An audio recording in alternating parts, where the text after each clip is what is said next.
Yo, what's up? What's up with y'all?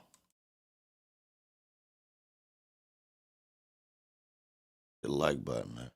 I mean, you don't have to be a gangster. Fuck it. What up, though? Waterside, what up? Leonard, Waterside, Latasha, Timothy, Pinky. What's up with y'all?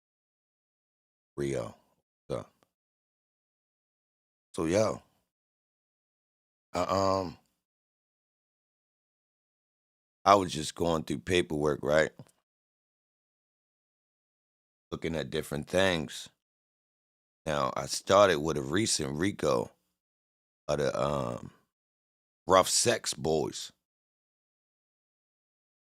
The rough sex boys out of Atlanta, the rough sex bloods. Yeah, yeah, yeah. I thought that was interesting. They even was catching some bodies. Yeah, they caught some bodies. A couple of their boys was playing with boys in jail. So them boys was, them boys they ain't like that. So they was smoking guys that they suspected was playing with the boys. Thought that was interesting. Yes, the name of the bloods was Rough Sex Bloods, LaDana. Yes. The rough sex bloods. I'm not making this up. They were a subset. Don't get it twisted. They must have felt some type of way about the name because eventually they changed it to something else. But there's some guys running around here that probably got the tattoos, and the women probably love them. The boys probably love them even more because that's the thing. That's why Wack and them be always talking about squabbling. They like to squabble so it could be better love. Fight before you make love. You know how that love be, right? Well, they really do. It's some prison shit. We'd never understand. All right, so look, right. While I'm going through all this, I come across a whole bunch of different indictments, right? But I mainly was trying to see what Georgia been doing. We have a million subsets down here. First I heard of them. You heard of their new name. They changed their name to something new. You know the new name. They must didn't rep this rough sex bloods for a long time, but I'm not lying. You understand what I'm saying? Like somebody must have said something, bro, because they switched over. Basically, that set kind of turned into one of the ones that's live right now. They saying it's you got G20 and such inside of that little G20 slash such and such thing of sex, money, murder umbrella. These boys is inside of it still. They just changed their name. Yeah. I was tripping when I was reading it. I mean, if you look at the new indictment, it's in there. The sex, money, murders boys that got the new indictment in 2023 after Thug. So, but today I wanted to talk about this DIABLOS joint. Now, I was reading this one. This one is pretty interesting. And the weirdest part about it is I've read through the whole thing and I didn't even pay attention. Gucci Man first label, the first label that Gucci Man was signed to, that's who in this indictment.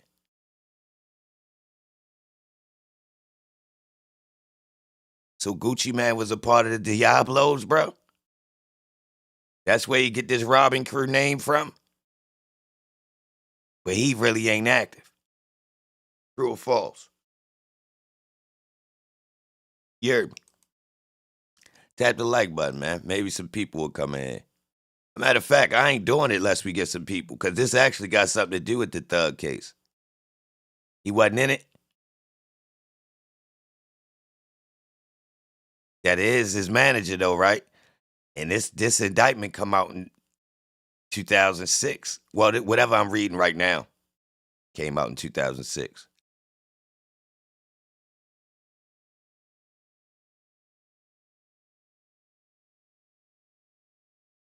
Now, I don't got the original indictment. I was reading over one of the appeals, and it's pretty wild. I'm gonna keep it real. It's pretty wild. I mean, if you ask me, Yeah. My whole point is this is real gang activity. What up? This real gang activity. This look worse. This look worse than YSL. Way worse. I got a whole bunch of them though, but this one is way worse. So basically, y'all, these boys was robbing, serving, and starting a record label. Now, the weird part about this indictment is it don't, well, this paperwork I'm reading, it don't specify,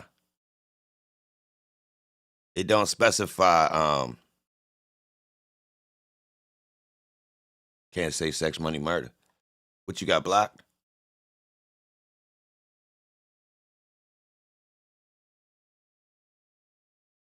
Just said it.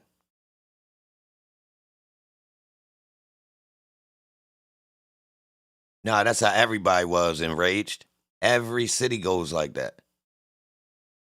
Every city go like that. They knew, yo, they did this. They gave us the gangs so they could actually prove that we were a group. Because when you just say it's the people from the neighborhood, well, that really don't make sense because they live there. So you just grouping them together like that. So you need the RICO to actually get a lot of these people locked up for petty charges. To be honest, because what you're doing is you're scooping up 30 people on the strength of 4 of them really getting busy. You understand? It's built this, and that's how neighborhoods be. We got a couple guys around here that's like show enough demons. Everybody else, I mean, you know, we out here, but we ain't demons. Them niggas is demons. You understand? Real shit.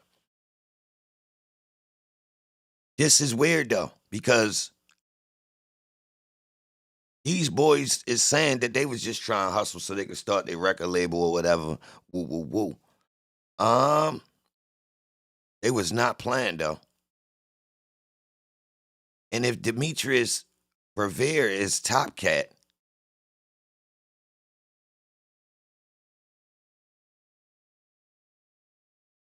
when the hell did he get locked up? What that nigga was on going to court when Gucci Mane came out? Because this from 2003.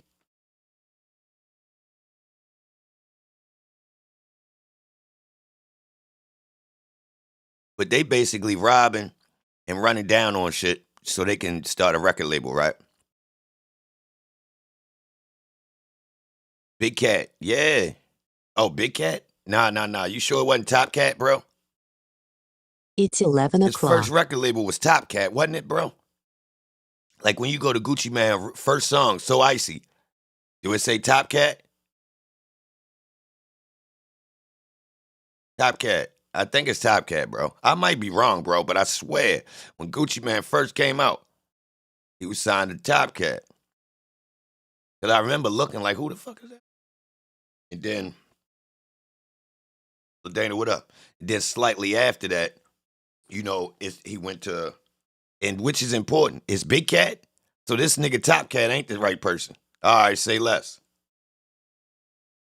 I'm putting shit together that don't go right. This is not them. Yo, my bad. My bad, y'all. This ain't him. Good luck, Kendrick and Albert. Kendrick and Albert came through, y'all. This is not that. This is not Top Cat and Big Cat, 2 different niggas, y'all. This some other nigga. I was wondering, y'all. I'm glad you fixed that. Because when I've read it just now, when I was reading the indictment before, I didn't think it was him. But just now when I pulled it up, I see this Top Cat shit as an AKA. So I was thinking, is this that nigga? He talking robbing crews. So that's why I kind of asked it at first, like, yo, hold on. But I did tell you, they ain't say nothing about no damn Gucci Mane in this damn paperwork, though. You know what I mean? That's why I asked, like, yo, what Gucci Mane was running with these motherfuckers? All right, so look at the background. Let me pull it up real quick. Now, I appreciate y'all correcting. Nah, straight up, because we don't want no false shit going around. All right, so look. Boom. This is the Court of Appeals. This after the shit that went through. They didn't try to get the shit taken, you know what I mean? Get their charges reversed, which is interesting, y'all, too. If niggas really read these papers, you definitely could be shaving some of your time if you get caught up, straight up. Now, it do give you a headache reading it, though. I'm gonna keep it real. I don't know about y'all. It give me a damn headache keep reading it. On March 12, 2003, a grand jury in the United States District Court for the Northern District of Georgia returned a multi-count indictment against several individuals, including Williams, Oliver, and Revere. The indictment ultimately alleged that Williams, Oliver, and Revere, along with 12 other defendants and various unindicted co-conspirators, were members of the Diablos, an Atlanta-based street gang. According to the indictment and the evidence at trial, the Diablos had two principal goals. First, to make money via criminal activity, principally drug dealing, and second, to use the money to finance and promote their rap music recordings. All right. So right off break, we see this is literally linked to music, right? Now, the weird part about it is I can really relate to this shit right here because it's almost how everybody that could rap was rocking at the moment. If you had anybody around you that could rock, basically you and your mans, y'all know how to maneuver outside a little bit. Y'all trying to start y'all record label. I mean, that's what niggas are supposed to do, I guess. So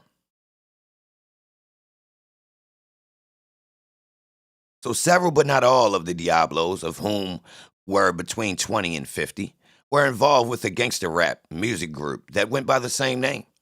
The Diablos were from Perry Boulevard area of Atlanta and were rivals with a gang from the nearby Hollywood Courts apartments. Where my Perry Boulevard niggas at?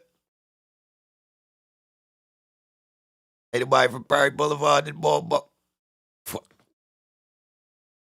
Look, right? I ain't gonna lie, them boys in Hollywood Courts seem like some weirdos. I wouldn't have been over there. Prairie Homes on 3. That's the same. Oh, Prairie Homes is off Prairie Boulevard. Okay. Hollywood is the west. Hollywood Courts. I don't feel like I'd have been in Hollywood. I don't like that name. Count 1 of the indictment charged various members of the Diablos with conspiring to violate. All right, you already know what time it is. Specifically, count 1 charged that the members of the Diablos, including defendants, agreed to conduct and participate directly and indirectly in the affairs of the Diablos through a pattern of racketeering activity that included murder, robbery, kidnapping, and drug dealing. Yeah. Count 1 further charged all right, first off, ho. Murder, robbery, kidnapping, and drug dealing. All right, first off, YSL can't even stamp that like that. They ain't even go for that type of attempt in the YSL to stamp them as like a, you know what I mean, super violent. They couldn't even hard stamp that. They trying to insinuate it, but they ain't hard stamp it like how they did right here with these boys. Look, they saying this their main thing. Murder, robbery, kidnapping, and drug dealing last, y'all. I ain't gonna lie. That says a lot. Says a lot. All right, so let's keep going. Count 1 further charged the Diablos as the RICO enterprise, alleging that the charged defendants, as well as others who were unindicted or unknown to the grand jury, constituted an enterprise as defined, a group of individuals associated, in fact. Count 1 further alleged that the Diablos were an ongoing organization whose members functioned with the continuing purpose of achieving the objectives of the enterprise, which were essentially preserving and protecting the power, territory, and financial well-being of the Diablos through intimidation, violence, and drug deals, and 2, obtaining money and drugs for distribution to finance the Diablos' promotion of their music. Boom! Yo!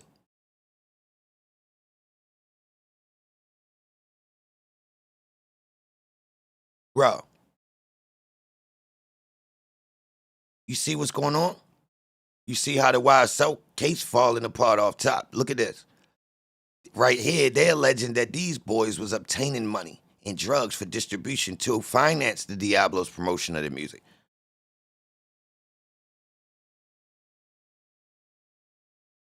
Yo, you see that in the YSL?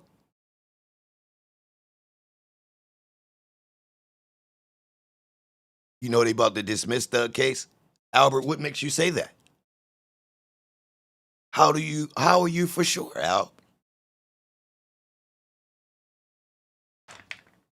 Last name Pause. Albert Pause.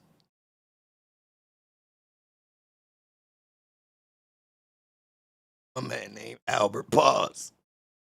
As to these specific defendants, count one alleged that Oliver and Williams, along with three other co-defendants and Billy Ladson, were leaders of the Diablos. Revere was alleged to be a participating member, but a non-leader.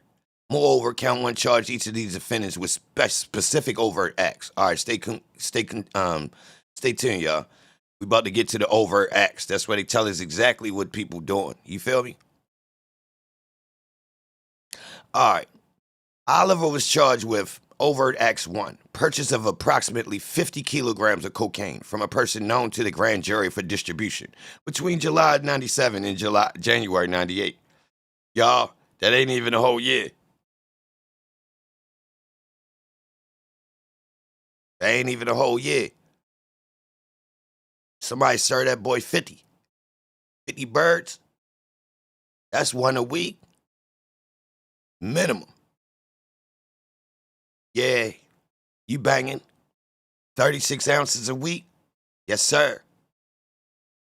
Yes, sir. You needed to know the math? Yes, sir. Definitely, this ain't. All right, let's say if you off the phone and you serving, you gotta be served 36 ounces in a week.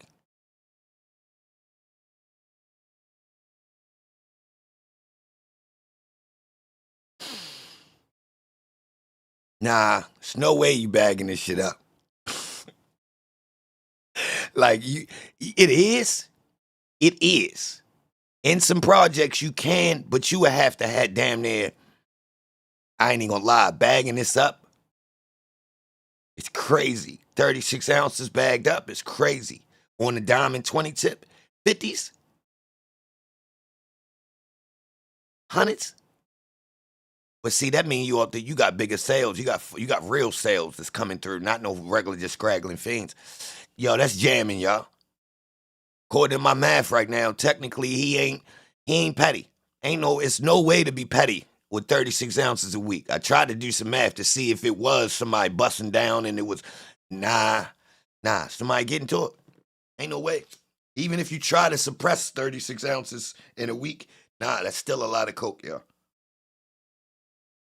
Still a lot of coke. They not playing. I was trying to let you know if niggas was petty. No, niggas ain't petty. They moving. From a person known to the grand jury. All right, they got that.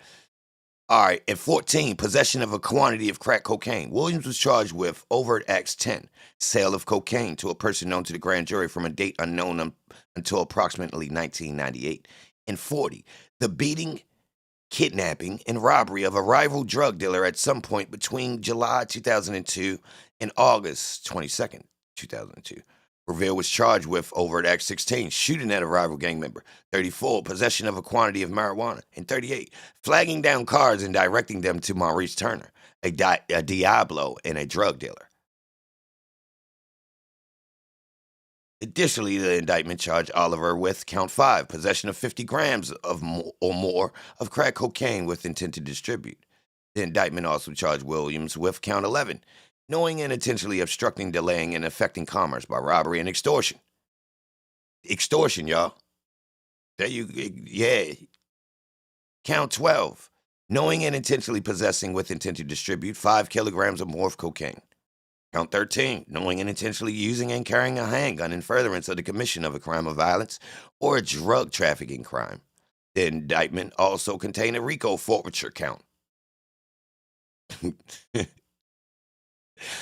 Several co-defendants pled guilty and testified against defendant Williams. Damn. Oliver and Revere at trial, along with various unindicted persons. Damn, niggas had mad snitches. 11-11. Make a wish. The government also presented testimony about and physical evidence resulting from defendant's arrest. The relevant testimony and evidence is summarized below. All right.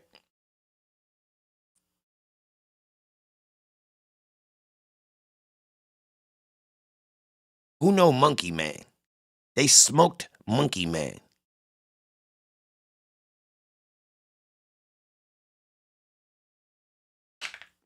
They smoke Monkey Man, y'all. They say,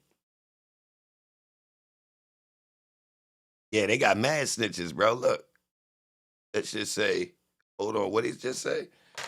Should say niggas in the team on the team told several co-defendants pled guilty and testified against defendant Williams, along with various unindicted persons. So niggas was telling that wasn't even in trouble. Like unindicted meaning I'm not indicted in your indictment right now. I might got some other shit going on, but I ain't even caught up in your RICO. But I just came and told on your ass. That's some bull. Y'all, it tell us in here why though. It tell us. Basically, niggas had other charges. Every time I was reading, somebody told, basically somebody had other charges. Just like Trench's News and Butter. Niggas get caught with the Jimmy Jank, or niggas get caught with a nice bit of work. Don't want to go over that joint. No, last time they was over there, niggas was firing their ass up. So when they get caught outside this time, they telling back of the car. They not even making it to no precinct. Real shit. Matter of fact, I was reading Rayful Edmonds' paperwork last night. This nigga super told, yo might be the biggest rat ever. Yes, sir. My nigga was cold telling. Solved like 20 murders, gave him like 20 DC niggas hustling, served, gave him 2 Mexican niggas, two sirs, got 2 niggas life in the joint. Niggas already locked up. This nigga told on 2 niggas that was locked up, got him life.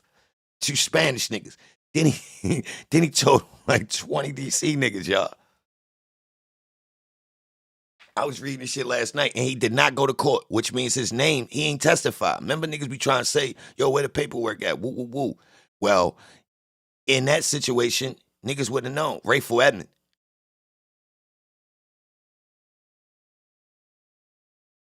So it was known that the boy told he worked with the law to get his mother and sister off. But technically, the nigga kept telling. Yo, he was telling from 9/8 to 2018.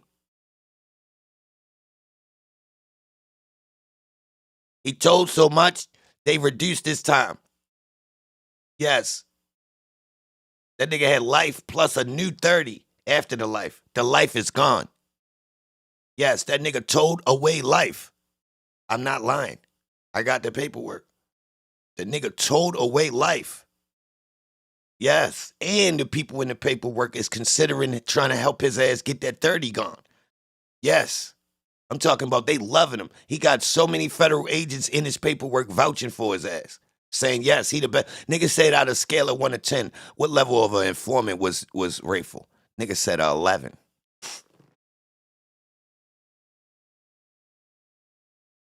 The nigga said he argues whether that might have been the most information he ever got from somebody. They said they couldn't keep up when that nigga started talking. They couldn't write it down fast enough. I swear to God, y'all. I'm going to go through this paperwork. For my DC niggas, I'm going through that. I got this shit. I got it. All right.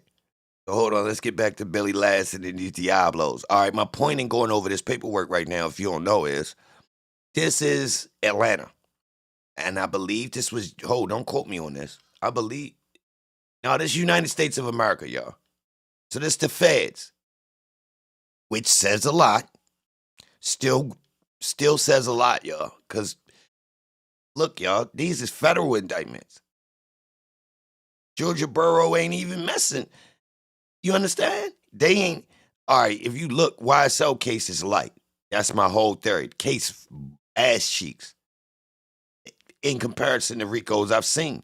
Now, when you go back, nah, they not, bees. That's what I'm saying. They not.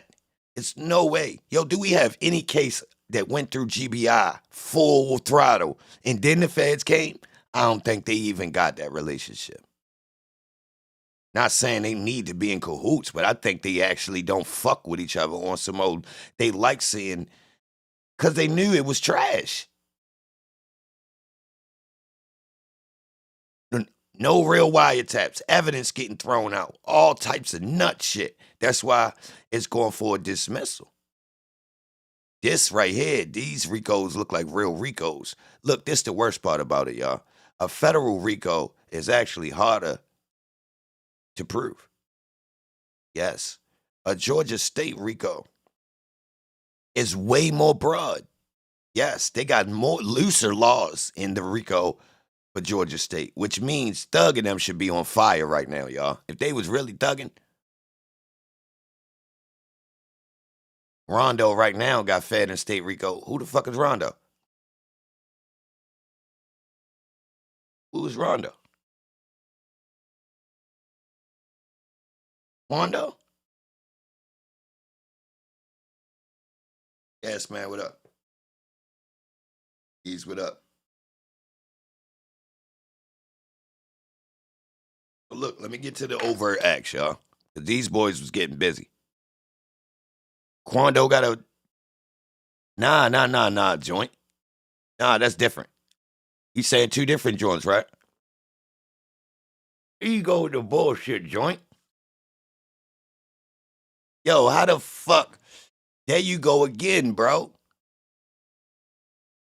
Bro, how is you doing this? Where you interjected. You interjected, but it ain't a real rebuttal. You said, look, you just debated what I was saying. But it's not. Like, it's like you didn't understand what I was saying, bro. Real shit, joint, that was weird. Rondo from Chicago. It sound like a rebuttal joint because you fixing it. Look. I just said I was disconnected and fed. I was disconnecting the fed in the state. You connected them. All right, this would have been the answer, joint. If both of those is the same charges, that's when it would apply here. Real shit. You get what I'm saying? So you confused me because you ain't clarified neither way. Like, you let me know that nigga got two different RICOs. Okay. Is they the same charge? Like, is both of them trying to charge him for the same thing? That's what people asking about YSL. Yo, if the state don't get this, is the feds gonna pick it up? Nigga, what you said, don't answer that.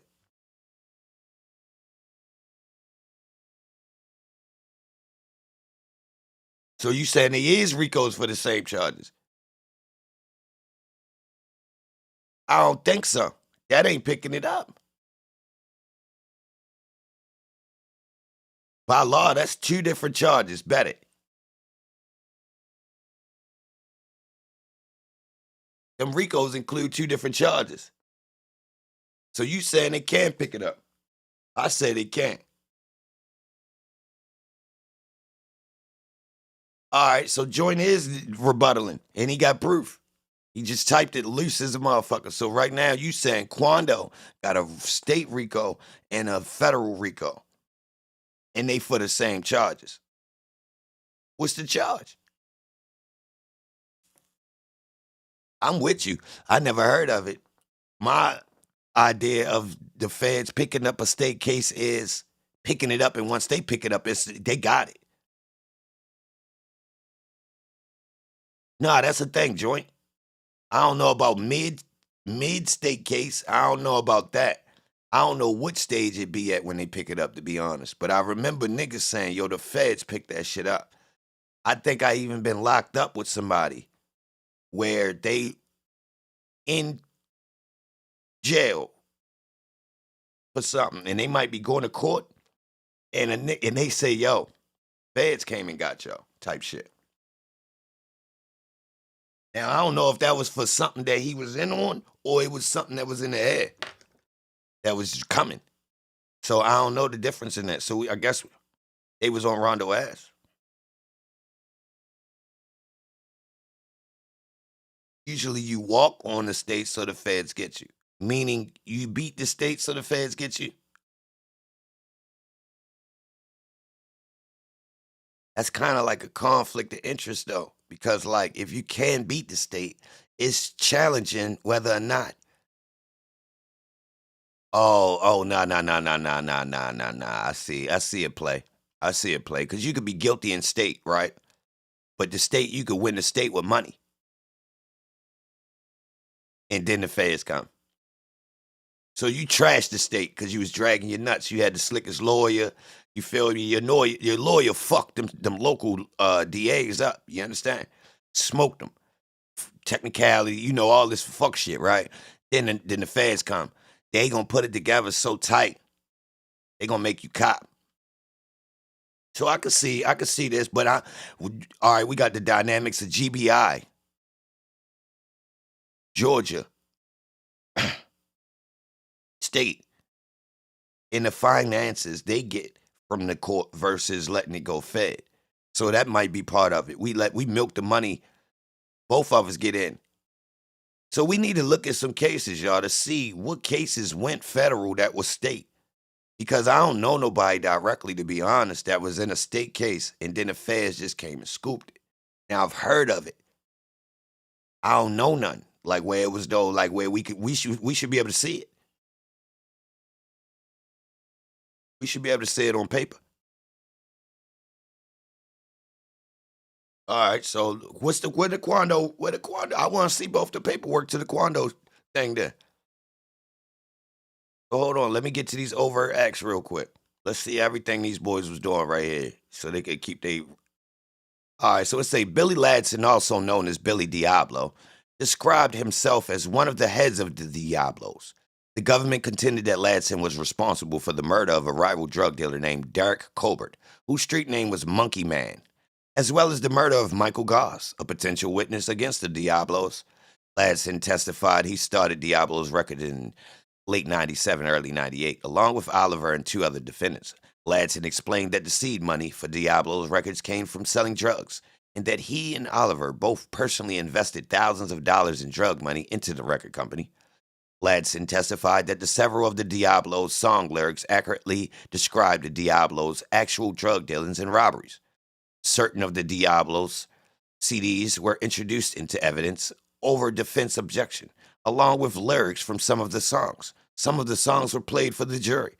Songs graphically and with explicit lyrics portrayed the Diablos as an Atlanta-based gang that sold drugs and robbed drug dealers of money and drugs. Randy Brown, a whole rat, a member of the rival Hollywood Courts crew gang. Yes, I said Randy Brown from Hollywood Courts. You met him? He's a rat. He testified that Monkey Man was the leader of the Hollywood Courts gang and a good friend of Brown's. As described in greater detail, Brown testified that in the aftermath of Monkey Man's death, he became the leader of the Hollywood Courts gang and wound up in a gunfight started by Revere and the Diablos. So here you have it, y'all. Randy Brown is whole ratting out here. Whole ratting. Randy from Hollywood. Randy from Hollywood in Atlanta told, side note, you see it right here? Look, side note right there.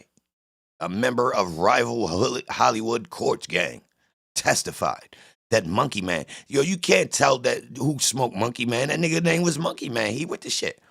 Although Oliver did not rap on the CDs, Oliver was mentioned by name on at least one of the songs and was cited in the liner notes of this first CD as Eddie Diablo, the president of the Diablos. While Revere was thanked by Oliver in the liner notes of the first CD, Ladson testified that the Diablos did not consider themselves a gang. Rather, Ladson testified that the Diablos were an organization or family, an organization in the mafia sense. Ladson specifically named Oliver and Revere as Diablos and estimated that there were approximately 50 total members of the org. Although only a few of the Diablos, including Oliver and Ladson, were involved with the music side of the organization. Ladson testified that certain people in the Diablos were leaders and others were people that fell under certain people. Ladson further explained that Oliver and Williams, along with Ladson and three others, were the leaders of the Diablos.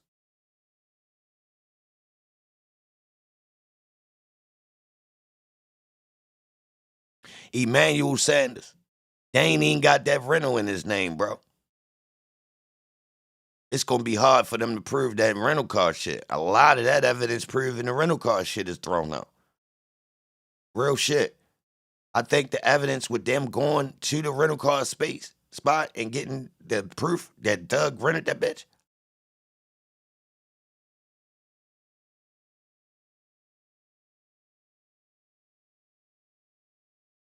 Seen the mods in the comment section, yeah.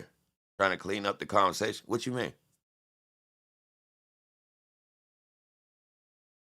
What you mean, Emmanuel?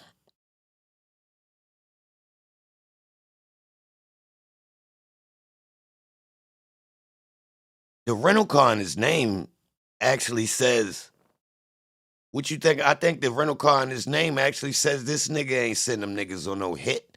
Who the fuck does that? Real rap. I'm riding that.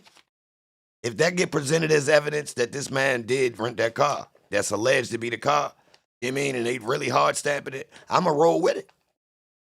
And really press the jury. Is y'all making that call? All these goddamn television shows. And this the move. Ain't it known that niggas steal cars to go on missions? So in this situation, these boys do this dumbass move. I ain't jacking it, y'all. Like, I ain't even gonna lie, that rental car shit is crazy in his name. Crazy. Makes no sense. Sorry. Williams emphasized that Ladson did not specifically name him as a Diablo and that, in response to the question, was Vincent Williams one of the Diablos, Ladson answered.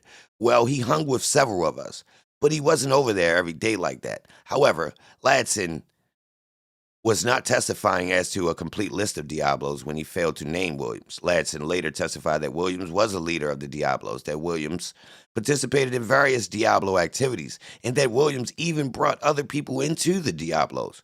Additionally, as discussed, multiple other witnesses named Williams as a Diablo. Given that, at this stage, we take all evidence and inferences in the light most favorable to the government. The jury's determination that Williams was a member of the Diablos was reasonable and supported by the evidence. So, y'all, I actually could go through this paperwork and tell niggas how to be conducting themselves right now. To be honest, all this paperwork I've been reading, they literally telling you what not to do. So, for example, never clarify yourself to be on no team. If you don't want to be in no RICO, never. You are always solo. I don't know niggas. I'm talking about, I don't give a fuck what they ask you. I do not know you niggas. I don't know no niggas. You by myself, you know, no niggas. You part of no. You from over, no. No. Well, we see you in picture, you ain't see shit. But niggas don't hit me though. Specifically, Ladson testified that Williams supplied him with large quantities, between 9 ounces and a kilogram, of powder cocaine approximately once or twice a week for a period of 4 to 6 months in '99, until he became unavailable. Taught him how to cook crack, and planned and participated in the Diablos robberies of drug dealers, along with Ladson, Oliver, and other defendants. Ladson further testified that he purchased crack from Williams on several occasions before March 1999. Although at the time, according to Ladson, Williams was not dealing drugs on Perry Boulevard, and Ladson and Williams were not close friends. According to Ladson, Larry Mackey, who was not a Diablo, accompanied Ladson on his first trips to buy crack from Williams. Ladson testified he resold the crack he purchased from Williams on Perry Boulevard.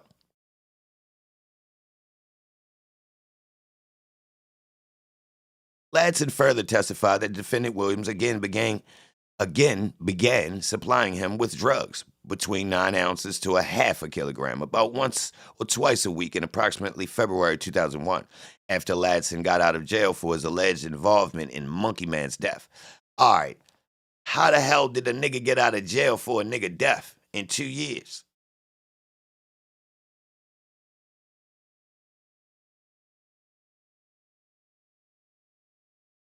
Ladson testified that Williams supplied him with cocaine from February 2001 until about first week of April 2001, where Ladson was arrested again. Those niggas telling. He testified. Additionally, according to Ladson, he and defendant Williams on several occasions trailed drug dealers from one spot to the next after they made drug buys or drops, just to see what their routine was, and that the Diablos would often follow drug dealers until they found out the locations where the drugs was stashed at, or a vulnerable point at which they could take the drugs from them. Ladson specifically testified that defendant Williams planned a successful robbery of a drug dealer in Cobb County, Georgia, in August 2002, and that while Williams did not accompany a small group of Diablos to that drug dealer's house, he was in charge of surveillance, staking out, and driving. Ladson explained that the group participating in the August 2002 robbery continuously telephoned Williams in order to update him on the progress of the crime, and that Williams ultimately received a share of approximately 2 kilos cocaine and $15,000 from the robbery. Ooh. Ooh.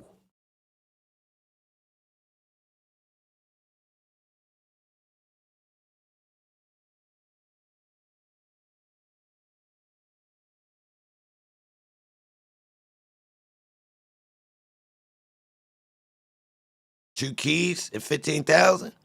That was one nigga's share? How many niggas went? And one nigga got 2 keys and 15,000.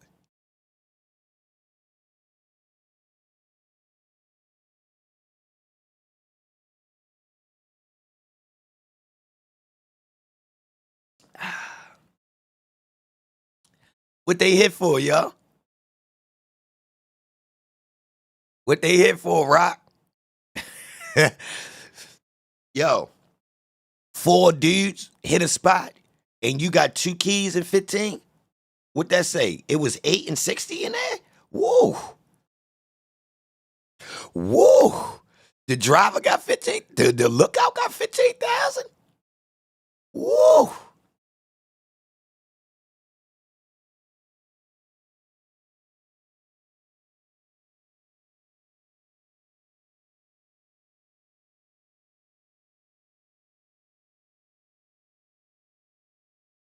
I ain't gonna lie, y'all. I'm gonna keep it real. Normally on missions, I do the math and it always seems like it ain't really worth it. This one right here is borderline.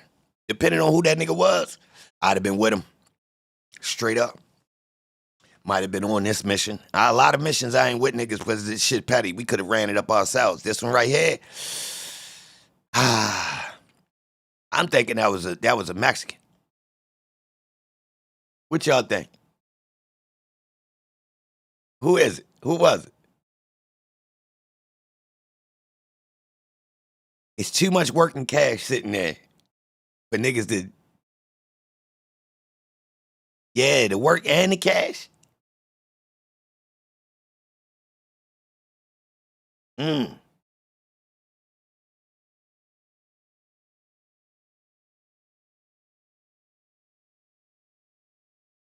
Nah. What it seemed like is they following niggas. I don't think this the niggas they serving. I don't think it's the niggas they serving, y'all. No, they following other niggas. They not getting no drop, y'all. The drop is the info. We know the nigga got it. We just following him till we catch him slipping. I don't think they hitting their own people. Or they don't want to play with the, none of the people that's on they connect side. Nah, they hitting the ops. People that's scragglers. They hitting opposing teams. Now everybody in the city know who got what. Like if you know who your comp is, so you know how to go. Niggas know what level niggas getting it at. As soon as you tell me what you paid for something, I could tell how much work somebody got or they connected. So that's why niggas be pulling up like that. Bitch, I know you got it. Just somebody told me you sold that motherfucker to him for so and so. Nigga, you got it. That's a nice bit of bread right there, y'all. Normally niggas go on a slide. Niggas might get a 1. If you get to work, you get to work. It's rare you gonna get heavy work and cash, y'all. I'm telling you. That's a nice move.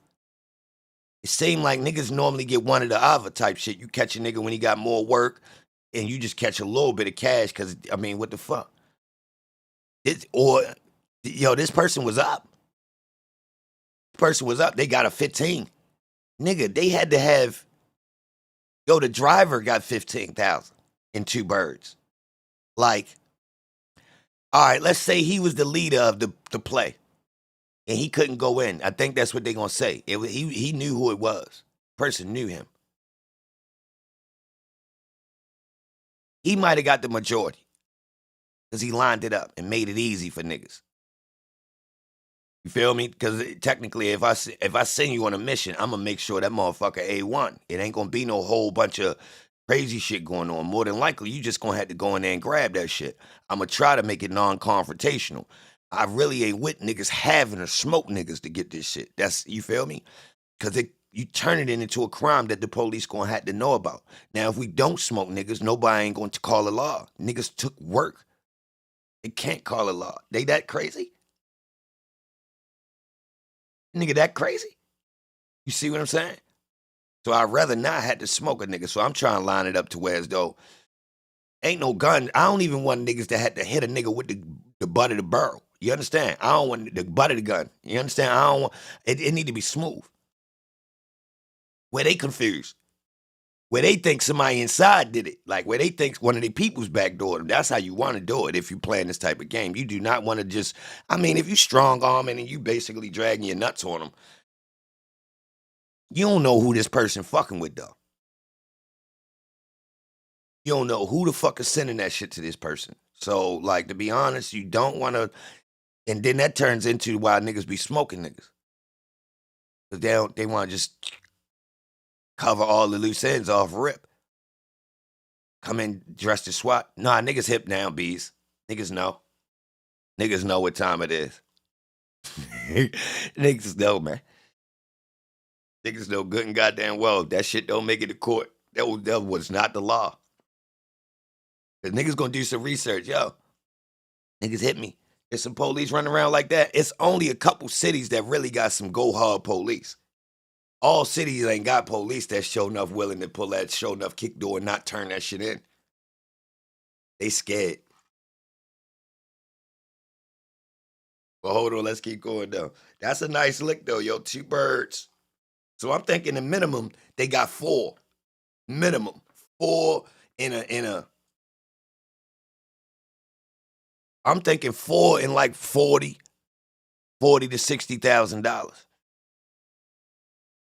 Now you got some niggas who it might have been more work. Hold up. You got some niggas who want to work. And you got some niggas who want cash. They don't want to play with the work because they don't know how, it's trash to them. That shit throwaway. They don't got the sales. They don't feel like being bothered with it. You understand? So they might have took cash. Y'all let me get the cash. If a nigga know how to move to work though, and that's that, technically I'd tell you, yo, you go ahead and take that 60,000. Give me this 15,000 and these 2 birds, bro. You understand? You can have that cash right there. Cause what I'm ready to do with these 2 joints, these bitches ain't been touched yet.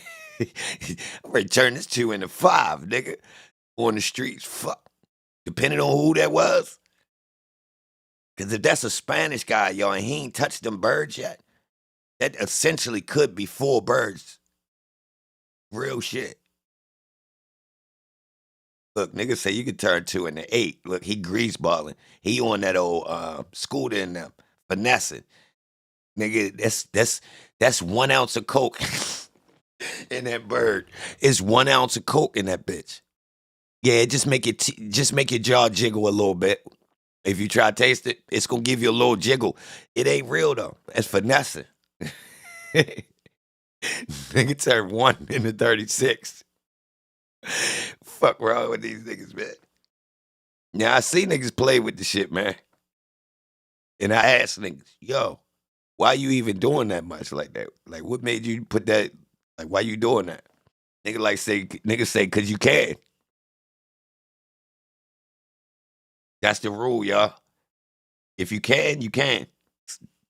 Cause you can. Yes, sir. Telling you. That's the rule. If it can take it, do it.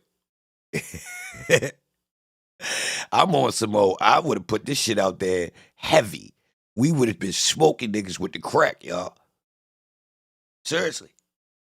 I'm on some more. I'm about to make this shit so pure. Yo, they ready to die. I'd have overdosed some crackheads, y'all. I'd have put the paste out. Shit won't even lock. It's so pure.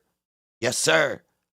Yes, sir. Little bit of motherfucking baking soda, y'all. Fuck the streets up. Everybody mad. Like, what's going on? It's this new coke out.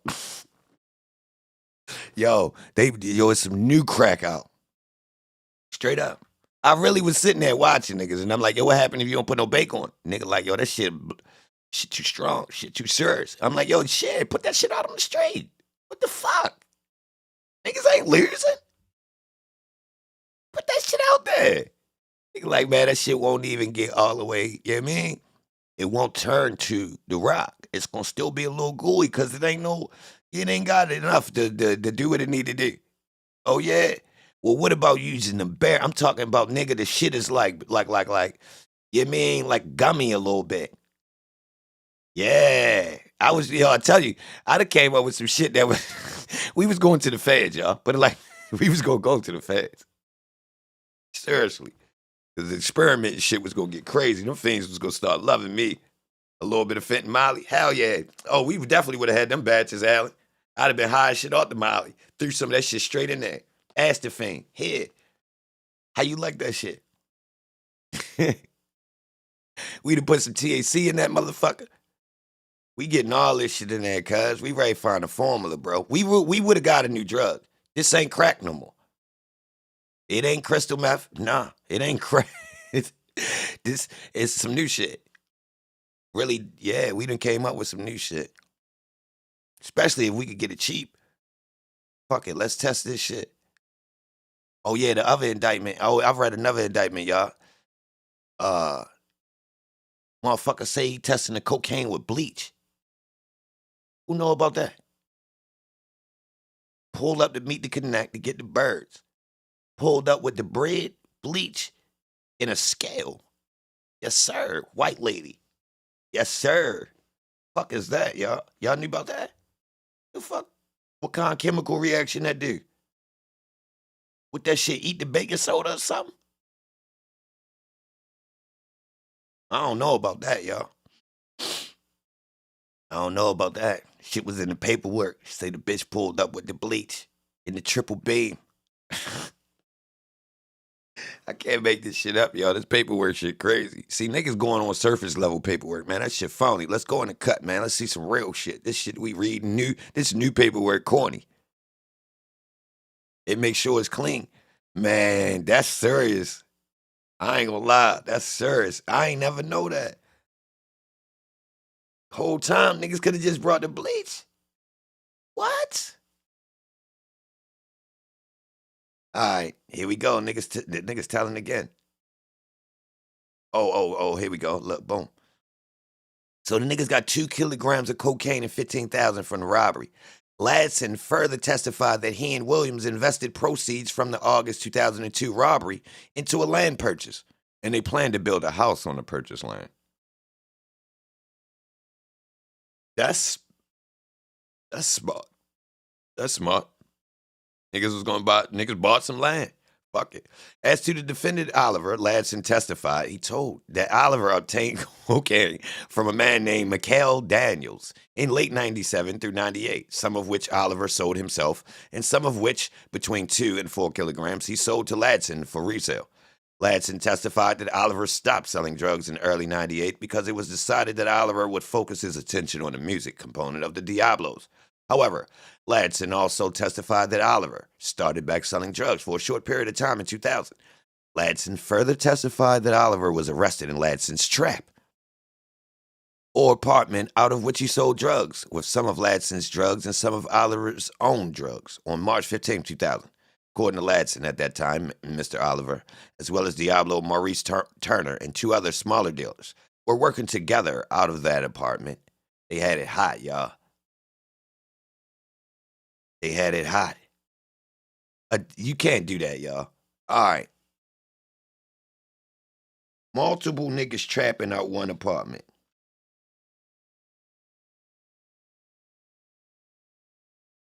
Nah. Only way you can do this is if it's a fiend house and none of us stay here. Meaning, when we leave, it's nothing. You can't get some shit in your name or that's where y'all stay at and y'all really be full throttle out that bitch. A pack of niggas be in and out this bitch. We all trapped. Nah. One of y'all niggas gonna get everybody locked the fuck up.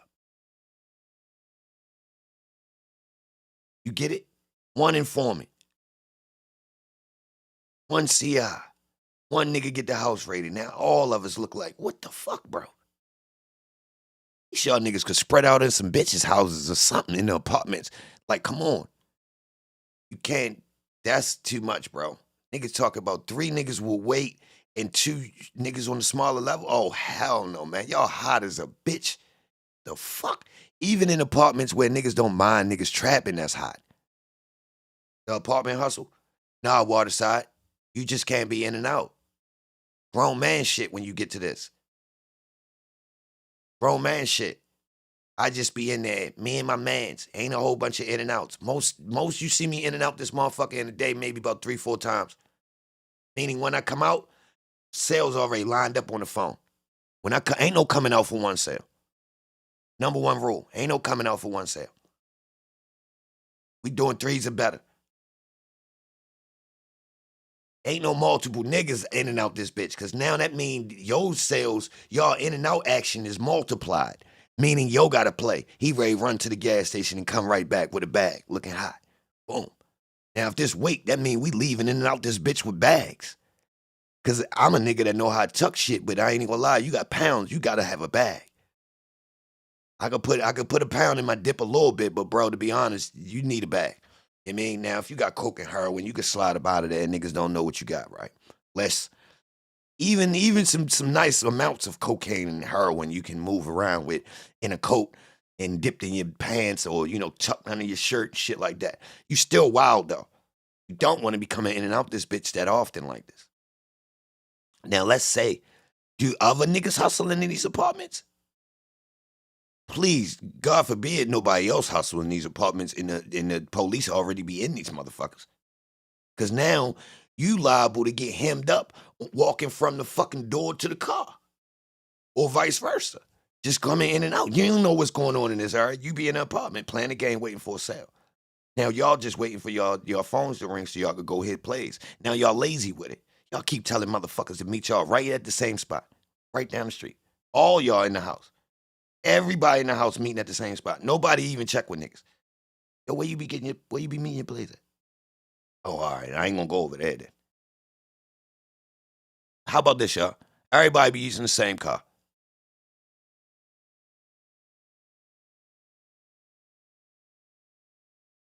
Wait, you got Caucasian old heads as mystery informant? Nigga, that's the whole goddamn United States.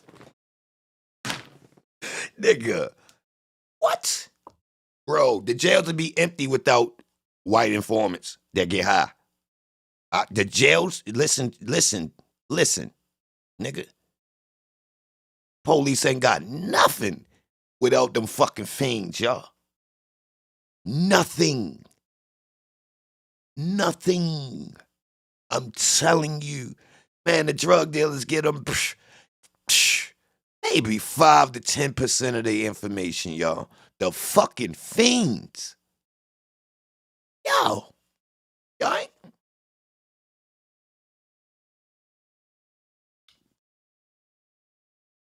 Bro, I told y'all, if you want to see this shit, y'all, go out early in the morning. Play that 3 a.m. to 5 a.m. Watch what you see out there. Go to the industrial area where the hookers be. Just loop around. Watch what you see. You gonna see them. Swear to God. Play the area where you know where is the drugs is at in your area and they got the scragglers, the things in it. You gonna catch them. Just scroll through there. Watch what you see. You gonna catch the motherfucking police. Now, some of them fuck with these hookers. They really be fucking with them. Now, some of them just getting info and giving them crap. Some of them getting hid, fucking them, got a dating the bitch and getting info too. And getting high with them. Yes, sir. Yes, sir. Seriously. I ain't making this shit up, bro. This shit ain't no, like, I seen it. Now I ain't seen them actually getting involved in the acts, but the fiend bitches will tell you. Ask if anybody in here, if you got some fiend bitches, ask them. If you ever got high with the police, watch what they say. You ever fucked the police? A police ever paid you for sex? Watch what they say, y'all. I'm telling you, I seen it where they look spooked. I'm walking and they thinking, you know what I mean? Oh shit, we just got spotted. But the trick is, I don't serve these fiends. So they were never my fiends I used to see. But it was a couple times I had to tell somebody I knew, yo, that bitch right there, that bitch be with the police, bro. And the nigga like, what? I say, yo, I seen that bitch. Yo, it's times where I done said something to the bitch. Bitch, you better get the fuck out of here. Nobody don't know what the fuck I'm talking about. I'm like, yo, I seen that bitch in the car with the police. And sure enough, bitch, get the skedaddling out of there. I ain't making this shit up, yo.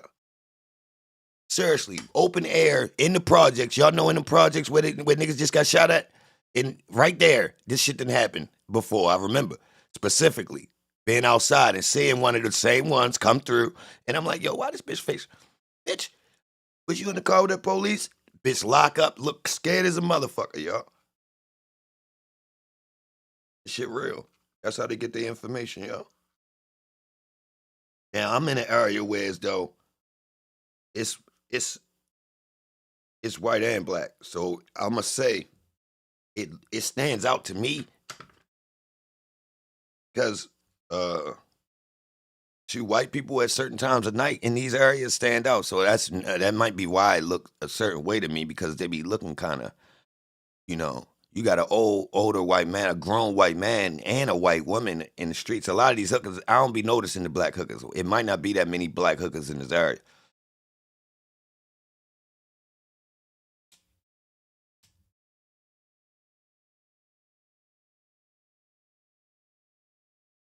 All right, so look. Additionally, on one of the Diablo CDs, which was recorded between December 2000 and March 2001, the Diablos rapped about moving from triple zeros to moving kilos.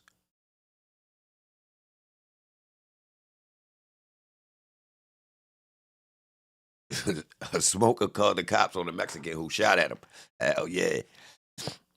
Oh, y'all, I got this Mexican, this MS-13 RICO. Bro.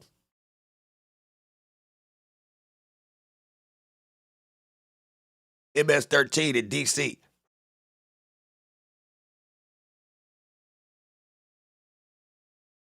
Ladson explained meant moving up from having nothing by virtue of selling drugs. All right, so he in his rap snitching, y'all. He talking about they moved from nothing to moving kilos and shit. So he telling. And he tells the police that, nigga, we was telling the truth in our raps. So Ladson further testified that in September 98, Oliver acted as the driver for Ladson and two others in the armed robbery and kidnapping of a drug dealer named Wu. Yo, who the drug dealer in Georgia named Wu?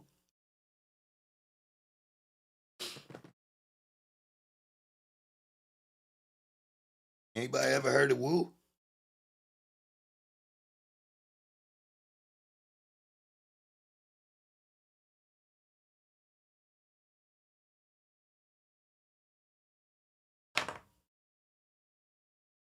Who heard these niggas' music? You just spray painted a cock on their tag. What?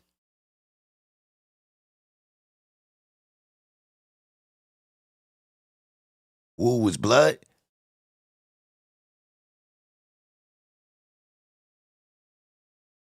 It mess, yo, you gonna start a war, Waterside. Them boys take that shit serious. They gonna think they ops did it, bro. Yo, you like, yo, that's some police shit, Waterside. Yo, a non-op marking nigga shit out. Yo, crazy. Nah, they gonna know that ain't no gang shit. Niggas putting dicks on nigga shit.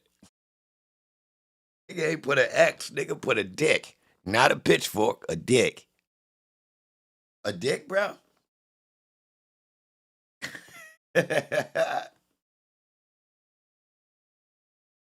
Oh, it's on your people's fence? Oh, nah.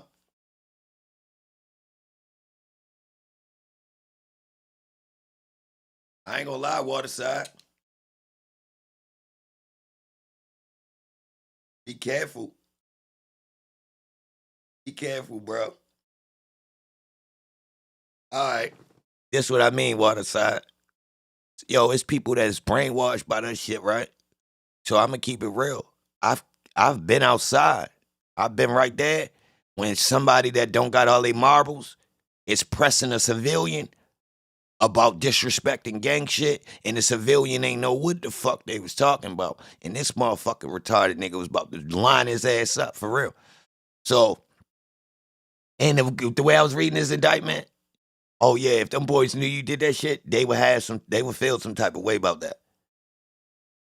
It's this brainwashing thing they doing with this shit, y'all.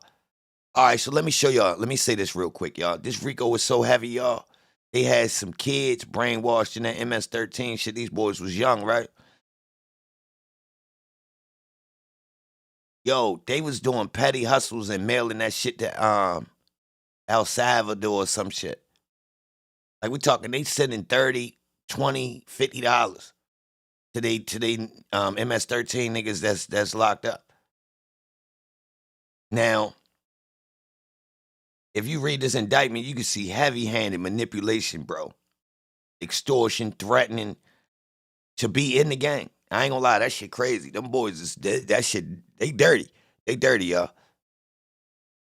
So additionally, Ladson testified that Oliver handled the bookkeeping for the Diablos music endeavors, and it controverted that the Diablo CDs and other music-related expenses were financed with money from drug sales and robberies of drug dealers. Indeed, Ladson testified that all of the Diablos were involved with the music side of the organization, including Oliver, put drug money into Diablo Records. Ladson testified that Oliver acted as a liaison with Officer David Friedman, an Atlanta Police Department officer who provided the Diablos with insider information about ongoing police investigations of the Diablos. Yeah, police, y'all. Nigga literally working with the police. Ladson testified that defendant Rivera was a Diablo who sold drugs, including crack cocaine, on a large level. Ladson explained that Rivera maintained a trap on Perry Boulevard. Additionally, Ladson testified that in the aftermath of Monkey Man's death in 2000, Randy Brown, a member of the Hollywood Courts gang, became a leader of the Hollywood Courts gang and provoked several shootouts with the Diablos in an attempt to avenge Monkey Man. According to Ladson, a couple of months after Monkey Man's death, he and Rivera's brother were visiting one of Ladson's employees at an apartment complex when they encountered Brown and several Hollywood Courts members. Because Ladson and Rivera's brothers were unarmed, Rivera's brother called Rivera and several other Diablos in order to provide support. Ladson testified that 10 to 12 Diablos, including Rivera, arrived at the apartment complex and a It's gun 12 battle o'clock. ensued. Yup, they had a gunfight. According to Ladson, the gunfight began when Rivera arrived at the complex, located his brother and Ladson. He learned Brown's location from his brother and Ladson. He approached Brown and shot first. Ultimately, Rivera was shot in the face and lost an eye.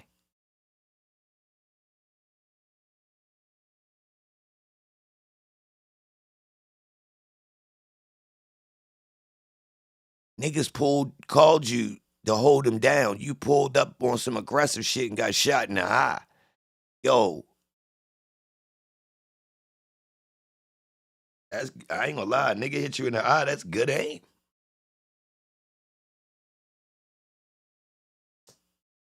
Gotta be careful in the street, somebody will shoot you out.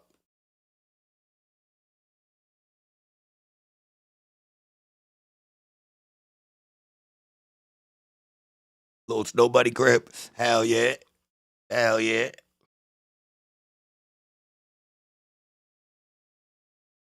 Anybody ever let y'all stash at their house and they never looked at what you had in there? And you question if they knew what I had in there, they wouldn't let me put that shit there. I wonder what they gonna do if the law come. Anybody ever had that feeling? Right there, that shit I just said. You thought to yourself, would they let me keep that shit there if they knew what it was? They a gangster for not looking. Don't tell them where it's at. Nigga. Yo, hold up, bro. Yo, if you need to stash it, that's dirty, Alan. First off, I'm going to keep it real. I ain't with that, Al. I ain't with that. They need to know, Al. They need to know, Al. Ah, bro. Oh, they need to know, Al. That's dirty. Ladson testified that in the aftermath of Revere's wounding, he, Revere, and other Diablos went hunting for Brown at least twice with the intent to kill him. Mikhail Daniels, a longtime drug dealer who is not a Diablo, testified that he supplied Oliver with drugs beginning in July 97 and through 98. Although Daniels initially supplied Oliver with crack, approximately 31 ounces total, in the first week of August 97, Daniels began to supply Oliver with powder cocaine. According to Daniels, he charged Oliver $22,000 for a kilogram of cocaine and $500 for an ounce of crack.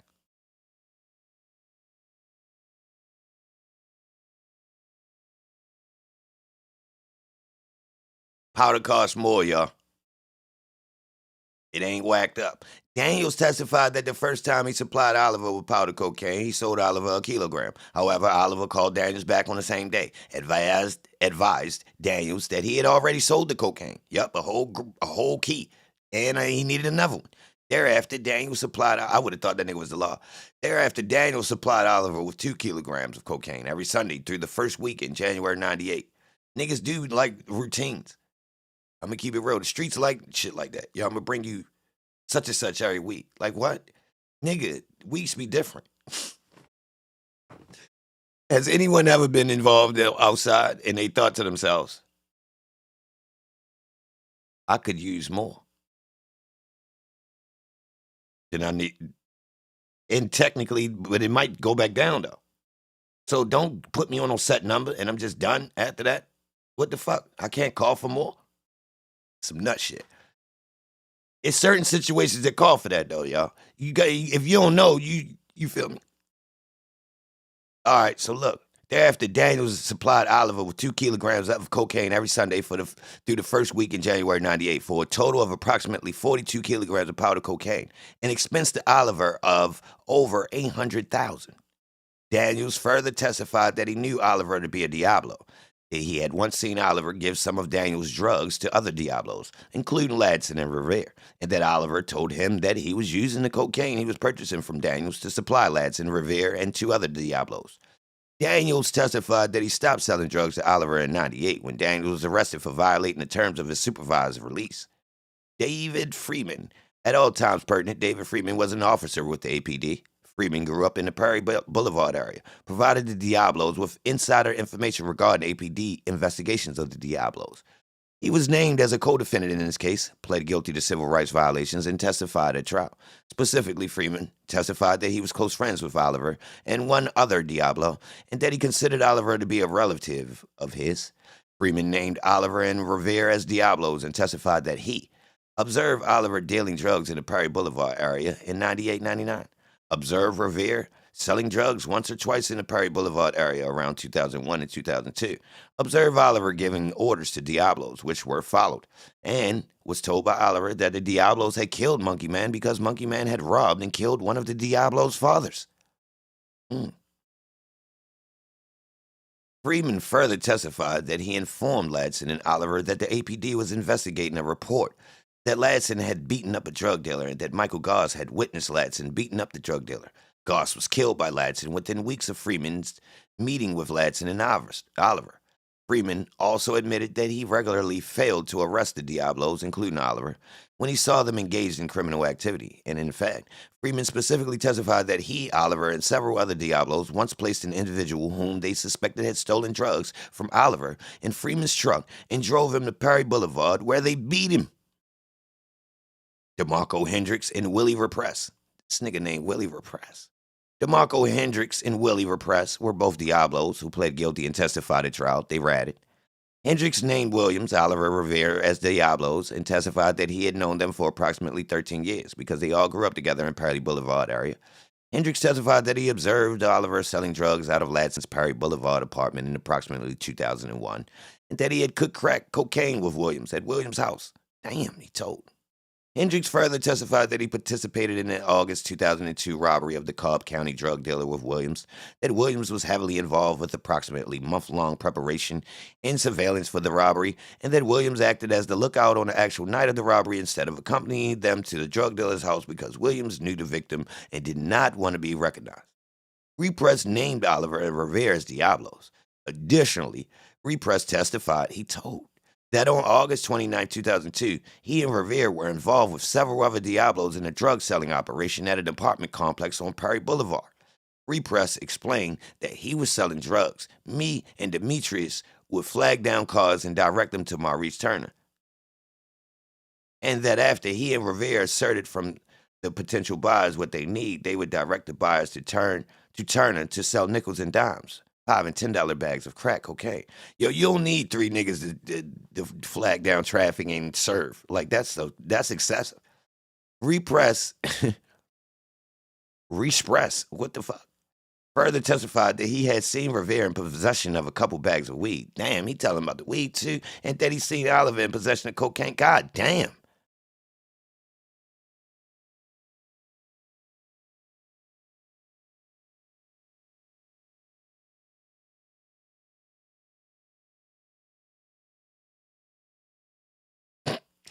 Larry Mackey did not consider himself a member of the Diablos, and he was not indicted in this case. However, he is a convicted felon.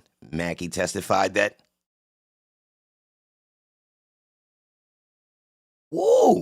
Hendricks testified that the August 2002 Cobb County drug dealer robbery yielded like 14 kilograms and the money. And everybody pretty much got like 2 keys and 10 stacks. Whoa!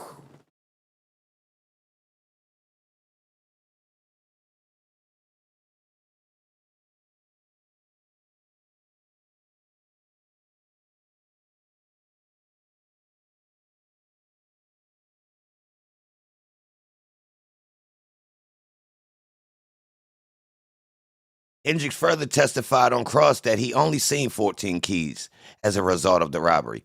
Williams contends that because Ladson testified that the August 2002 robbery actually yielded approximately 17 keys as opposed to 14. Both Ladson and Hendricks are unworthy of belief. We reject Williams' argument. Taking the evidence in the light most favorable to the government, Hendricks' use of the word like and subsequent clarification that he only seen 14 kilograms of cocaine indicate that he was approximating the amount of drugs and money involved in the robbery.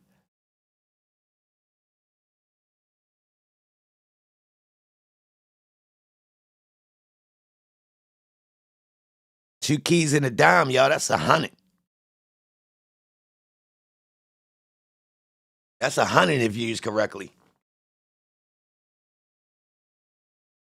Easy, hun. Now, you could easily, you could get you an easy 50-pack wholesale off of the birds. You could just shuck them bitches off rip if you don't feel like playing, and you could come back with a nice 60. But if you really feel like playing the game,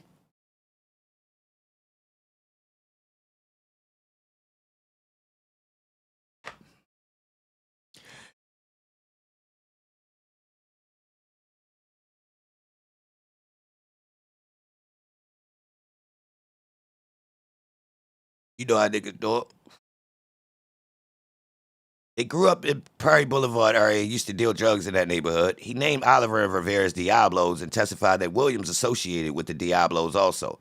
Mackey testified, the reason why they giving different numbers on them bricks too, yo, is because somebody probably didn't tell a real number. So it probably really was 17. Nigga took 3 off top. Who the fuck complain when niggas say, yo, everybody getting 2? It was 14. Who the fuck want to say, that's all? You sure? Let me check your bag. Shit, niggas happy to the motherfucker in there. That had to have been the best lick they ever got. Mackey testified that he had known Oliver for 13 or 14 years and that Oliver had lived with him at one point, that he had known Williams since the early 90s, and that he had known Rivera since the mid-1990s. I would have asked them niggas how they bust that shit down.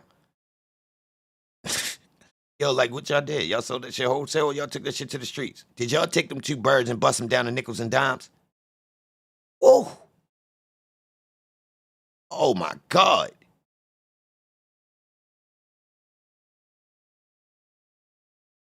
That's what I'm saying, Rock. Nah, Rock, see, you talking, you stretching it. I'm ready to have the biggest 20s ever.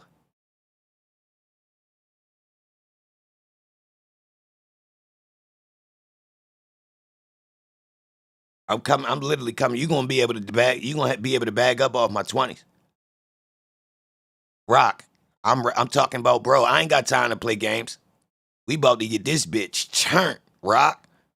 Every time you serve a fiend, they gonna think it's fake. It's a 20. You know that sound. That's a 50. Nah, that's a 20. Yo, that's my whole style, y'all. I swear to God. Seriously, I ain't got time. I don't feel like bargaining. None of that. When you see it, I want you to feel like, whoa, I need to hurry up and buy it. Seriously. Black Friday shit. I swear to God, y'all.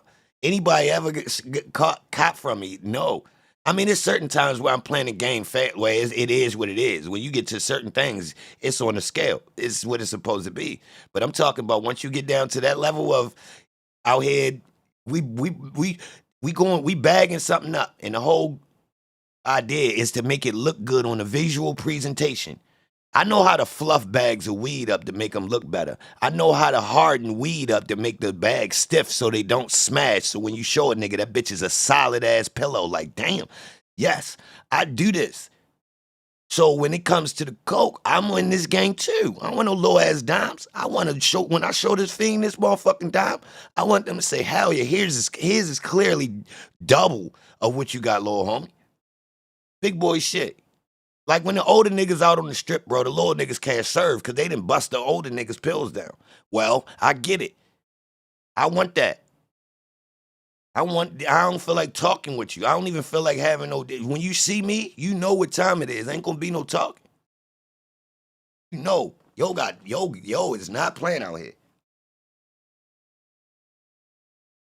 So if we took somebody off, bro, we ain't sitting on nothing, y'all. Let a nigga tell me he got it. Like you got it. It's like I can't run through all the work you got. That mean I can make bigger bags. Straight up. You got a decent number and you got it, say less. Say less. I'm about to go out this bitch and market, nigga. Watch this. 8 balls. 100. We ain't doing buck and a quarter. 100. Yeah.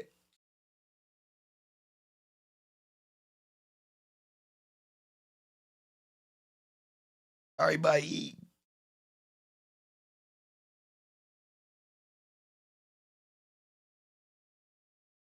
Nigga make the feed cop wholesale. That's fucking the market up, y'all. I ain't gonna lie. I'm a nigga that fucks the market up. I tell the fiends how much they can bag up off of 8 ball, y'all.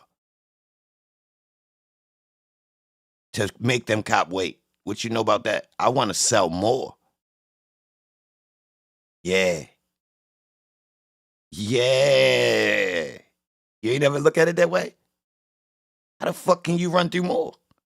You need them to buy more. How you do it? Make them cop up. How? Put the profit in their face. Yo, you know. You know, you be buying these 20s. That's crazy. Buy 20s, $400. You could have got a whole damn 8 ball. Oh, you do not want nobody coming through telling you a fiend that, bro.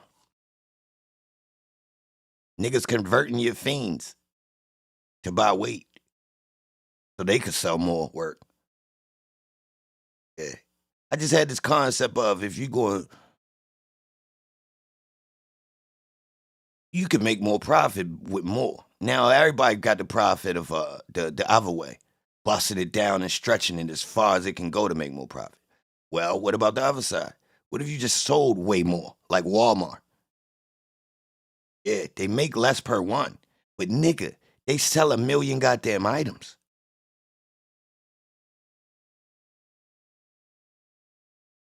They sell 1 million items, y'all. You don't know about getting money till you done hit so many sales consecutively you ain't had a chance to count the money. That's when you Walmart.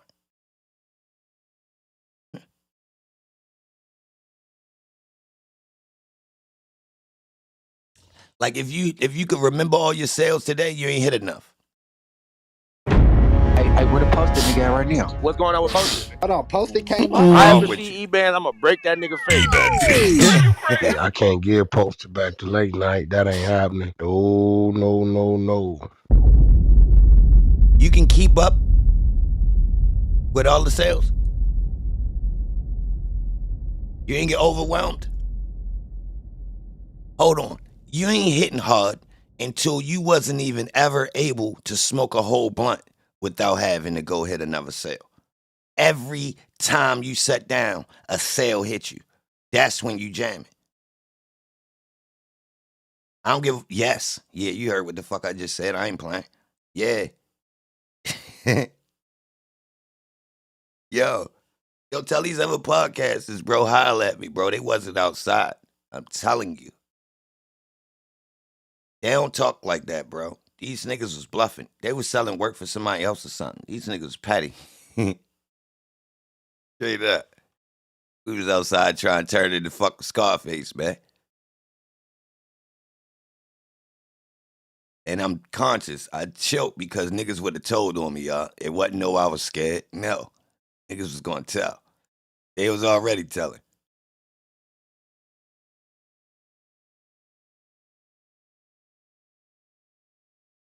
All right, so look.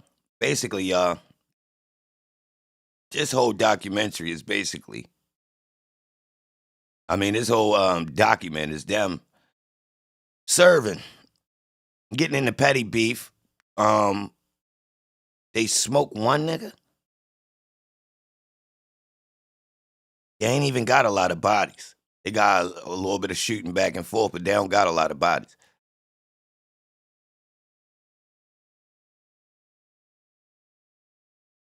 So Terrence Scott was incarcerated at the time of trial on charges unrelated to this case, but he worked with Worldwide Records and Distribution, a record promotion company at all times pertinent.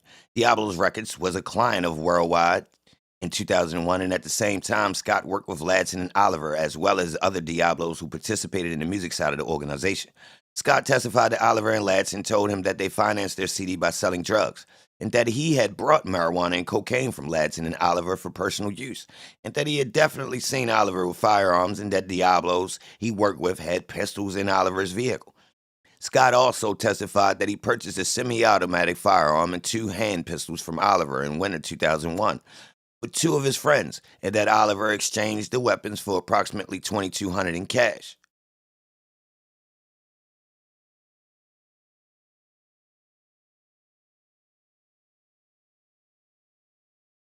Randy Brown named defendant Oliver, Williams, and Rivera as Diablos, and he testified regarding the events that took place in the aftermath of Monkey Man's death, including the gunfight in which Rivera was shot in the eye.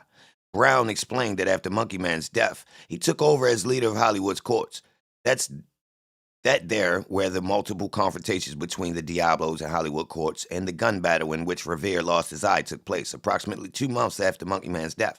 According to Brown, he dropped a friend off at an apartment complex in Perry Boulevard, Hollywood courts, and he was flagged down by a member of the Diablos while he was leaving. Other Diablos then arrived on the scene, and Brown observed Revere exit his vehicle, proceed into a stairwell area where he seemed to be talking to someone, turned around and faced Brown and started shooting at Brown. Brown testified that he shot back, was shot in the thigh by one of the Diablos, and managed to escape.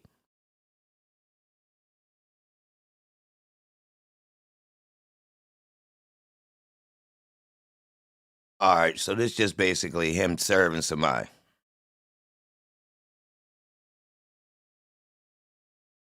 So yeah.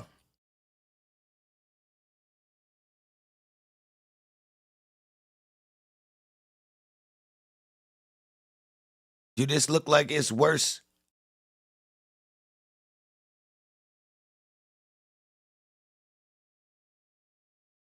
You don't deal with young niggas. Yo, did this seem like it's worse than the YSL? RICO? Like it actually makes sense? Like they actually trying to, like a gang RICO, small team, but the enterprise got all the drugs, got the the little bit of aggression that matches, the drugs. They was trying to stay out the way, but they had a little bit of smoke, not nothing crazy. They is rappers.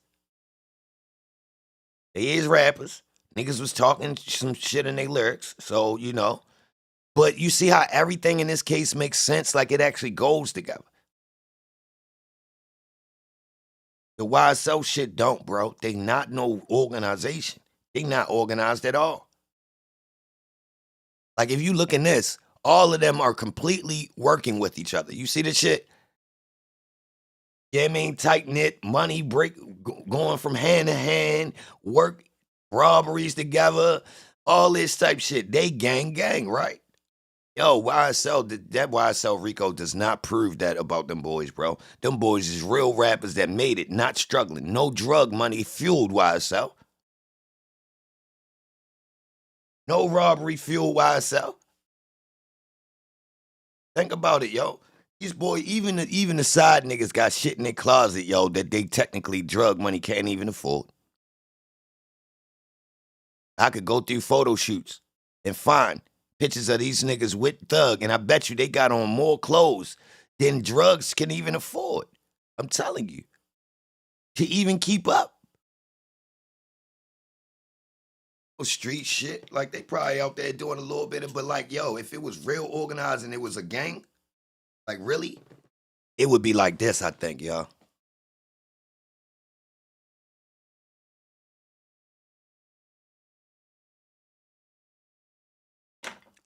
This RICO proves this a small gang.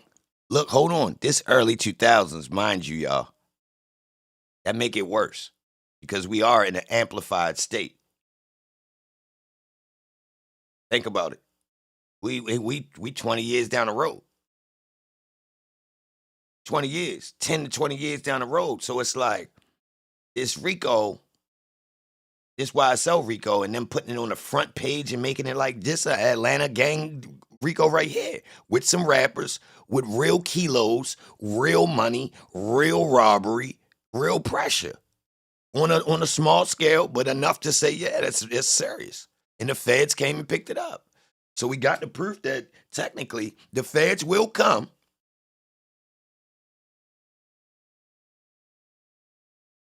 All right. So the governor of Georgia recently filed a bill for them to attack the gangs. What the bill called, y'all? We need to read it. Got a number. Who know about this shit?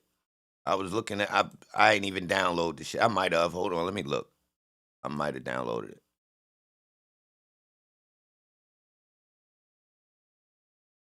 Oh, salute to LaDana for getting me that Outcast indictment, that motorcycle nigga indictment. I've read through that. That shit was wild. They ain't do no smoky shit. They mysteriously. I'ma just tell niggas this. Niggas should get a motorcycle. They dumb as shit. They ain't even had to go to jail, y'all. I don't know what the fuck they was trying to do. They were trying to force themselves on some territory for no reason. Like, I don't even know why the fuck they would even do that. Bro, if niggas had a bike gang that never rode together, y'all jam, bro. Did you hear what I just said? Yeah, we a bike gang. We get busy. We never ride together. Never. Never went to no fuck a motorcycle shop. We ain't got no damn bars. We be at no. Fucking meet at no damn bar. Never. Ain't no pictures of us together. Ever. None of us went to high school, nigga. Together. You get it? We getting busy, though. You heard me. Some military vets? Oh my God. Man. Boys could go on a run, niggas would never. They'll put it like this, yo. Nobody ain't paying attention to no motherfucking black gang. No black biker gang. It's up to y'all to get hot enough for them people to, you know what I mean? So you talking about what you gonna start beef with another biker gang? Hell no, we got into this shit to get money. We invisible. We sliding on niggas, man. We is not no typical nigga. We are using the exploit of, we are on these fucking metal horses to exploit the law. We is not trying to be a biker gang, all that old flagging, and it's about the patches, and niggas can't come in our territory. Nigga, we busting sales, nigga. We are a high-level drug-selling motorcycle gang, nigga. Fuck all that old, them boys, ball ping hammers. Man, fuck that, nigga. We got nigga. So, I don't know, because them boys can get away. It's a lot of, like, if you notice, there ain't too many times them boys getting captured. That's an underworld that's allowed to exist. Real rap. The motorcycles. And I play that shit on some old, half the year we off. Like when it's cold, we ain't out. Straight like that. Straight like that. Straight like that. I really said, I was thinking about it. I said, yo, how these boys get chipped off?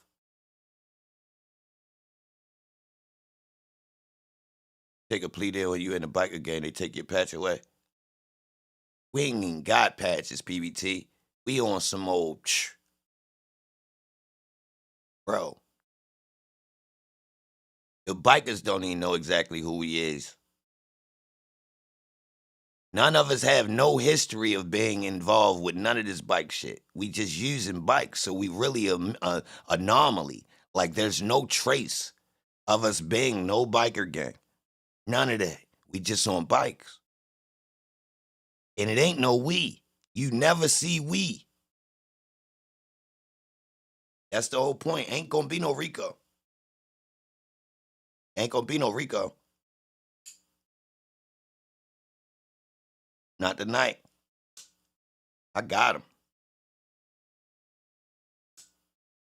Can't prove that RICO on paper. RICO don't even hold up on paper, y'all. Like, you gotta give them the RICO. No tattoos. No tattoos, y'all. No visuals. Nobody don't, it ain't no code, bro. That's the whole point. We fucking all that up. We done went through every goddamn thing they use to determine your gang, and we're opposing that.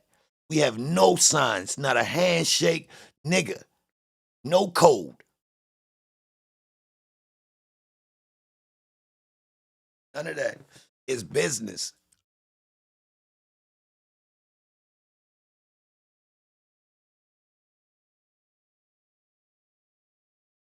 Yo, a team like that, like put it like this, yo. Put it like this.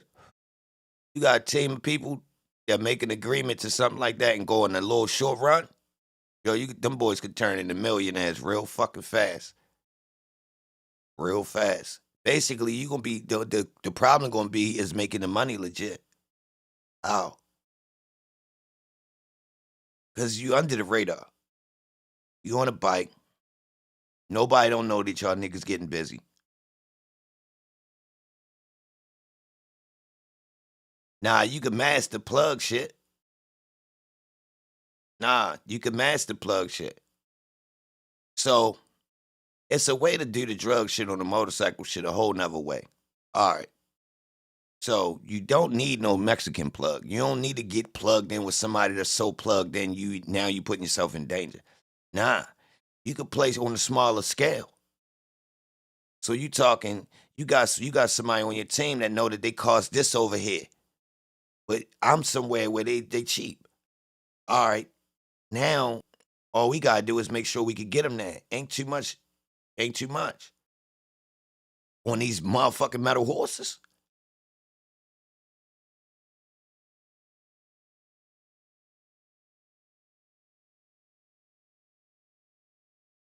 I'm getting that bitch there, bro. One, police don't even pull over a motorcycle. For two, if that nigga go to flash them lights, it's a wrap.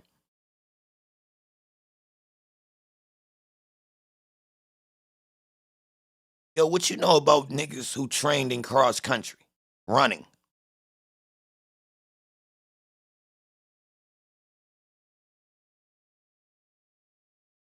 That's see, if niggas feel safe riding that goddamn far, I ain't gonna lie, niggas crazy. They on the on them bike, I feel better. In the car, I'ma keep it real. I ain't with that. I ain't with the car. Cause they rolling the dice with the cars. On the black man in the car, they rolling the dice. You got a nice percentage. If I had a little bit lighter skin, I'd be a little bit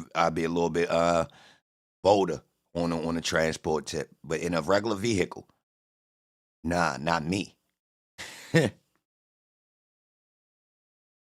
Bike more dangerous. I take the danger. I don't think so, Alan. I think bikes riding cordially aren't that dangerous. They be looking like they chilling. Now, I have never rode a real motorcycle, so I can, you know what I mean? But I'm assuming. I would train, I would train to ride it enough so you feel comfortable. I think that's the thing. Like, you ain't supposed to be on motorbikes until you feel comfortable really riding enough to where as though you ain't worried. You know, you got all of the normal shit under, like you start doing it, you know, when you ride shit like that, like a dirt bike, you get used to, you know, the clutch and the brake and being on a bike. So after a minute, you'll see niggas ride dirt bikes like they regular bikes. So you want your guys to be pretty, you know what I mean, comfortable. I mean, you training to be comfortable on this motherfucker so you can make it where you going. So you gonna have to do, you ain't got shit to lose though. The fuck? Go practice riding a bike, bro. You feel me? Like, I took this into account. Like, what the fuck? Nigga, just ride this bike. By itself. No gang shit. Always A to B by themselves. Never no gang. Nigga ain't never rode in a pack. Never. It's always business. A to B. Bang. Money time. We ain't meeting up on bikes. There's nothing of that. There is no gang. The whole point is we beating RICOs, man. They not gonna be able to. So what? They gonna have to catch one of us with a load. That's all you got. Or you raided a house or something. You can't put it all together and take down 9 niggas. So we still strong. One of us got chipped off.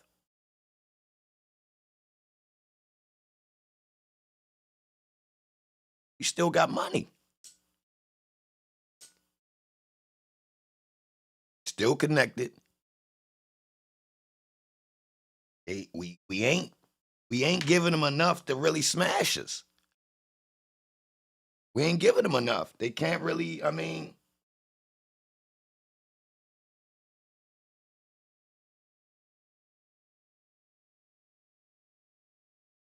Family could definitely get it in. It is something. Matter of fact, you could tell how some of these indictments niggas moving. Niggas getting busy. Is some of them the law? Yeah. Some of them is the fucking law.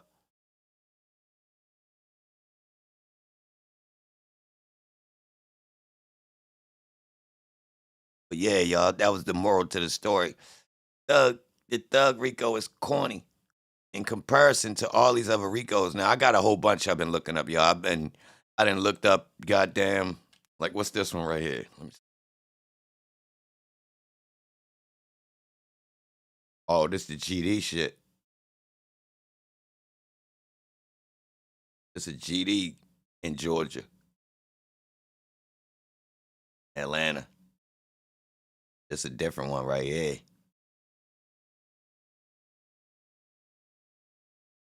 What they was doing.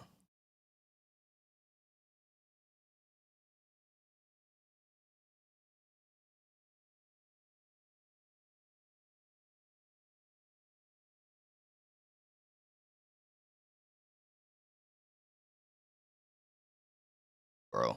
Let's see what they was doing, baby.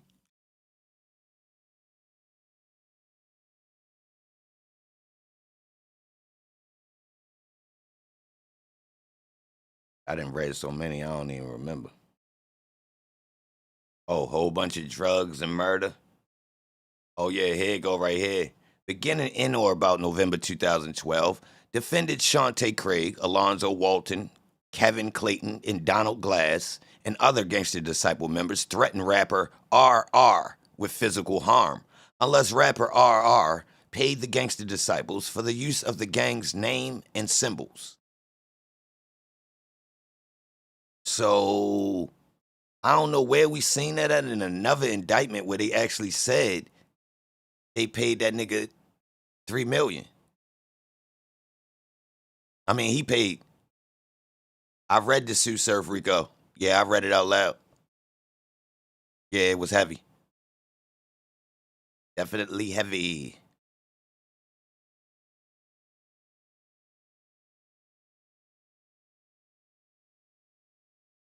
The RICO law is written for people that allegedly have so much power they can get other people to do things for them to separate themselves from the crime, which technically keeps the organization rolling. So they're alleging that the mafia was using this tactic so long they could never get the top, which essentially means the law didn't work. So the RICO is a patch. But the blacks seem to have disproportionately been attacked by the RICO. I don't know. That's just my assumption. What you think?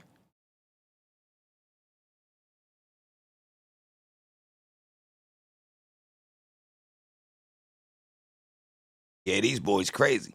These boys say they was shooting a music video and a 17-year-old JH walked in front of the camera wearing a red shirt and taunted the Gangster Disciples on or about February 16th. Lewis Mobley shot JH in the chest because Mobley believed JH had insulted the Gangster Disciples. Oh, these boys was doing credit card scams.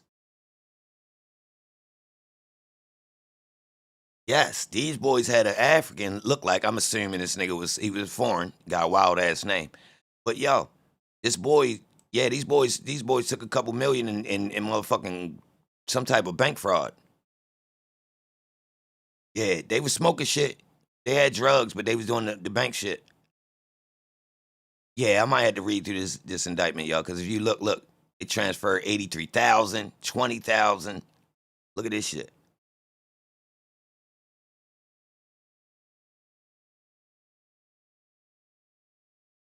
19,000, 43, 26, 24, 108,000. Look at this shit.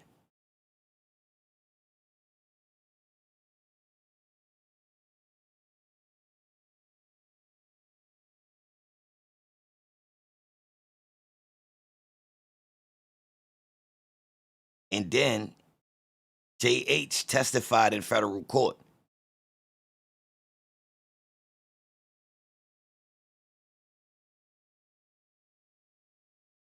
These niggas was beefing with the Bloods and the Crips. The hate committee.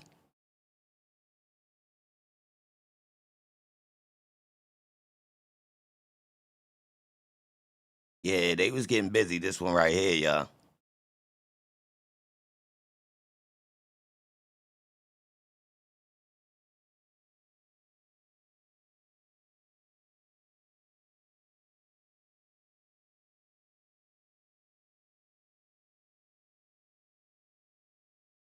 March 22nd, 2014, Gangster Disciple member James Hightower shot and killed rival Bloods gang member Anthony Bowers and shot and injured rival Bloods member DC. So,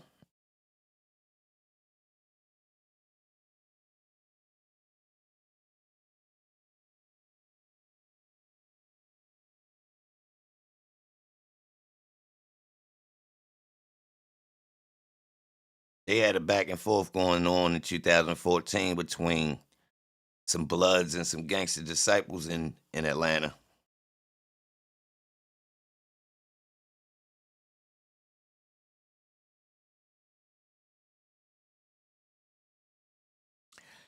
Yo, what's some other Ricos, y'all? Give me some more. I want all of them.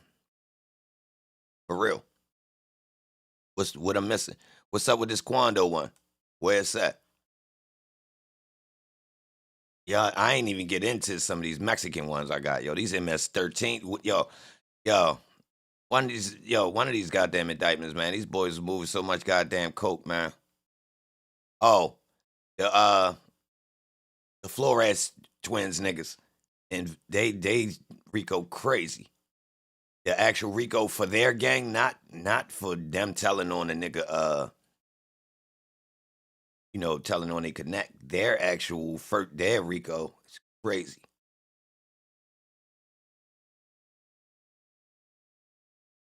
What is that? Oh, the niggas. Oh, these niggas getting the shit from Puerto Rico, y'all. Niggas boldface shipping the shit straight through the mail. Yo, niggas sending straight bricks straight through the fucking mail, y'all. I'm talking about crazy. Mega bricks. And they got the wiretaps. These niggas all on the phone. I'm talking about, bro, how many pages? 231 pages. Of these niggas talking on the phone in Milwaukee, getting coke from fucking Puerto Rico straight in the mail. 2019. Yes, sir. Multiple informants. Yes, sir. That might have been the wildest one I read. Them boys I don't know what the hell they was thinking, y'all. 2019.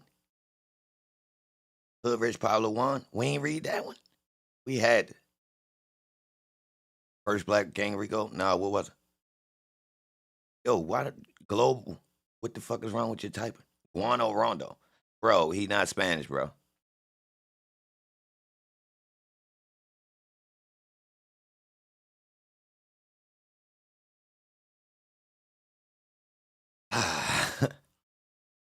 Nigga is fucking nuts. Yes. That Rico. What is these niggas?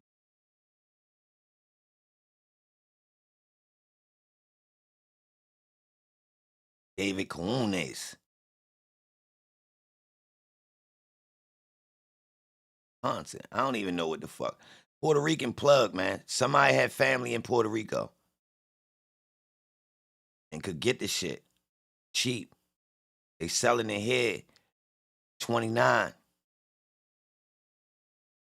So he getting the shit straight through the mail. Niggas sending it through the mail on consignment. However, niggas just give me an address. Niggas literally hitting his phone asking for addresses. Nigga, they sent 8 packages in one day. 8 keys. Separate.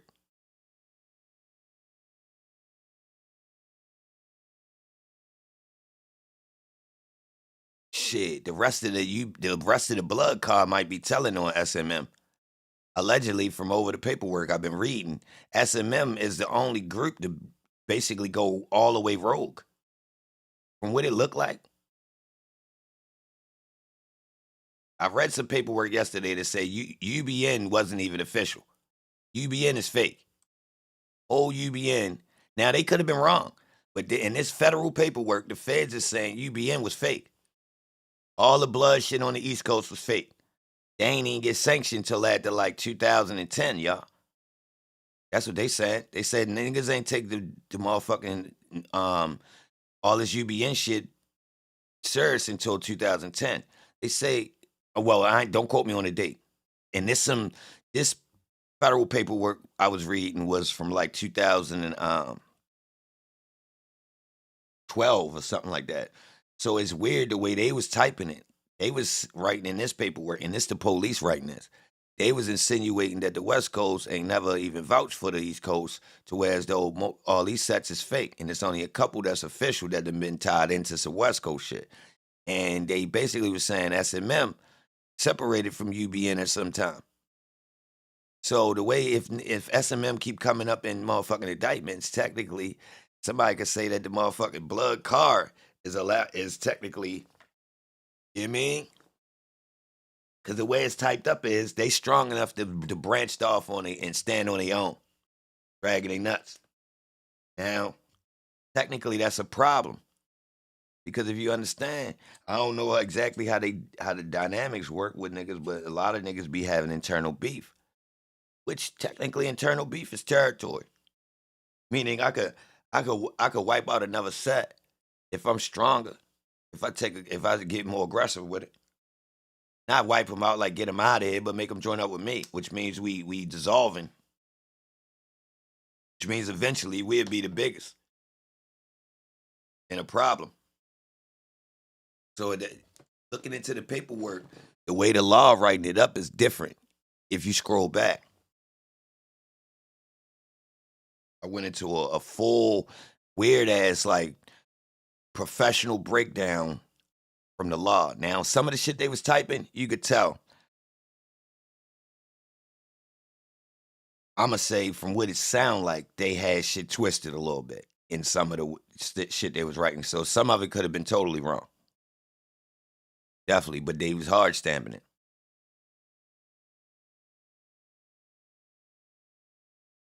Well, I'm going further than that.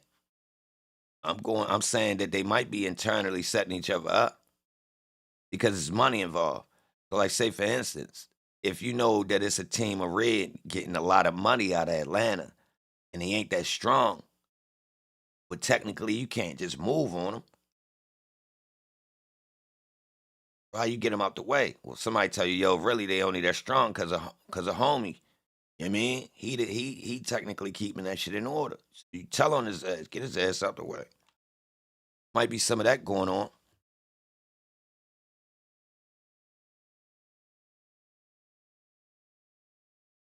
All right, what else I got?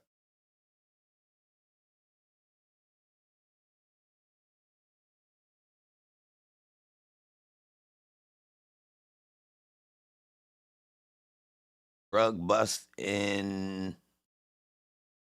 southeastern Mass.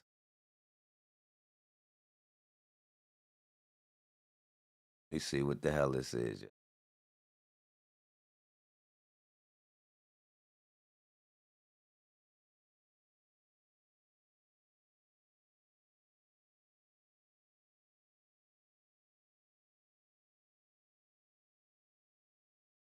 Started in 2009. The investigation has used information from numerous confidential sources, rats, physical surveillance, and court-authorized interception of wire communication. Got him on the tap. Hold on, let me see. Authorized the interception of various telephones being used by members of the targeted narcotics trafficking organization. In total, 10 telephones were intercepted, including cellular telephones of Jose Rosa. Yeah, this them same niggas, bro. Hold on. Hell yeah, this them same niggas. That nigga Rosa was in this other indictment. Maybe it's not the same dude. This is in Massachusetts, though. Oh, this heroin. Oh. The investigation revealed that Miguel Fernandez, Jose Rosa, Larry Gomez, and Justin Texera were each large-scale heroin distributors who had numerous heroin sources of supply, criminal associates, and heroin customers. For purposes of organization in this criminal complaint affidavit, I have divided the facts into 4 sections. Hold on.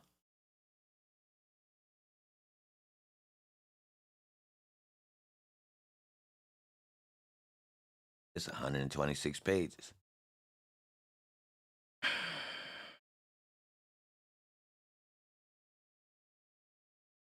These are Spanish bowls. See, this another thing I'm putting pieces together, y'all. How this shit actually getting here. Yo, the real work is clearly coming from foreigners. Like, the amount of work that foreigners have in comparison to black people is crazy. All Spanish bowls.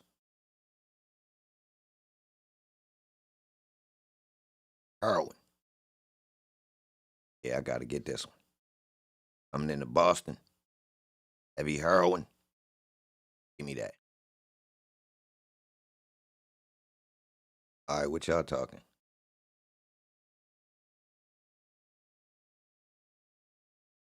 Nah, that wasn't ATL, bro.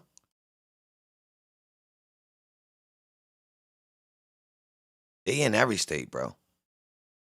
Like it's somebody in every goddamn, like even the places we ain't even paying attention to. It's somebody there getting busy.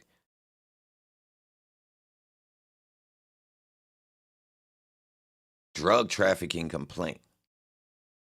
Yeah, that's the one that's talking about them niggas. Them niggas getting the shit shipped in the mail. That one crazy.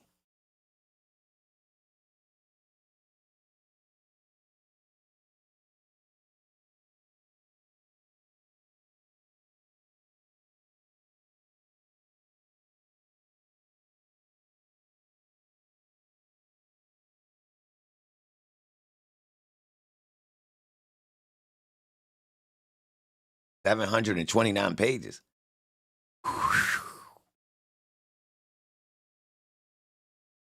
What? RICO in Florida.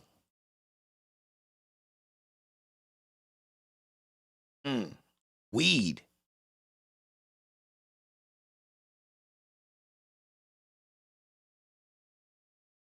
This for weeds. What? How the fuck is this 729 pages, y'all? Fuck. Up. We got informants. CI number 1. Shit. Yo, I don't even know, yo. I can't read it. Yo, that's a book.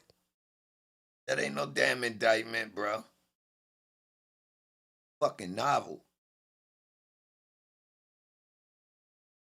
They getting to it off rip, too. They talking about, yo, what page is this? On the 3rd page, they already talking about niggas getting busy, man. Yo, what the fuck is this, bro?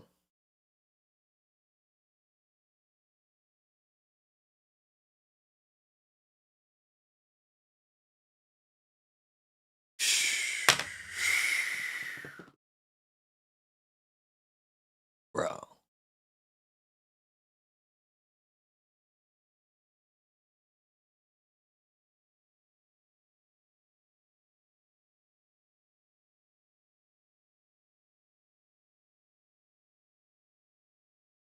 Hold on, y'all. Let's see. I ain't scared of it. We about to skim through this bitch. It's called pork chops, y'all. Who knows what the fuck these niggas was up to? 729 pages. Talking about some weed. Affidavit for arrest warrants. This is complaint. This is a police report to get the arrest warrants, y'all. 700 fucking pages. Maybe it's other shit in here too. Hold on, let's see what it is. God, this is crazy. Look, there go all the niggas. And as they saying, there's more people.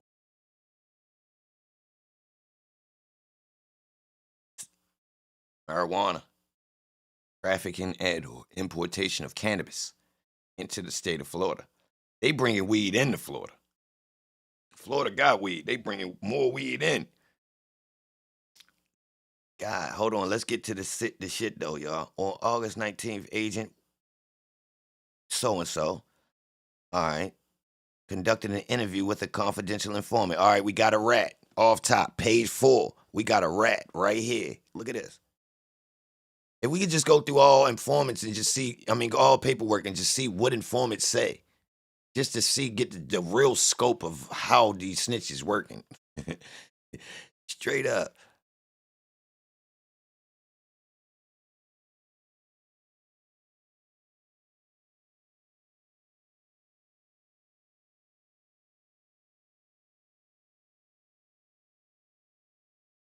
RR. It was Rick Ross, bro.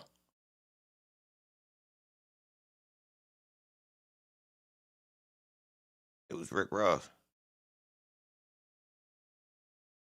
All right. Rick Ross, nigga. What the fuck, bro? How you ain't know about that? Yo, who you didn't know Rick Ross got pressed and had to pay? It was like a myth going around. Nah, it's documented, bro. They already told. Some of the GDs or whatever the fuck they told. It's documented. In multiple indictments, I've seen people talk about them literally getting money from yo. KK. Yo, what the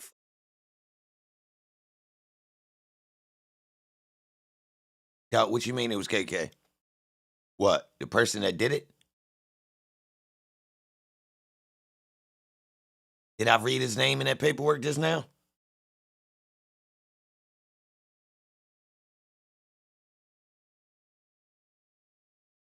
Yeah, that's the same one. The niggas with the credit card scams.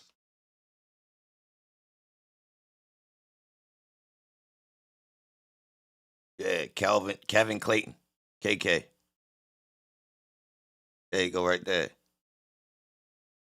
Yeah, right there.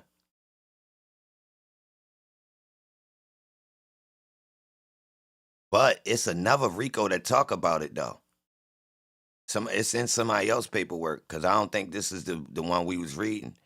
We was reading another one and somebody mentioned, like, I don't know if it was a rat in somebody else's paperwork, but they was basically saying who it was. Like, yeah, they had got the money from Rick Ross and they had said the amount.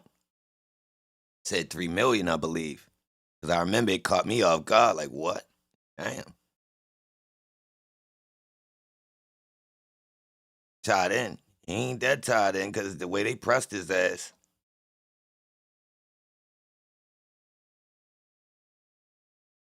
All right, this is that DIABLOS. Let me get it out.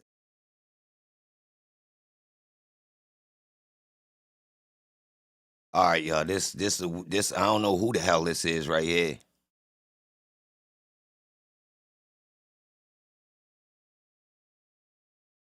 Somebody selling a lot of weed though, and they got rats. Let's see. The police conducted an interview with a confidential informant who provided information regarding an individual involved in the sale and delivery of large quantities of cannabis within Seminole County, Florida.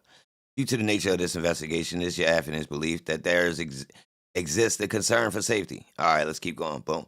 Hold. It is necessary.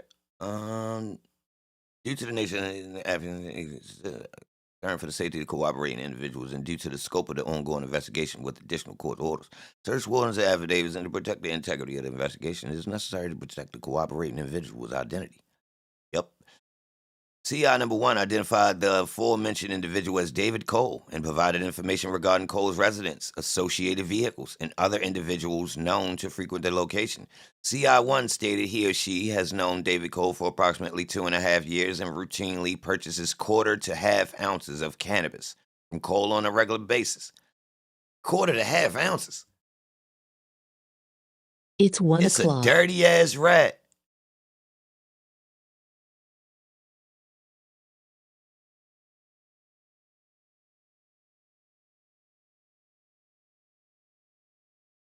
What? CI number 1 stated that during a past conversation with David Cole, he or she, if that's the case, then I could have got chipped off. What the fuck? Was informed by Cole that he had connections with a group of Mexicans who supplied him with cannabis on a regular basis, normally 7 to 8 pounds a week. CI number 1 informed Agent Aguilera that this cannabis was commonly referred to as regs, by David Cole, and that reg was a code slang word meaning a lower quality cannabis which is normally grown outdoors. CI number 1 further stated David Cole also obtains 4 to 5 pounds of a higher quality indoor hydroponic cannabis from an unknown source of supply on a weekly basis, and that this cannabis is commonly referred to as crip. Yo, who the fuck called weed crip?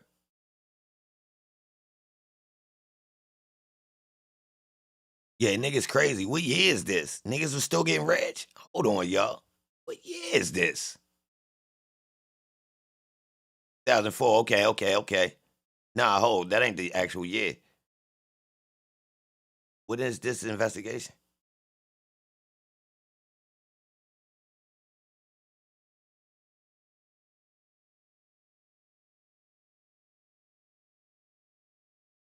I ain't gonna lie, that fucking Reggie. Goddamn Mexicans with the Reggie. All right, let's keep going, though. Let's see what the motherfucker CI said, y'all. All right, so he actually a little bit. He getting to it a little bit with the grass though. He got options, so he ain't petty. Because if you get in front of 8 pounds of desire, and you got the reg, technically 8 pounds a week, you busting down and serving weight. So you'll serve a pound or you serve an ounce. Yeah, that's yeah. Yeah, that's yeah. That's decent money, yeah.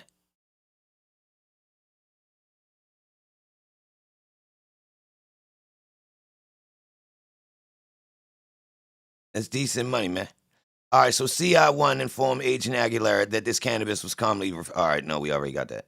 All right, so CI1 provided David Cole's cellular telephone number to Agent Aguilera and stated he or she has contacted the telephone number on numerous occasions in the past in order to arrange drug transactions, and that many of these transactions have occurred within Cole's residence located in the Chilota area of Seminole County.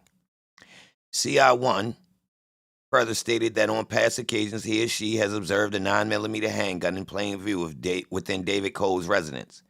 On August 20th, 2009, Agent Aguilera, utilizing the information provided by CI1, was able to locate and identify an individual by the name of David Franny Cole, a white male with the date of birth of August 2nd, 1986, with the listed address of 480 Lake Drive, through various information sources to include the Florida Department. Yeah. Along with Agent Aguilera, met with CI number 1 in order to show him or her a Florida Department of Highway Safety and Motor Vehicles driver's license photo of David Cole. CI1 positively identified David, and as he or she had previously identified CI1's cannabis source of supply and utilizing the cellular telephone number. Police conducted a check of the Seminole County Sheriff's Office City Council Investigative Bureau complaint database, which revealed 2 anonymous crime line complaints identifying David Cole as selling controlled substance. That's important, y'all. Look, they literally had already got calls about a nigga. Anonymous, just for selling weed, y'all. So niggas tell about the weed niggas. Anonymous. That wasn't nobody telling like to get off. They just telling on the weed nigga, just calling it anonymous. The first complaint, which was received on April 7th, 2005, identified David Cole, along with another subject identified as Billy Fawkes, as selling cannabis. The second complaint, which was received on September 10th, 2008. That's a nice window. You only got 2 complaints in 3 years? Shh, that's cool. Identified David Cole along with 2 other subjects, one of whom was identified only by the first name of Edward, as being involved in trafficking cannabis, cocaine, Oxycontin, Percocet, and Xanax. Whoa.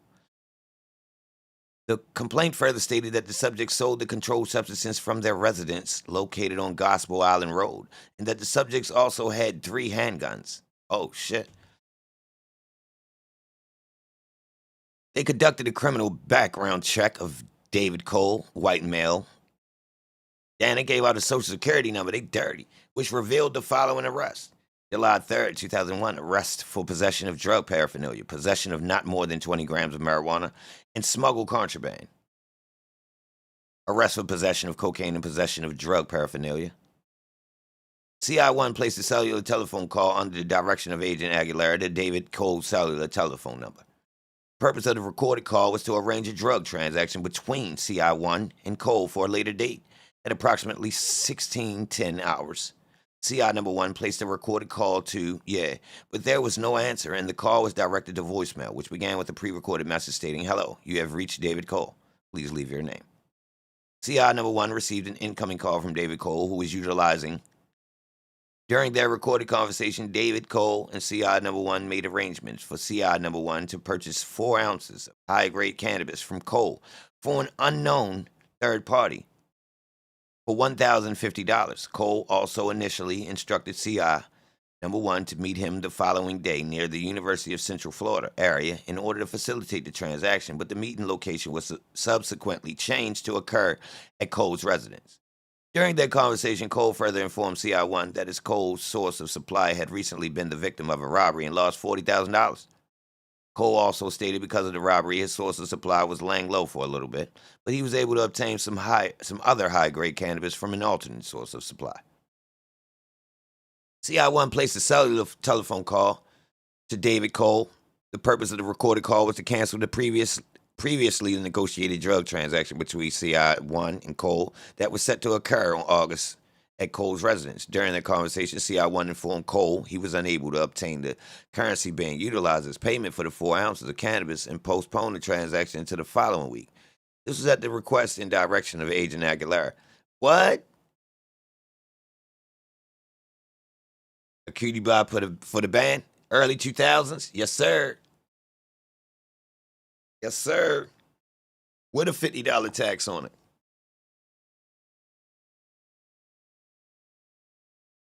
$250 each one.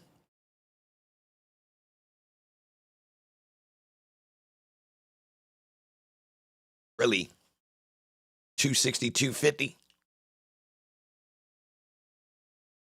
Niggas charging $262.50 for each ounce. That's crazy. No, Alan, it's $260, $250. Stop playing. That's the shit to get you robbed, y'all. Get you took off. I told y'all the other day, when you put this little dumbass tax on it, now at least it is a 50. But when I do this math, I'm going to tell niggas when we get in the car, yo, that somebody put some tax. I don't know who put this extra dumbass piece of tax on this thing. But somebody put an extra 50, bro, on that. Like, that thing is ugly. Who the fuck does 1,050? And make me think you ain't the guy. All right. So, boom. CI1 attempted to contact David Cole at the request of your affiant on cell. Yo, hold on, y'all. This police set this nigga up. This nigga set this nigga up, y'all. The police. Yo, he got the nigga to make set up a buy and then cancel it. Nigga. That's the shit that make me think you the law, bro. I swear to God. That's some abnormal shit on the streets. Nigga want to buy something, right? Say, yeah, yo, I'm going to cop this. Woo, woo, woo, yo, get that lined up. Then the nigga say, yo, I ain't even get the bread for that, yo. It's going to have to be next week. Next week? The streets don't even move like that, yo. Next week.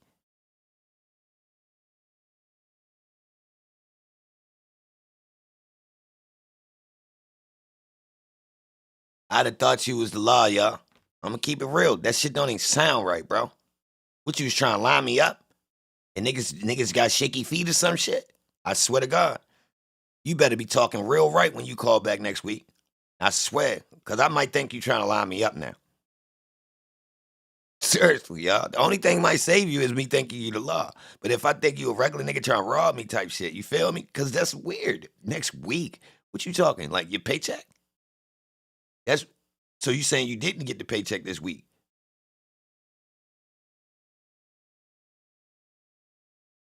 I'm confused, bro.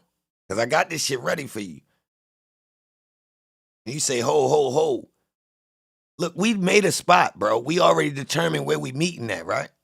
Once I done switched the shit to my house, now all of a sudden you talking next week. I ain't even gonna lie.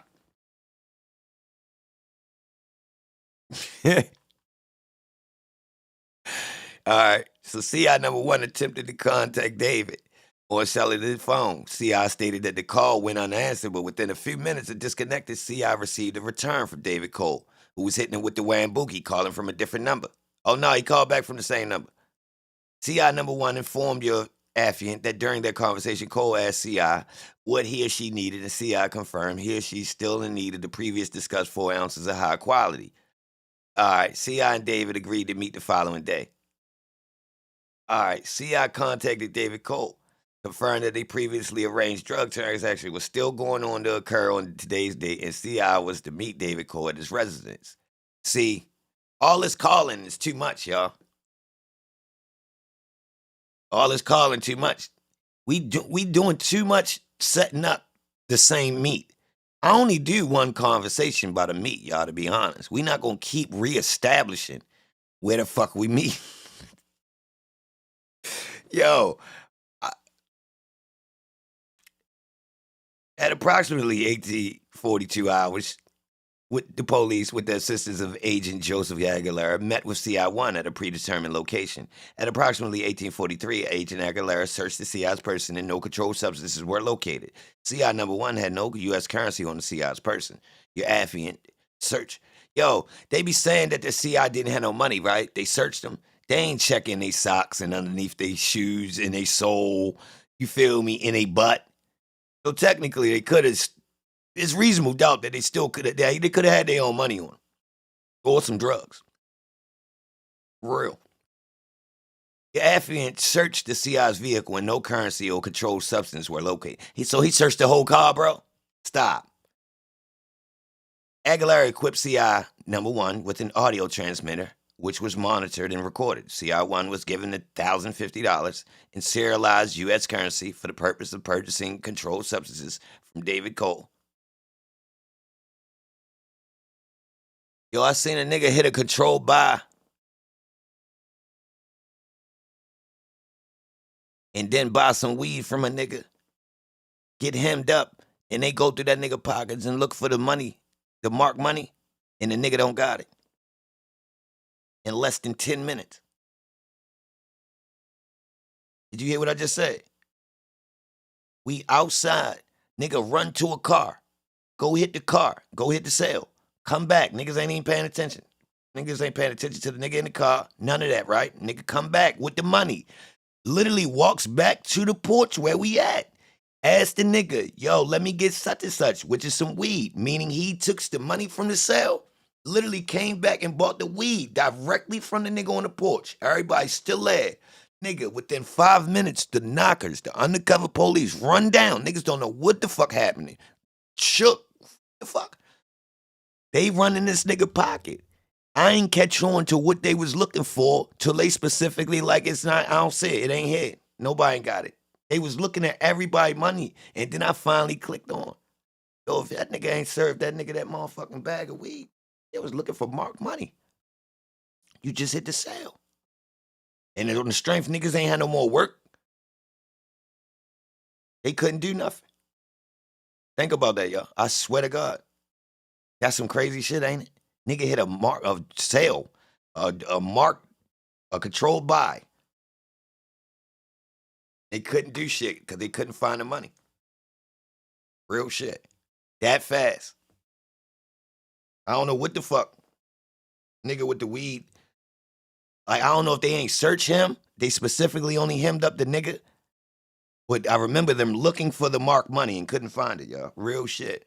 Fucked my head up. And I ain't never know, like, I ain't realized what was going on until I'm like, oh, yo, hit that sale. So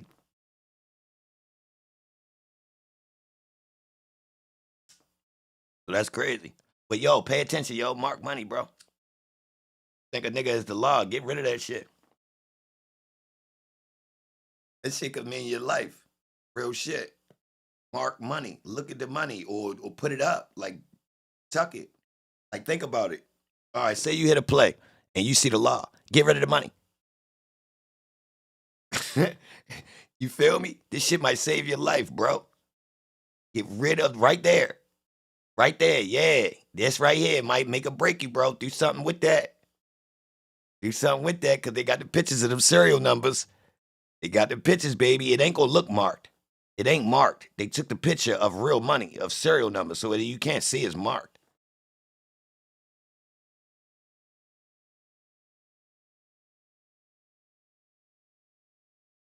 Now, when it's petty, it's only one bill. Or, maybe 2, 3 bills. Yeah, pay attention. Prior to CI arriving at the location, CCIB agent Keith Whitmore, Agent Lovett, and FDLE agent Eric Hernandez positioned themselves near 480 Lake Drive in an attempt to observe CI1 enter Cole's residence. While CI1 was en route to Cole's residence, Agent Lovett informed your affiant that David Cole was riding a bicycle around the area of his residence, and the agents had to move from their stationary surveillance position in order not to be compromised. Oh, he was actually smart. He was on the bike riding around, checking the scene. Gangster shit. CI1 and observed him or her stop directly. Aguilera continued to follow CI1 and observed him or her stop directly in front of 480 Lake Drive. Once CI exited his or her vehicle, FDLE agent Hernandez, who was in the immediate area, was able to observe CI walk towards 480 Lake Drive and enter Cole's residence. All right. They were able to monitor and record the conversation and subsequent drug transaction between CI1 and David Cole, which is summarized as follows. He was currently in the process of installing video surveillance cameras around his residence due to a burglary that occurred the prior night. Cole specifically stated that he will have the ability to watch the front yard of his residence and that the system will consist of full cameras. CI1 attempted to confirm the previously discussed price of $1,050 for 4 ounces of cannabis, and Cole replied it was not correct because that was the price he had paid for the controlled substance. It should be noted that the drug dealers routinely charge their customers more for controlled substances that they originally obtained from their sources of supply in order to facilitate a profit. Furthermore, drug dealers also make a practice of purposely not divulging their sources of supply to their customers in order to protect their profit margin and eliminate the chance of being removed from any future transactions as a middleman. Cole informed CI1 that the plastic bag, which contained the cannabis he was selling to CI1, should not have any fingerprints on it. This indicates that Cole is familiar with law enforcement techniques regarding latent print recovery.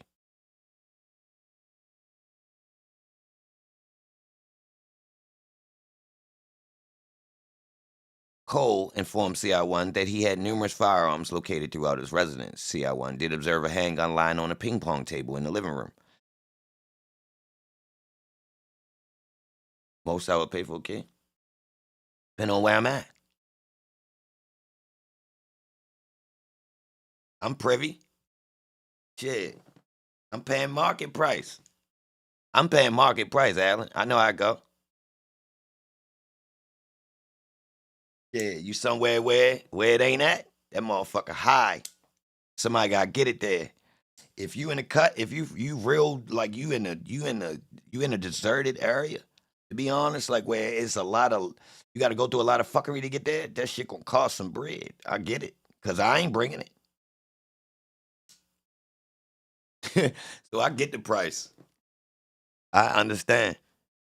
And the streets got to pay on the other end. If it really costs that much, then technically it just costs that much all the way down. And I seen that. I seen places where technically it was high and it's high all the way down. Cole informed CI1 that his cannabis is secured inside of a safe, which is bolted to the ground inside of his residence. Cole stated that he normally moved 100 G's of product a week, and that he goes through $12,000 to $15,000 worth of pot a day. It should be noted that G is a common slang term used by individuals when referring to $1,000. Why the fuck is he telling this nigga this? Agent Keith Whitmore, Agent Lovett, Agent Hernandez were able to observe CI1 exit 480 Lake Drive and walk towards his or her vehicle. CI1 left the area while being constantly followed by your affiant and Agent Aguilera and returned to the original predetermined meeting location. Once at the location, CI1 handed your affiant a backpack that contained a gallon-sized plastic Ziploc bag with the suspected cannabis received from David Cole. CI1 informed your affiant that while he or she was waiting in the kitchen of Cole's residence, he had retrieved the cannabis from an unknown location within the residence, and CI had placed the cannabis in the backpack for transportation back to the original meeting location. Aguilera searched the CI's person and did not locate any other controlled substance or currency. The police searched the CI's vehicle and did not locate any controlled substance or U.S. currency. They tested the weed, and it tested positive. And they put it in it was 109 grams. 3 grams short. It should have been 112.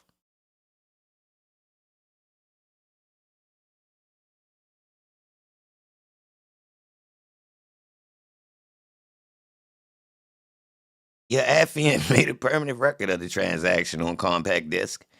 What? Oh, yeah. All right, come on. CI1 contacted the police and stated that he or she had received a telephone call earlier that same day from David Cole, who was now utilizing the new number. CI informed the police during their conversation. David Cole informed the CI he likes to change his cellular telephone number every couple of months just to be safe. Nigga, you calling the same number. All right, let me tell you something. All right, you got a phone. You use the phone. You call a lot of people. People you call might be dirty. You get a new phone. You cannot call them old numbers. Hey, Hey, where the posted nigga at right now? What's going on with Posted? Hold on, posted came I up. ever see E-bands, I'm gonna break that nigga face. Yeah, I can't give Other posted back to podcast late niggas night. can't That tell ain't you niggas happening. this shit, man. They don't know, man. No. Or they fucking the law. Why ain't nobody saying this shit? Why ain't nobody saying this? Why they be going over all this shit niggas be getting caught up in? Ain't nobody putting the corrections in that bitch? Man, niggas owe me out here because I ain't heard a nigga talk like this. Niggas be reading and being all glamorized and talking like, you know what I mean? They want to see niggas keep getting smashed the fuck off. Why the fuck, why niggas reading it? Niggas ain't filling in the blanks like, yo, whoa. For the niggas who don't get it, do you see this? So who they is, y'all? Who are these people that's claiming to have been out there?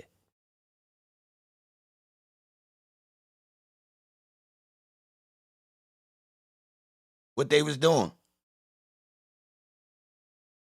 Boys was working.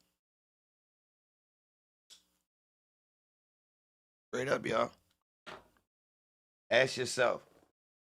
Like none of these people don't be really talking like that, bro. I ain't seen a YouTuber kick that shit like that.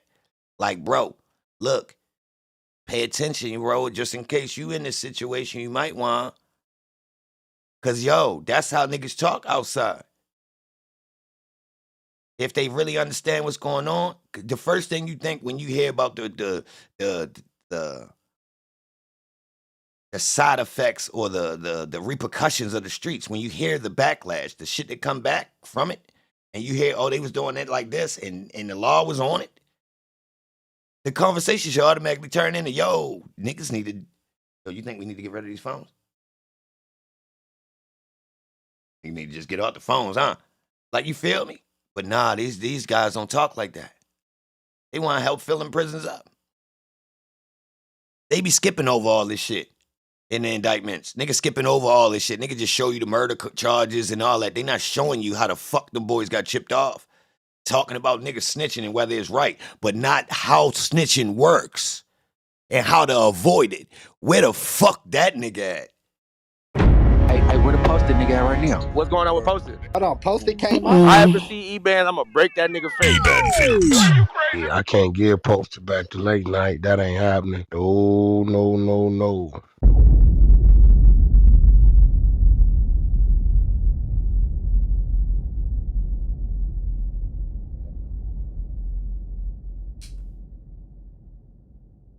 Nah, you can't do the chirps. You gotta walk down the street with your man, with your hand over your mouth. They go to video and audio surveillance, y'all. They've been doing this shit since the 60s and 70s. We got more tech now.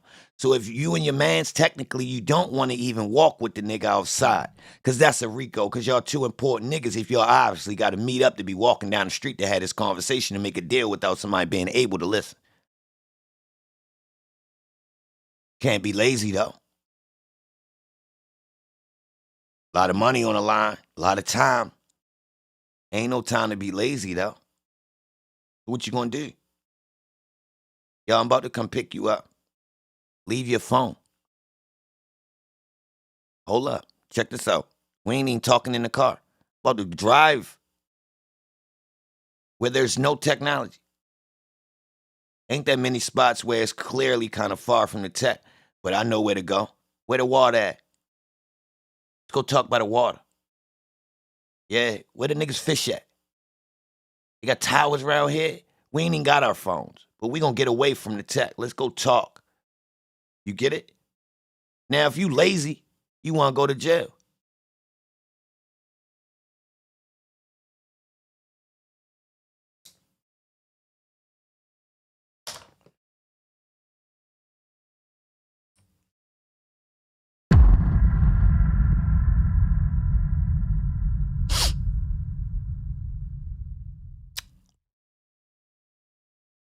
So David Cole got a new number and called the informant with the new phone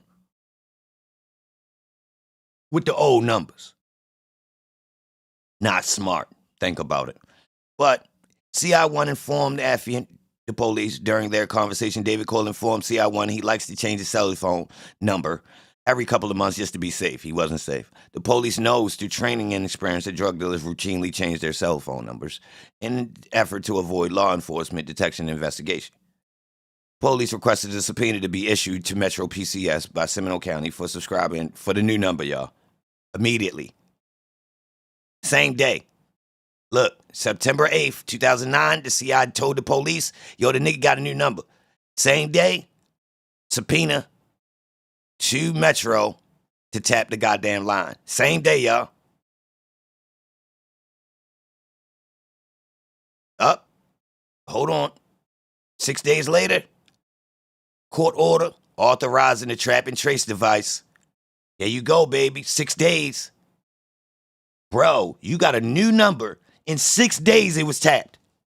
Whatever YouTuber is putting this together, telling you. These other YouTubers should be telling you, yo, in 6 fucking days. Nigga, you so sick, every 6 days you need to throw the phone away.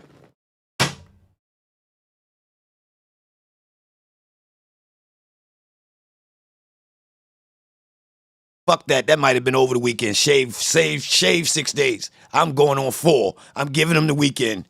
Fuck that. We going every 4 days.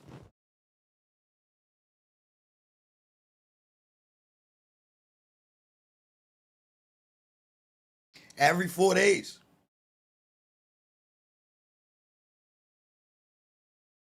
You see this? Did y'all do the math? Took 6 days. I'm doing 3 to 4 days now, man. Every 3 to 4 days, man. You gonna have to keep up. You ain't hollered at me? Yo, I've been trying to keep up with you. Nigga, you know what? Nigga, you gotta catch me to stay current. Not playing. Not dragging my feet because y'all niggas is. You lazy? We ain't got shit to do but to get new phones. Fuck it. Got these bitches changing these motherfuckers out like motherfucking socks. Straight up. Yo, 6 days.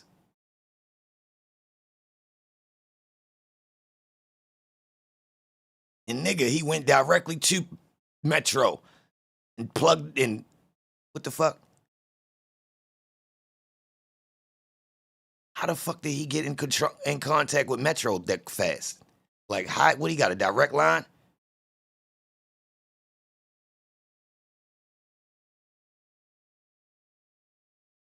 The police was monitoring both incoming and outgoing telephone numbers. Deputy Sheriff, yo, first off, yo, they got phones. First off, y'all, hold on, y'all. Why the fuck is niggas still using regular throwaways? Won't niggas just get some old, you could get shit that ain't even fucking registered to any, like, we talking about some old Asian throwaway shit. For real. We talking worse than Family Dollar, y'all. Seriously. Got the internet, y'all. Imagine. Straight up, Alan. Like, come on, bro. I know they got some $5 joints sealed up. That bitch is good. Bitch come with 20 minutes. It's got 20 minutes. Literally disposable. Like a camera. The bitch, damn, that bitch is dissolving water, bro. I know they got some shit like this where it's like a kid, but it work. Like it's like a toy. Like it's not even damn near real, bro. Like it's like the cheapest way you could call a nigga. For real. It's literally a calling card with a little ass cheap speaker and a mic on it. Like it barely work. It's like good for like a call or two. It gotta have this shit, y'all. I'm telling you. Fuck. All right. So they put a remote. Hold on. What the fuck? Put a camera in front of this nigga house. Camera was placed in a covert location near 480 Lake Drive and was installed in order to conduct surveillance. Man, it's about weed too, yo. That's fucked up. Florida dickheads about weed. The police traveled to 480 Lake Drive for the purpose of trying to ascertain if the previously mentioned surveillance camera, which is mounted above David Cole's garage, has night vision. At approximately 6:10 hours, the police, utilizing handheld night vision goggles, was able to determine that the surveillance camera affixed to the resident is equipped with an infrared capability.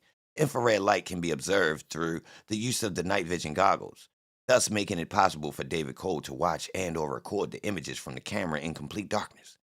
Due to the strong possibility of being observed and or recorded by the surveillance camera, police has abandoned attempts to collect any curbside garbage in fear of compromising the investigation. Who know about the garbage?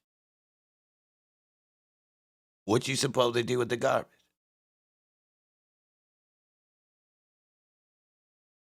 What you supposed to do about the garbage? That's a good question.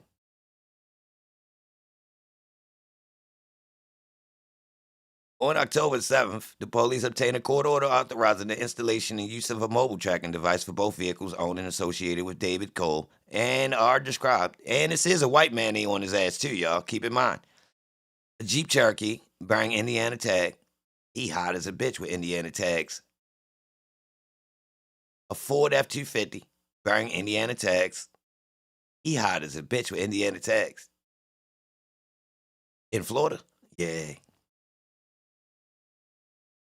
They installed the aforementioned mobile tracking devices on the cars and was conducted in the early morning hours in the darkness in order to minimize the chance of being detected. During the installation, the two vehicles were parked facing the residence. Yo, they crept up on the nigga shit while his car was out front. And that nigga installed cameras. Yo, they installed tracking devices on his cars out front. And he had cameras.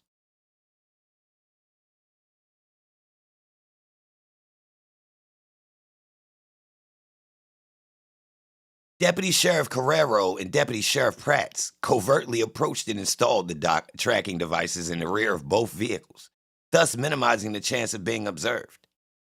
So what about the neighbors? The neighbors ain't see niggas just walking up. Yo, it was some niggas out in your driveway late night. Looked like they was putting some shit on your car. I thought they was trying to steal your rims and shit, bro. But you ain't even got no rims, yo. What the fuck? You might want to check your shit, bro. This at the back. Hell yeah, looking like they was sneaky as shit. Swear to God, looked like they got out of some car. Then they jogged down the street.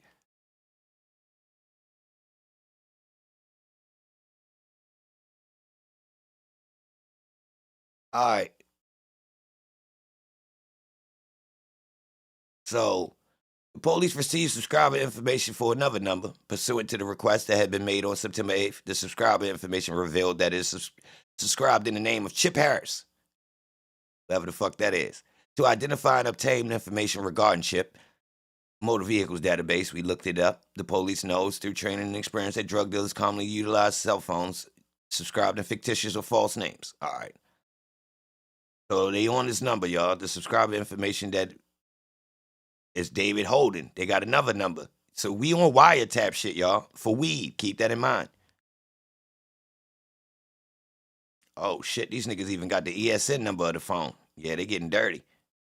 The ESN number allow you to track the actual phone.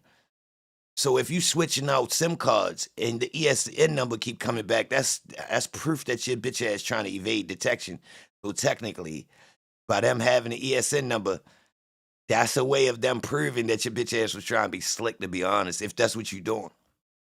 Which is another tactic. So on January 23rd, arrest, subscriber information revealed that the account is subscribed to Joshua Burkett. Okay, a criminal history check of Joshua, a white male, born in 87, revealed the following. 2004, arrest for marijuana possession with intent to sell. No, not more than 20 grams, petty.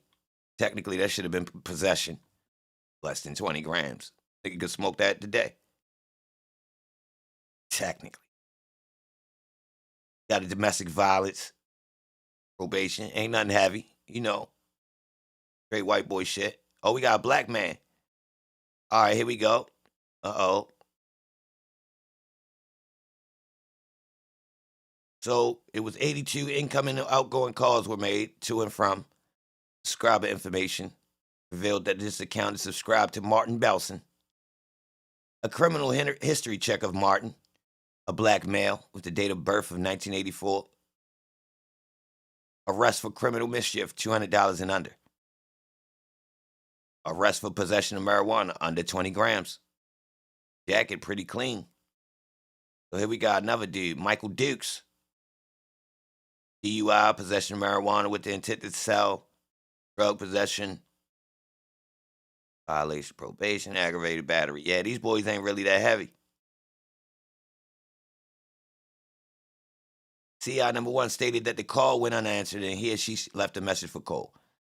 CI 1 informed the police that he or she received a return from David Cole. During their recorded conversation, the rat inquired if Cole was going to be around on tomorrow's date, as asked if he had any of that cheap stuff, meaning the lower quality, non-hydroponic cannabis Cole has sold him or her in the past. David Cole informed CI1 that he had only had the good stuff, to which CI1 asked how much one large would cost.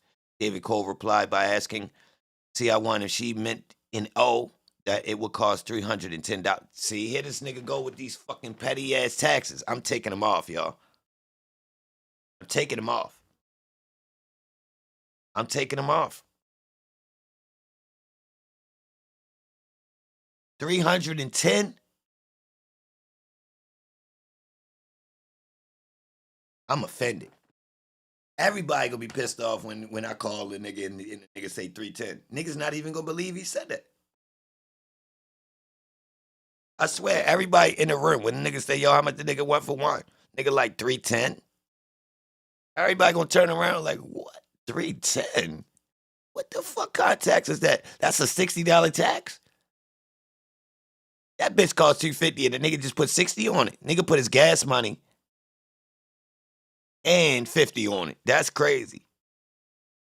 David Cole ends the call by informing CI1 he'll be available the following day, around 3:30 to 4. Through training. All right, yeah. The police met with CI1 at a predetermined location. During the meeting, the police instructed CI1 to place a telephone call to David Cole.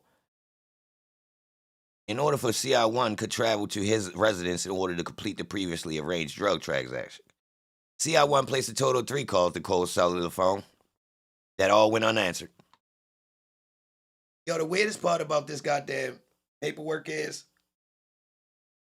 I'm on page 17 of 729.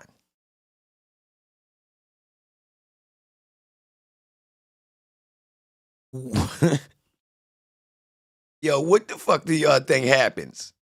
How much of this shit can be in 700 pages? Do y'all think eventually this shit goes haywire or something? Like, what happens here for this to be 700 pages, y'all? Like, what kind of paperwork is this? Y'all know mostly, the YSL indictment is 88 pages, y'all.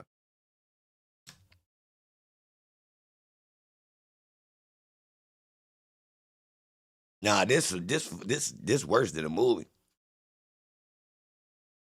So we gonna have to speed up through this motherfucker, right? Let me start summarizing some of this shit. CI1 the tape recorder to record any conversation with Cole. Oh, they put a cassette recorder on this nigga.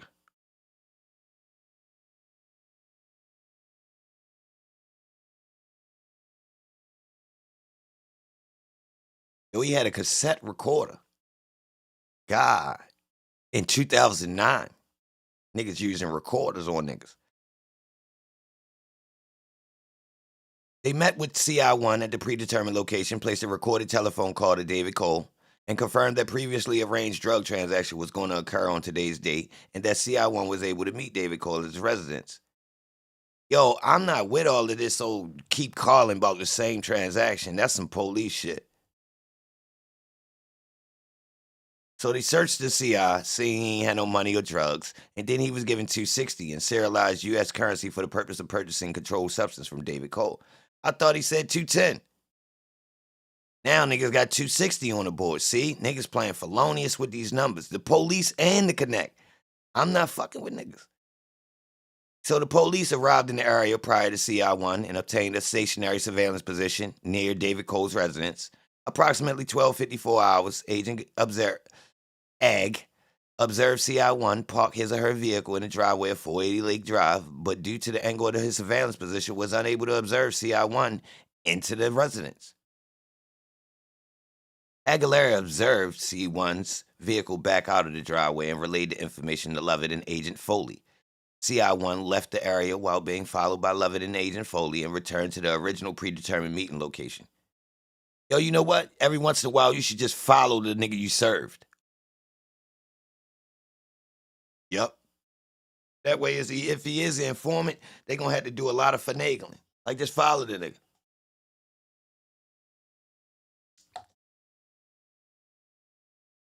Spook the shit out of niggas. Because look, if you do that, they might stop the investigation. You might scare the shit out the informant. He might not want to work no more.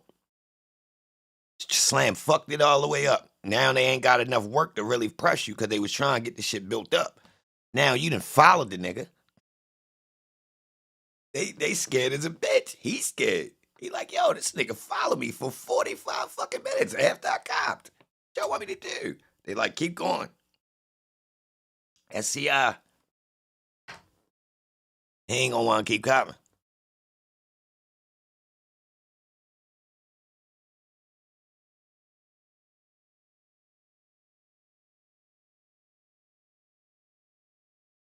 All right, so they got the drugs.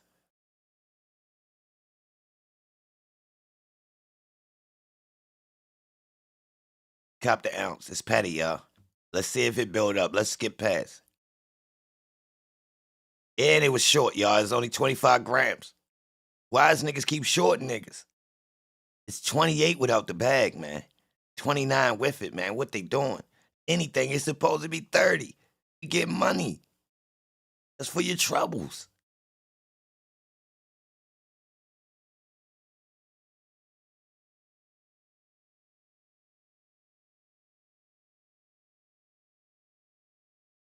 Yo, one way to tell if your connect really got it is if it's over or under. They really got it, it's over.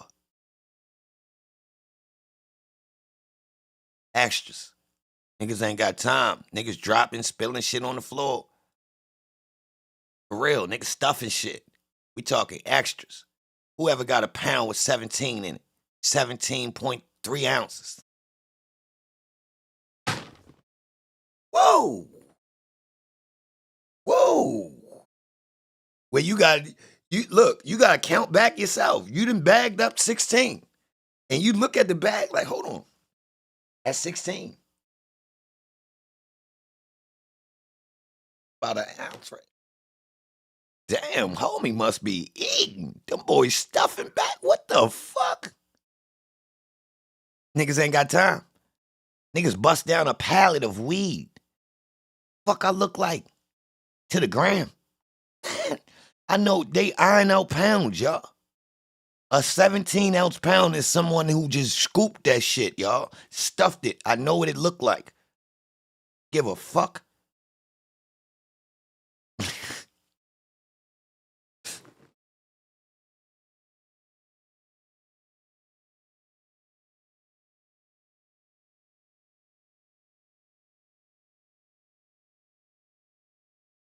So, to let you know if you copping an ounce, right? And you got that bitch and that bitch looked 32. It came out on the scale 32 and shit like that. Fuck with that nigga. Fuck with that nigga.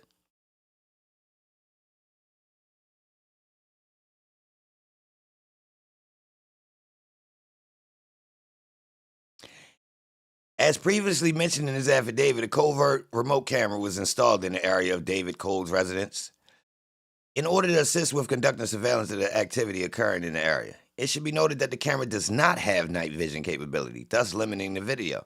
I thought he said it did.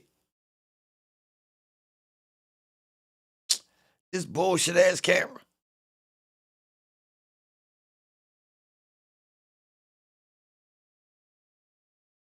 Since the installation of the camera, your affiant has observed a noticeable trend of short-stay traffic, which is indicative of drug sales occurring at David Cole's residence, and is summarized by date.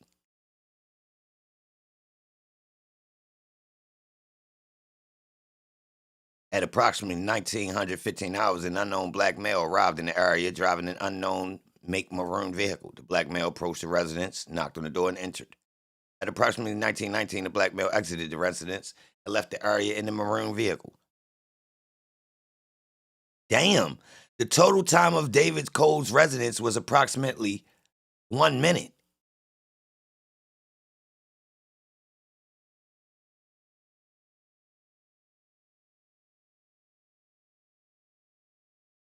Why nobody comment? Might not be real people.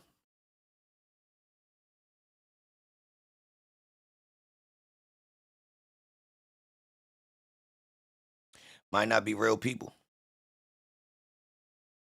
Put ones in the chat if you hear, man.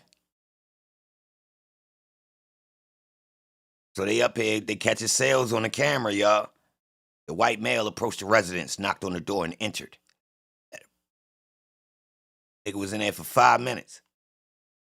They monitoring how long niggas was in there. Hispanic male. They monitoring race, tag number, make and model of the car, how long niggas was at the spot.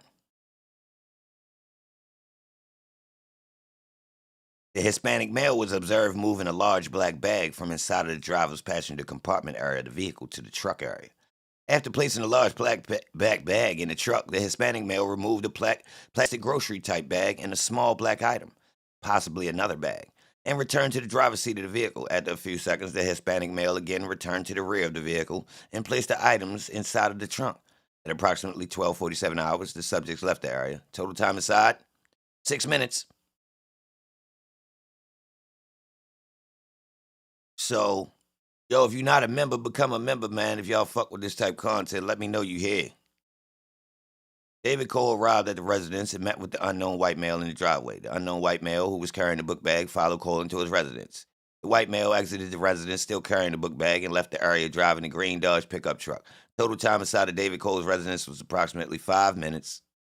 Y'all can't do this quick shit, yo. You gotta sit down. Gotta sit down, bro. Can't be in no rush. Seriously, bro. Like, if you come, you can't do that, bro. In and out?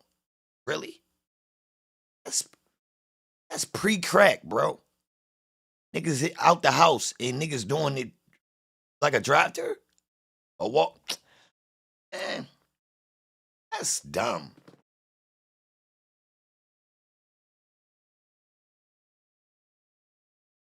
That's clearly dumb, y'all. Yo, I said in the song, and the steady flow of traffic got me worried about the neighbors. So I'm Audi 5000. I'ma see you later. The steady flow of traffic got me worried about the neighbors. Yo, I wrote that shit in like, who knows, 07, 08. Like, come on, man. That's obvious, man. All right, so you got the unknown, and they don't even look. You got demographics coming to your house that don't even match. They all over the board. You got different age range pulling up and all this shit, man. Hell no, bro. Now I don't know if that's the case here, but it's starting to look like Holmes was loose. He just letting anybody pull up. Nah. First off, it would be better if you in the area for you when it's time for niggas to come meet you to go out and meet. Out and about. You call yourself bringing it to your residence. It's confined, but it's actually hot. You got people bringing book bags in and out your house. That's not normal. Grown people don't carry book bags.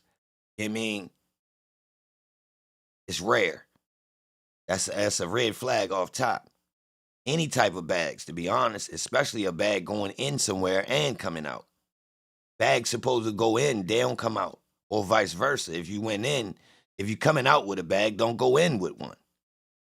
So it's like all these things count, yo. Just pay attention. We got another white male winning that bitch. Came out with the white grocery type plastic bag. A white plastic bag? Crazy. As the white male was walking, David Cole could be observed standing in an open doorway. Total time, 8 minutes.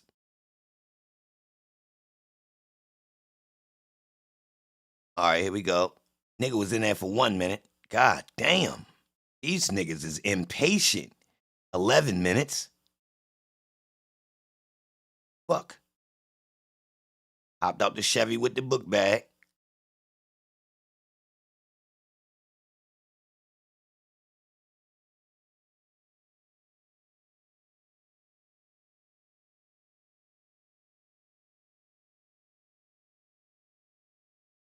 Five minutes. He hot as a firecracker over this motherfucker. 5 minutes again. Two of them back to back. September 27th. 11 minutes.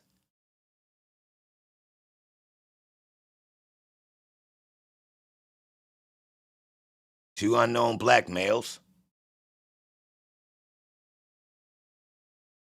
24 minutes. All right, that's a little better. That still ain't no average stop by a person's house. People don't just pull up to niggas' houses and stop by for 24 minutes. You know what I mean? Or 5 minutes or 1 minute. Most of the time, it's a little bit longer on average. Especially if you try not to be hot.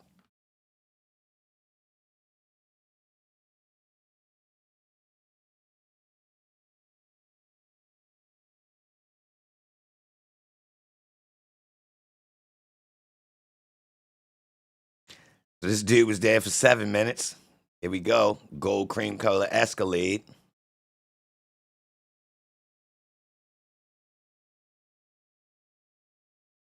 $20 minutes. See, look, all right, let me tell you. Somebody could tell you to pull up to their house, you think it's safe. Whole time he in an investigation because his dumb ass got mad people coming. You thinking this cool? He gonna let me pull up to the spot. It ain't that hot. You see the neighborhood, you like, damn, it ain't even that bad. Whole time this nigga is fucked up because he got too many people coming.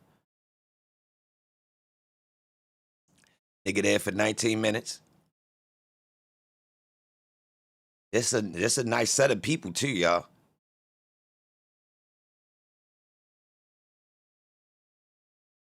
Niggas pulling up in their own cars, getting traced by their tags. Niggas in that bitch for 3 minutes.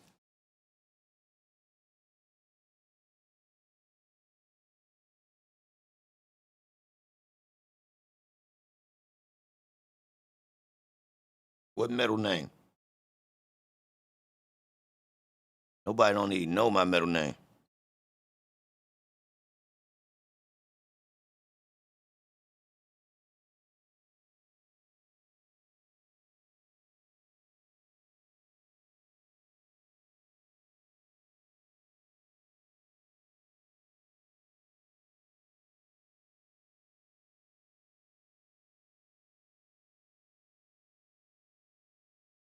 Mm-hmm. All right, so this nigga selling a whole bunch of weed, y'all. I'm gonna fast forward. They showing how much surveillance they got, and this all out of hitting at the house. So what you can get from this so far, niggas don't need to be hitting out the house. They on this bitch. When they finally run in this motherfucker, they gonna have the perfect timing. They gonna know when to go. How much time you think they getting? It depends.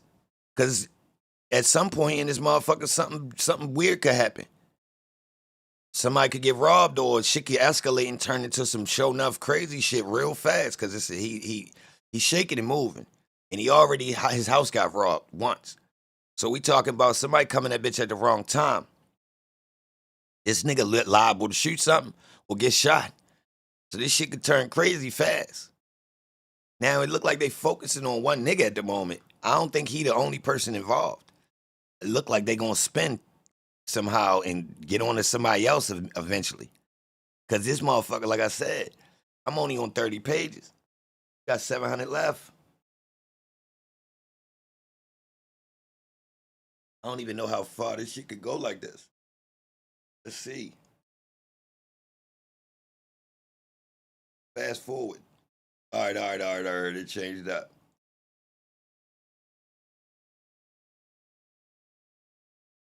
Oh, 2009.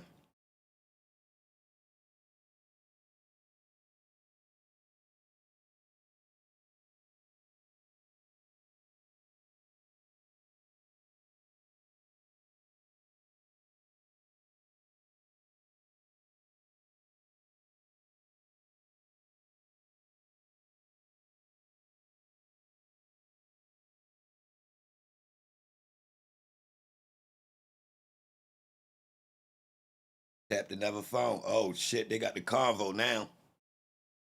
Oh shit. Oh man. Oh shit. It got worse.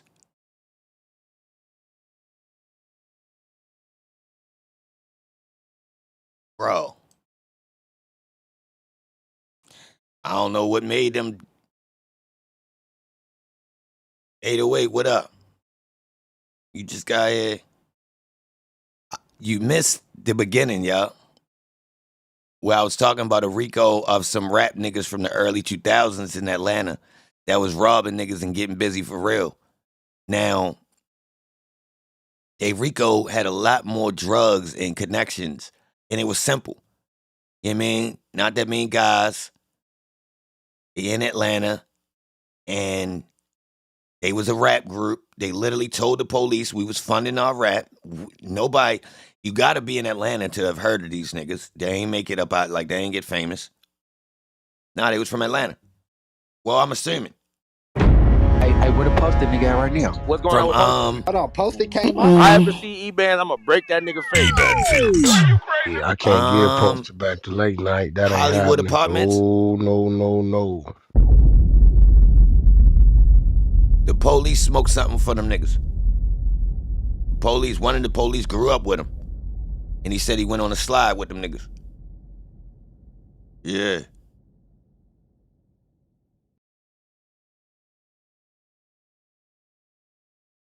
Oh,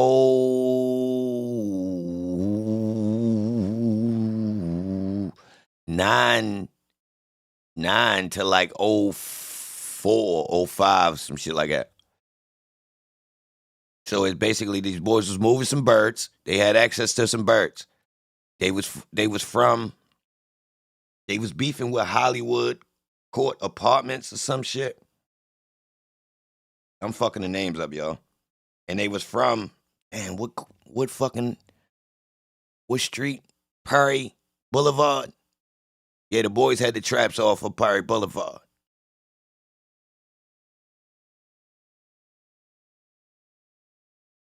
Now they was robbing shit and serving. So they hit a lick for 14 keys. Yes, sir. Boys hit a lick for 14 keys, but they was already active before that.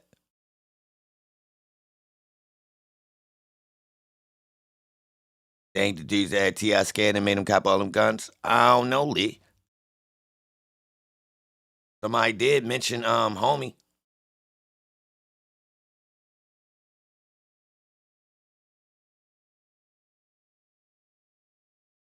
Prairie Homes. Who from Prairie Homes?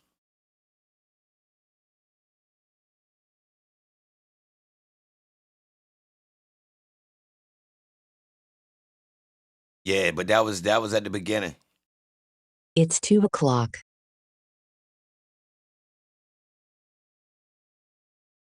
They was beefing with some ops and serving, you know what I mean? Going hard. And then it's another indictment I talked about, but I ain't go over it yet. It's some GDs that got locked up in Atlanta. The ones that extorted Rick Ross, they was getting busy too. Then I got I got a whole bunch of indictments. So that's what I'm about to do. I'm about to go through a whole bunch of indictments over the next couple streams. I'm going to try to keep some energy to do it. So we could kind of get a gist of when we do go back to the thug trial, we really get a gist of these niggas petty. That's my whole goal, y'all. So stick around for these next couple streams because that's what I'm going to be doing. I got a lot of paperwork that shows that YSL is ass. I got a lot.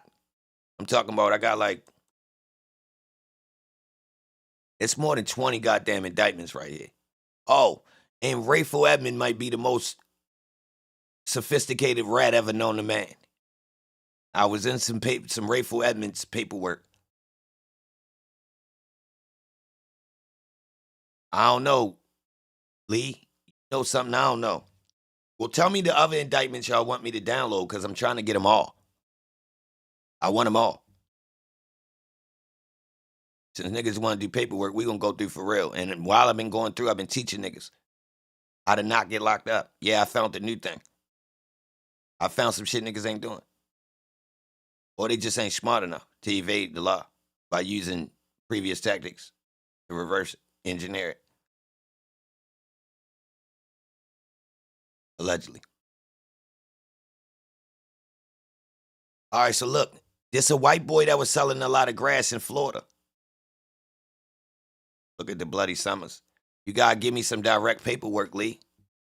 Like something direct.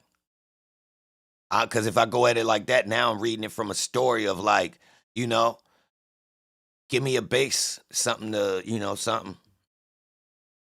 A name, a specific indictment, something. Because if I go like that, and then I gotta go off of word of mouth type shit, like a news story, and then it be loose. If you give me something like the main guy or an event, something, then I'll be able to search it in a good way. Look, this right here, I've been reading into some phone tap joints. I got one paperwork where some Milwaukee boys getting the birds shipped to them through the mail straight from fucking Puerto Rico. Raw. Indictment is crazy. Niggas is butt naked on the phone, literally ordering the shit. Literally calling to Puerto Rico, telling the nigga, yo, I need 2 type shit. Nigga like, all right, bet, I'm putting it in the mail now. Niggas is blatantly on the phone like, yo, did that bitch get that? I sent 2 over here, 3 over to this address, 2 over to this, and 6 over here. So, nigga, they already land this morning. Straight up. Niggas literally tracking it through the goddamn mail on the phone. Live. Like, for real. And it's documented. Like, this indictment was crazy. Then I got another one with some MS-13 motherfuckers. Willy-nilly in D.C. For no reason. Chopping niggas. No, this was L.A. I'm lying. The L.A. Bulls. Took like fucking 10 niggas in the woods and chopped them with the machetes. Yes. And what the fuck?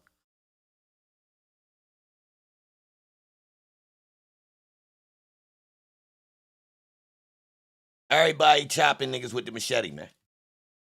Throwing niggas in the canyon. They threw like 5 niggas in the canyon, y'all. Chopped them with the machete and threw them in the canyon. So I just been reading. Now I'm coming up with a way to be able to show this shit, because I know when other people be covering some of this shit, they like to pick out all of this, you know, the real spicy parts of the story. Murder, you know, drugs and shit like that, and make a low ass clip out of it. Nah, they been fucking these stories up, y'all. They been fucking these stories up.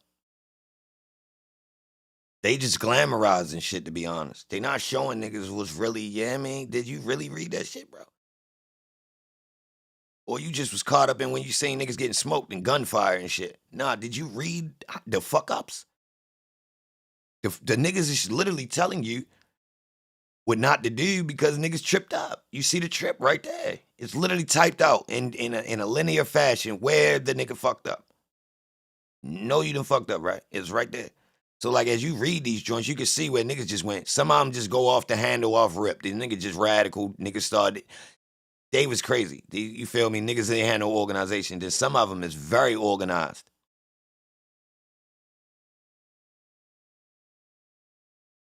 Armed and ready. Google that. See if you can find. That's the name, the indictment name.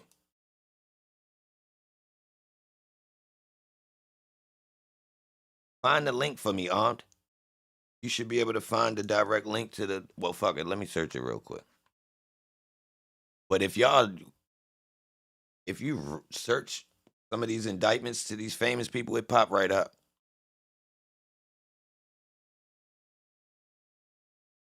We ain't read this indictment.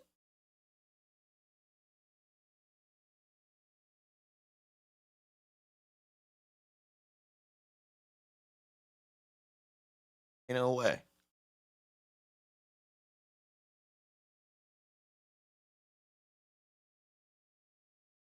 I know that young nudie one is phony. Oh, this Quando Rondo one is new? Oh. Oh. Oh. Oh. Oh. Hold on.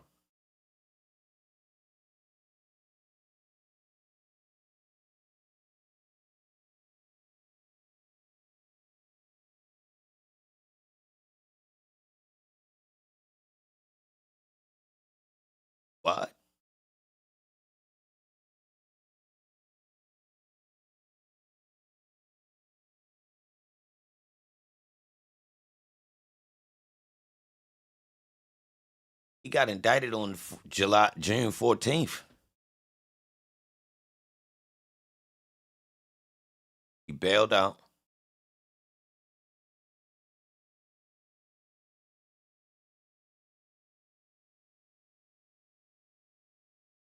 He overdosed? Bro, the nigga overdosed. Yo, armed, he overdosed, bro. Nah, that ain't the RICO, bro. You gotta get that PDF, bro.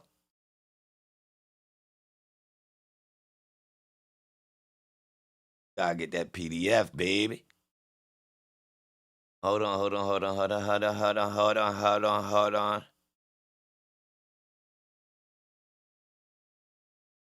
It's USA versus Grant.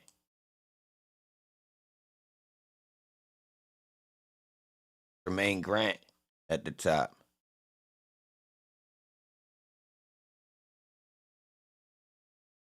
Got older niggas in this indictment. I'm about to bust that shit down. Why?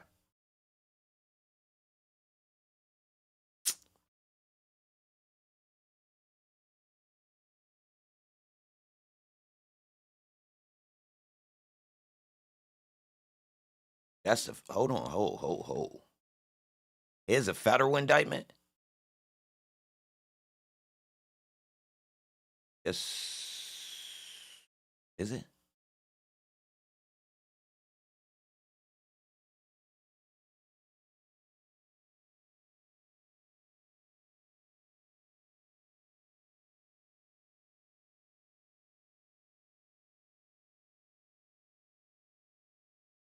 Do you see what I'm talking about?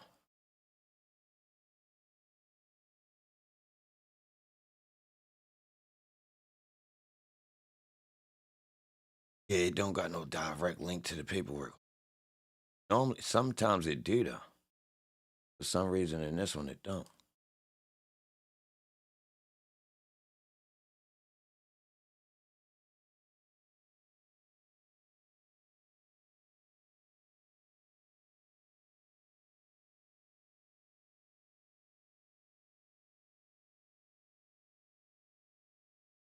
Hold on, y'all. I want to see this one.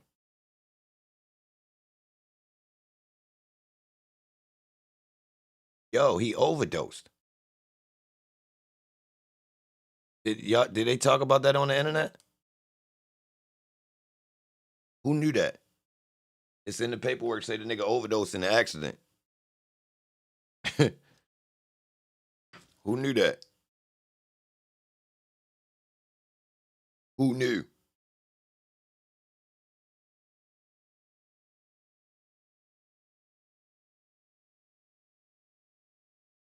You ain't see that 808? Nah, this a whole nother joint. It's a whole situation. Hold on, let me see. Let me download that.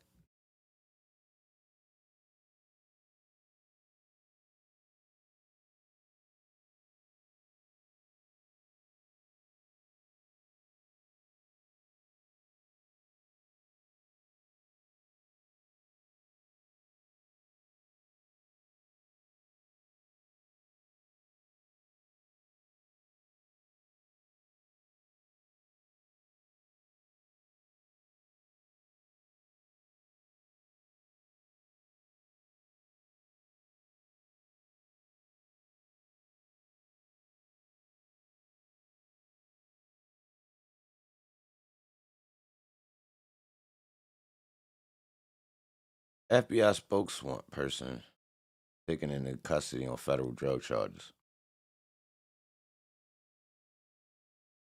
The federal arrest comes nearly 6 months after Bowman and 18 others were indicted on state drug and gang charges. All right, so we seen the state drug and gang charges. That's what I think I seen the state indictment, so that's why it's confusing me. All right, he got picked up by the feds. So the feds can pick up state shit out of Georgia. Interesting. Where the fuck is the paperwork?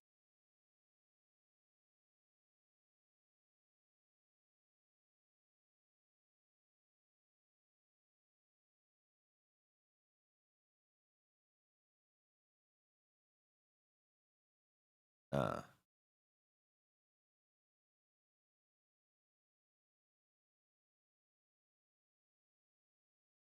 Either way, you can't find it.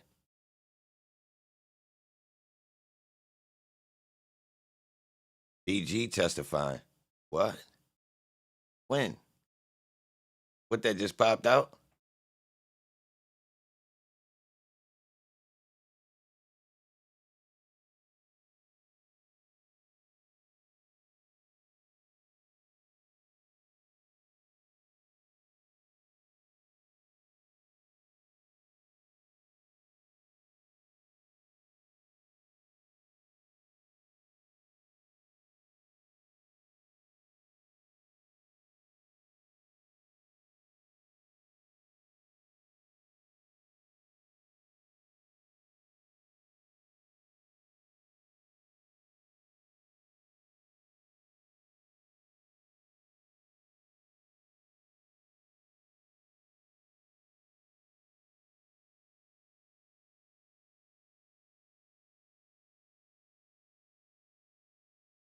So Tim ain't in on it?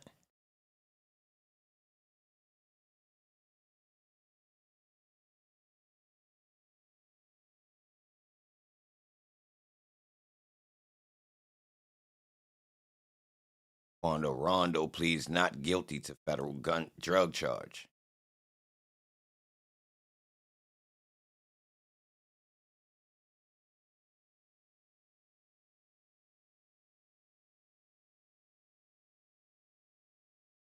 Oh, why I can't find the link to the paperwork?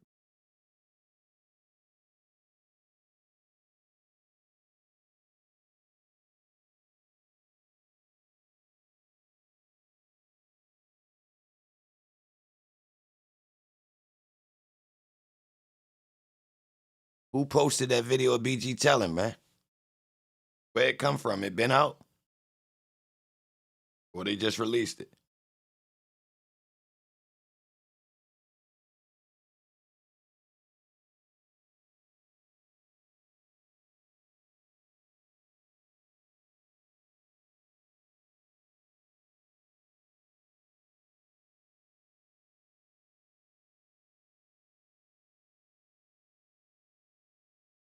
And them boys was smoking shit.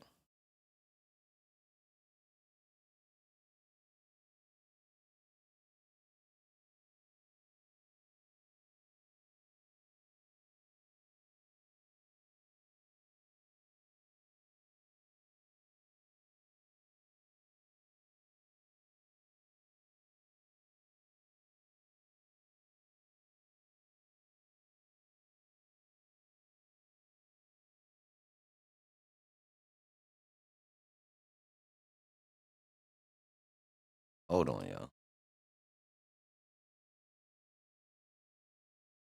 Dry snitching on the whole seaport. It was in his paperwork.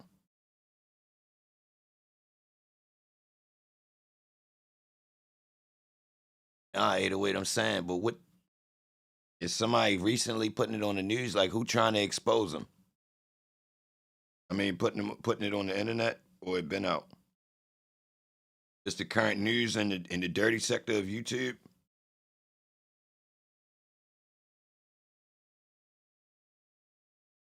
That BG told, huh?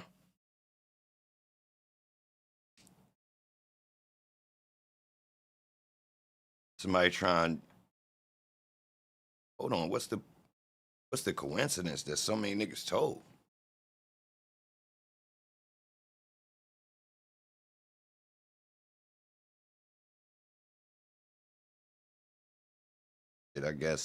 I guess 1090 Jake brought it out. They just don't want none of our guys to get no credibility. Golly, he already was a dope fiend. Yeah. Said, nah, he ain't tell us a play. Explain, Lee.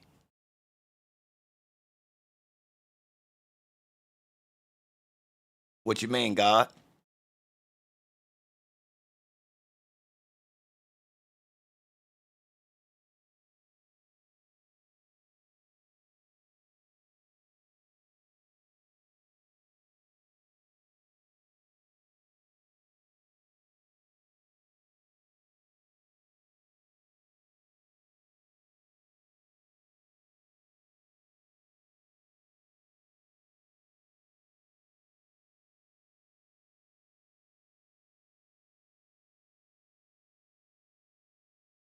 Nah, 808.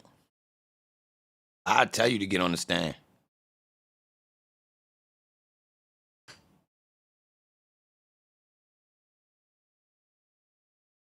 So it's some times where that don't apply. I ain't trying to save niggas though. I ain't trying to say that's what happened with him. Nah. But I am one of the guys that feel like I'm not letting them take both of us down. So if they hit me heavy, 50 pack type shit, man, fuck it, stack that shit up. You can tell on me, bro. Because I'm ready to go in here and act the ass, bro. I'm telling you. So coming home, ain't no coming home. For real. We grown. They just gave me a solid number, a football number. When I get in here, I'm about to get the fucking up guards, all types of shit, bro. Seriously. Acting animalistic with it. So, like, I don't mind you saying that I did all that. They was ready to try to give you a 15, which means you could get out of this.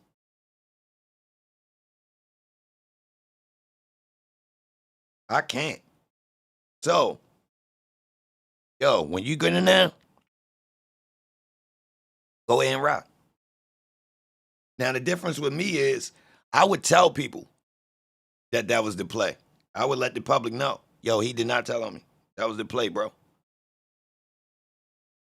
I'm telling you, yo, they not getting all of us, y'all. Nah, bro. That defeats the point, bro. So if I'm the main guy, why do I need to let all of these smaller people underneath me get chipped off? They getting these petty ass 3s and 4s. When I could just let them all tell on me, bro, and absorb all that shit. I already got a 60.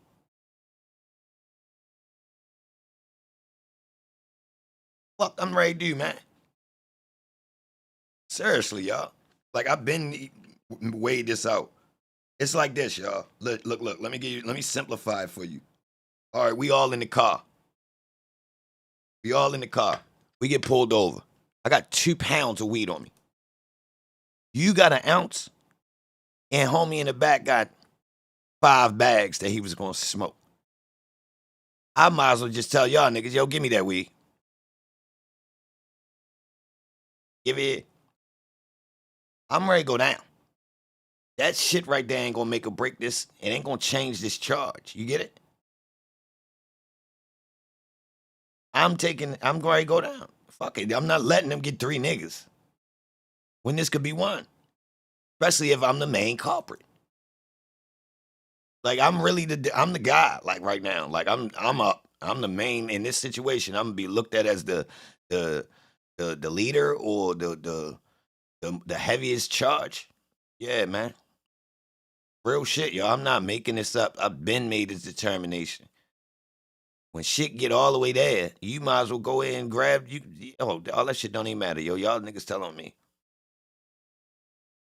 Posted BG did not tell. Take a look at it. Where did somebody give me the link?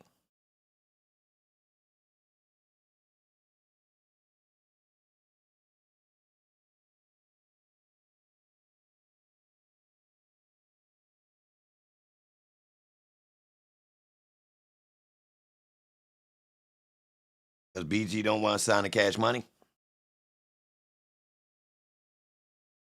I told y'all something was fishy. They probably owe y'all some bread.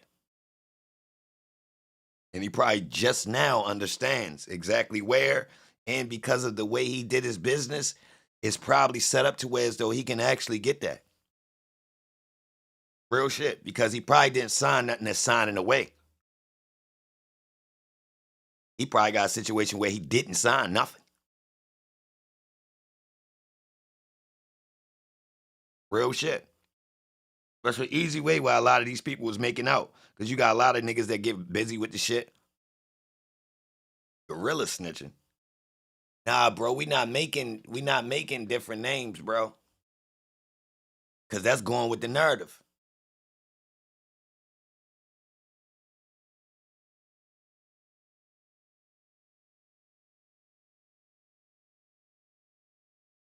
Just know this. Without BG, that boy, there is no Cash Money.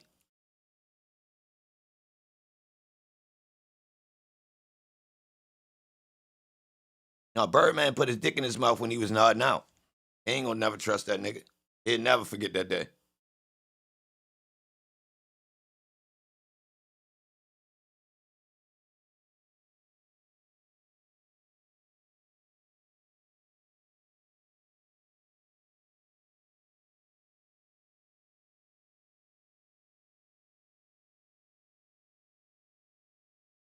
Now, that's some tea.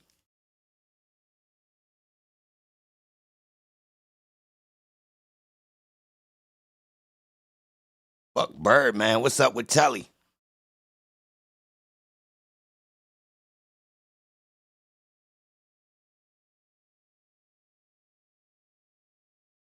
Birdman put the narrative out.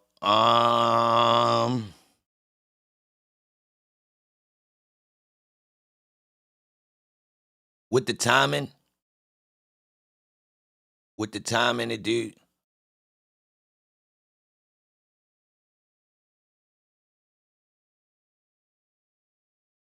Yeah, 808. That's part of the play. The shit already hit the fan. I'm not defending him and saying that's the example, but I'm saying there is some times where I would be the leader and told you to go get up on the stand. Yo, get out of here.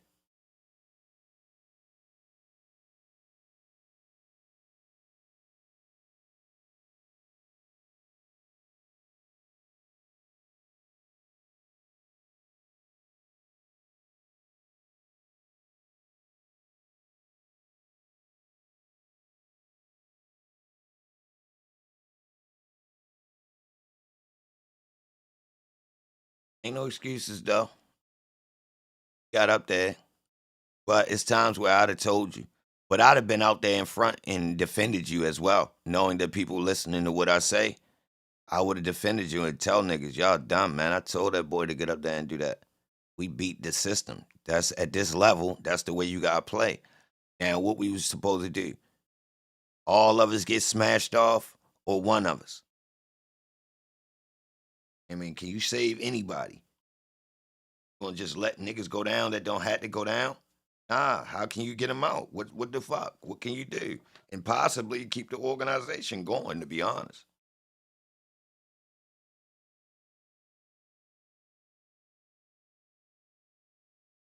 I'm telling y'all, I'm the nigga that really a tell a nigga.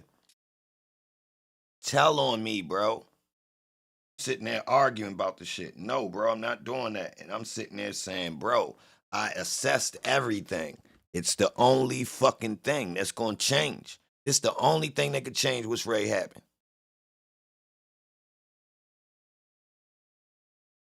You ready to go down as my motherfucking lieutenant and get a fucking 20 piece. I'm ready to get a 40. You know what I mean? Nah, bro. If you ask them, if you tell them some information, they say you going home. If they say a nigga going home and he ain't gonna do nothing, I'm ready to send a nigga home today. I'm ready to send a nigga home today, y'all. When that nigga come back into that pen in that whole cell and he say, yo, they said they let me go, bro, if I tell on you. I'm sending that nigga home. Yo, tell on me. I swear, y'all niggas ain't, I don't know if y'all think, hear me straight. Bro, you the bag. Like, yo, why are you giving them some free time? That man don't gotta do 15. If he tell on you, it's 0. And he ain't really tell. It's literally you making the call to beat the system. You ready get what you ready get regardless, bro. They need some extra tax on their end so they can make sure it go through. Now, you know they ready to smash you. Ain't no way you ready to beat this. Even your lawyer telling you, yeah. Basically, we trying to get you as least amount of time as possible. You know what I mean?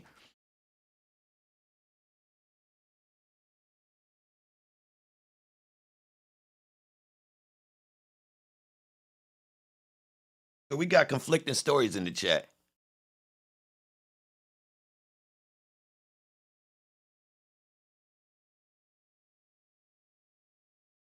We got conflicting stories.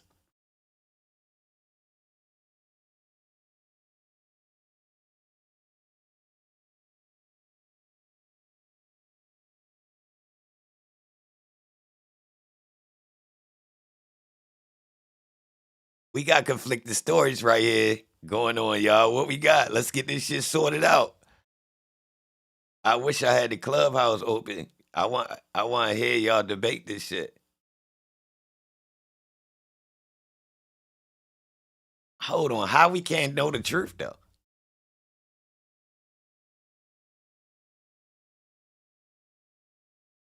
So niggas put rumors out there but didn't clarify what was actually going on. So the internet is speculating right now.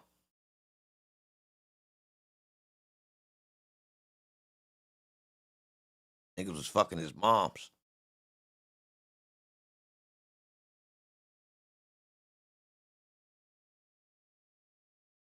Nigga joint.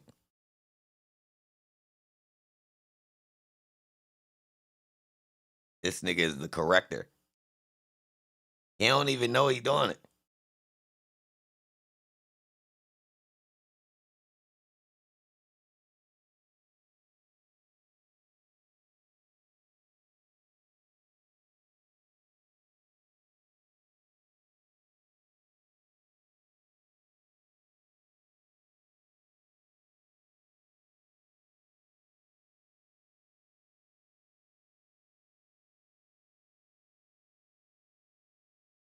So he got finagled. Dumb criminal different than a snitch.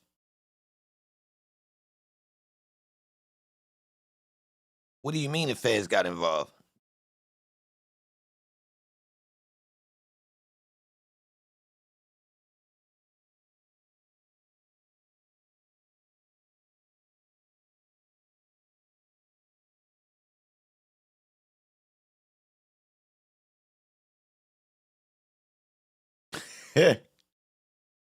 Magnolia. Magnolia pulling joint card.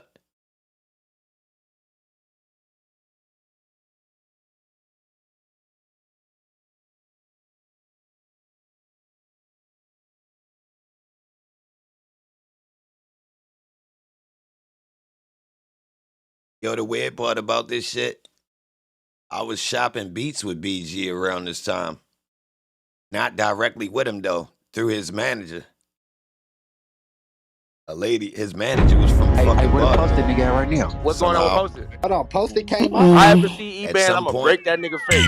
right before he got locked Yeah, I up, can't give Poster back to late night. That ain't happening. No, no, no, no.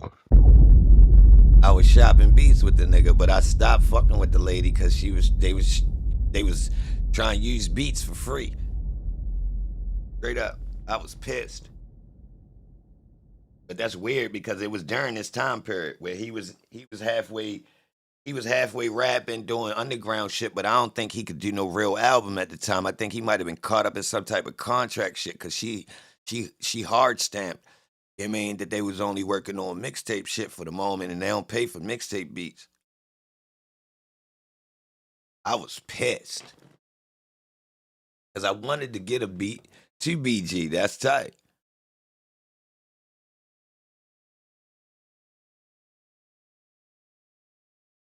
And BG was on probation at the time, wasn't he?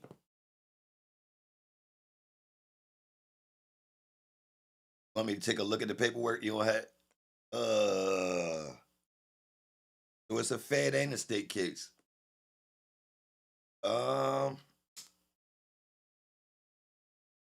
Willing to look at it. I need some type of link.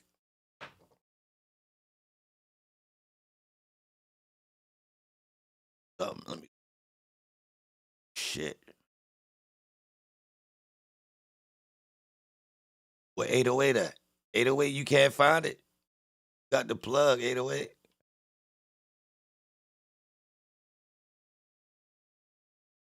We ain't even get the Quando shit.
Yo, the nigga Quando Rondo nodded out though.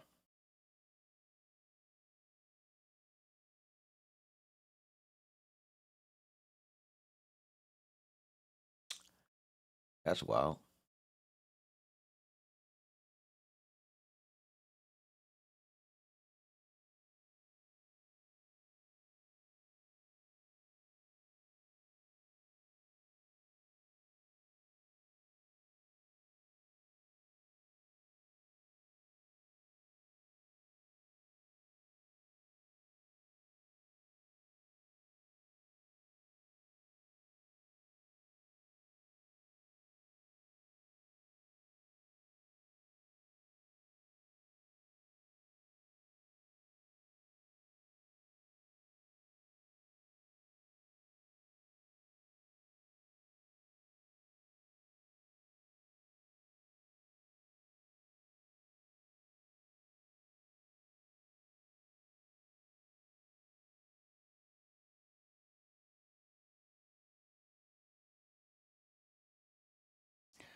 I ain't getting nothing.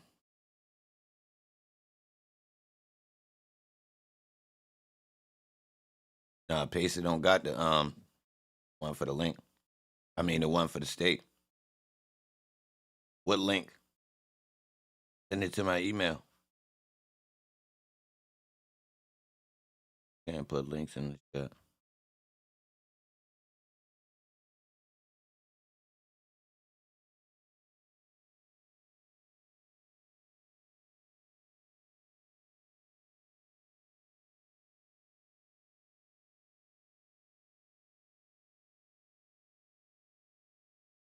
Yo, nothing is coming up with this name.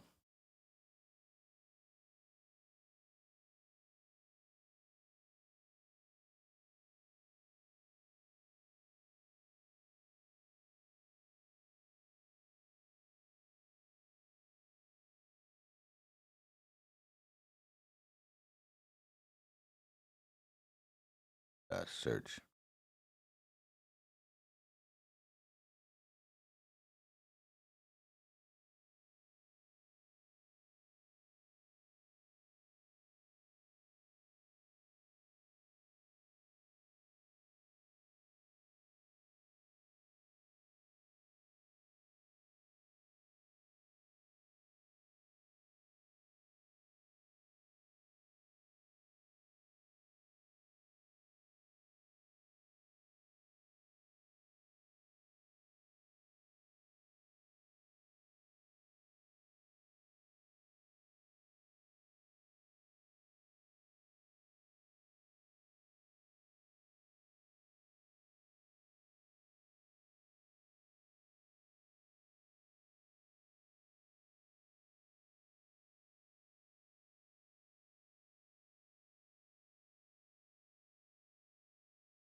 Oh, fuck is the paperwork?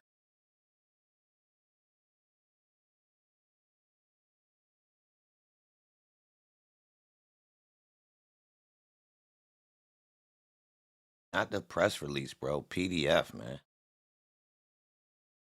Press release corny.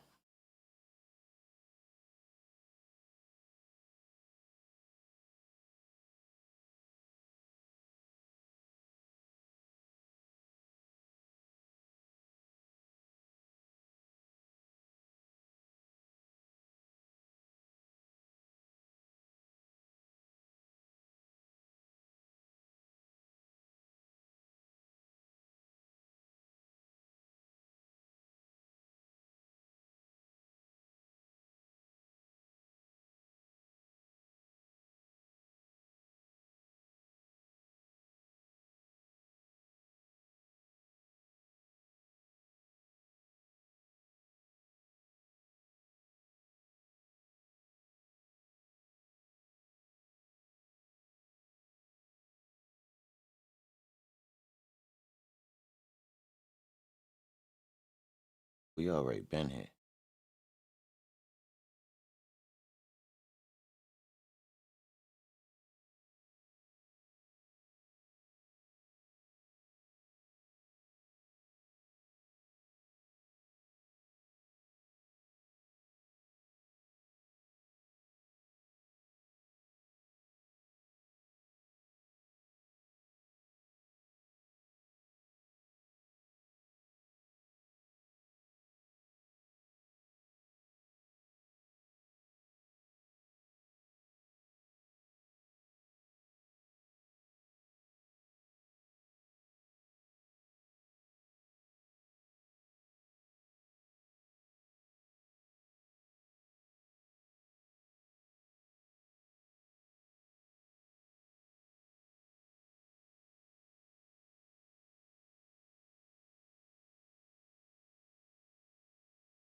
Hold up, y'all. I'm hunting. Wow. Label crazy.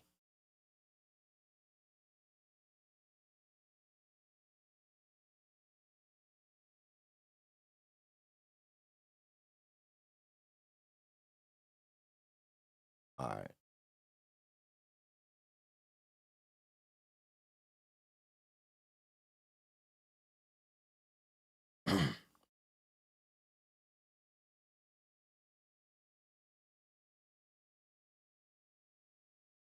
Oh, niggas telling.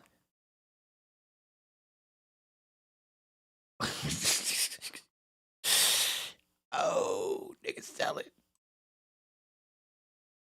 Niggas telling. Don't quote me, but it looked like niggas telling off rip. Hold up. Look at this shit. Yeah. Have y'all seen this indictment unredacted? The Quando shit. It's the federal one. Yeah, this the federal joint. Look at this shit. Niggas' names is blacked out. Yo, in my experience from looking through these paperworks, when that shit like that, something ain't right. Only cases was like that was cases where niggas was telling. Where niggas didn't the names redacted be the niggas telling y'all. I swear. Or nigga ain't turned himself in yet. They don't want that person to know that they gonna go down.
Was this the reason?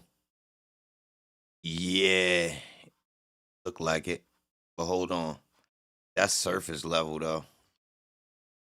Let me see what else I can find.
Indictment and disposition from Sumter County, Georgia, for Taekwon Bowman. We charged in Sumter County.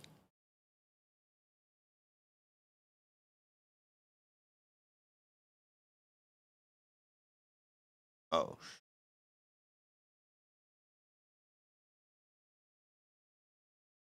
witness list. I'm in his paperwork, y'all, but the trial ain't start. Hold on, I don't even see no heavy like details of.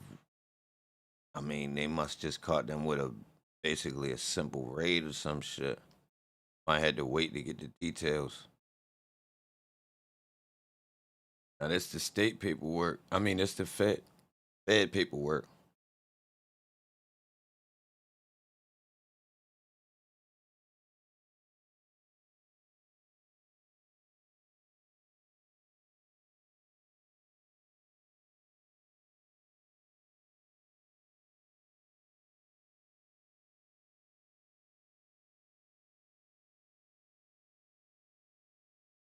They ain't unseal the indictment until this month.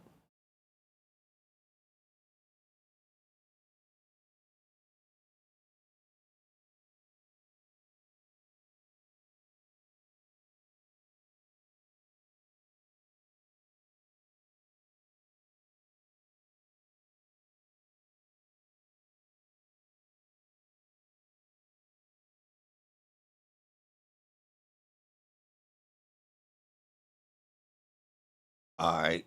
This other one got more names. This other paperwork right here got more names. Rondo name is actually exposed on this paperwork right here and not covered up.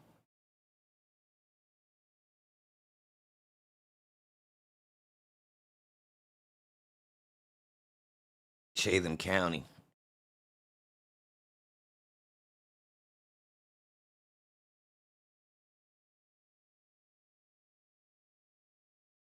And they trying to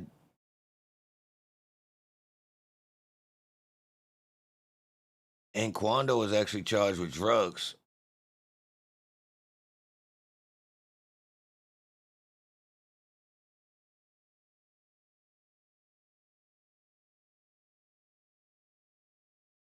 He actually charged with the drugs.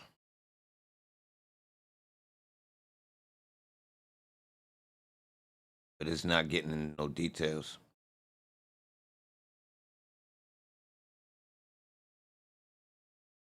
Basically saying they got guns and drugs.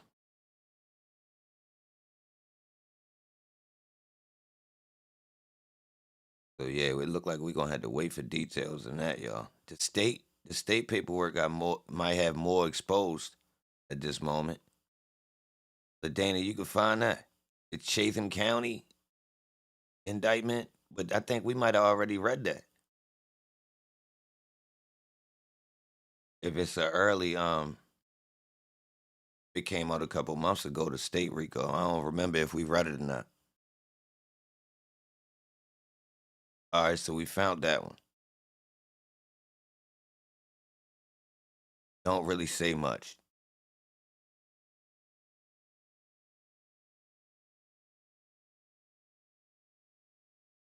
Feel like I was looking for something else too.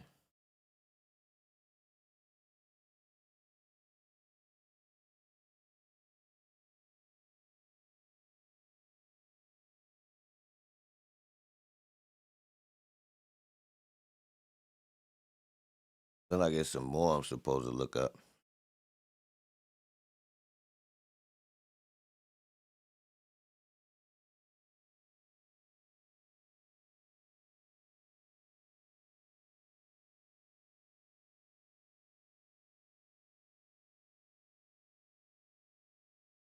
Quando Rondo overdosed and crashed his car though.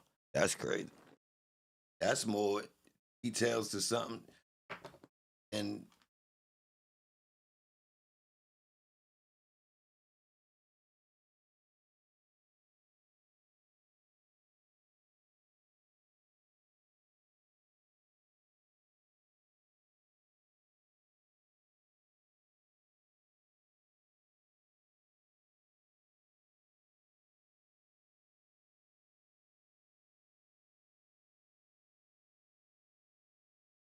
county, state of Georgia.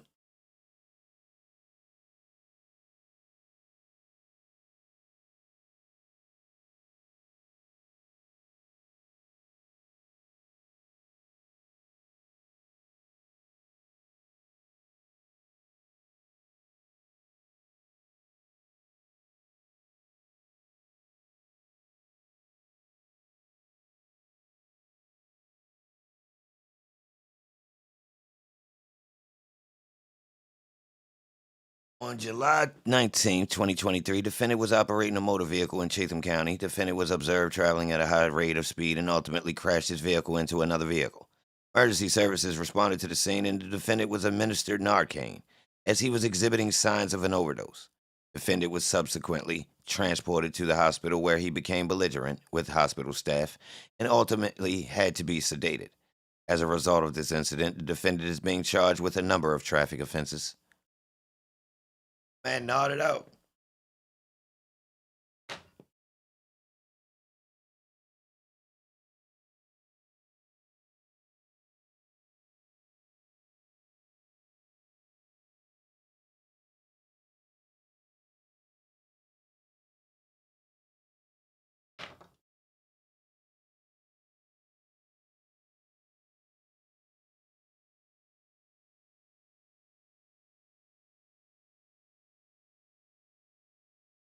Hit him with the Narcan.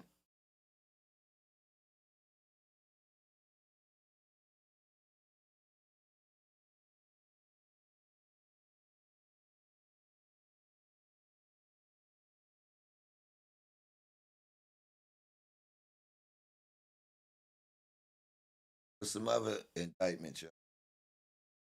Yo, this MS-13 one and these niggas in Milwaukee with this coke. Niggas in Milwaukee shipping the coke from Puerto Rico through the mail. That motherfucking indictment crazy. The MS-13 niggas in DC, that was wild. But then you got some more MS-13 niggas over in Cali. This shit was crazy too.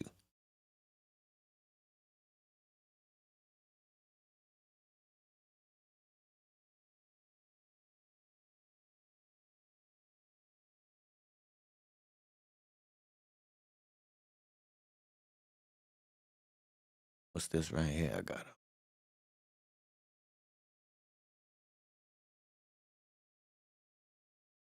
Yeah, that's all I've been doing, y'all. Reading through the conspiracy to distribute and possess with the intent to distribute more than 5 kilos. Yeah, I've been on. Who's these niggas? I don't even remember who this is.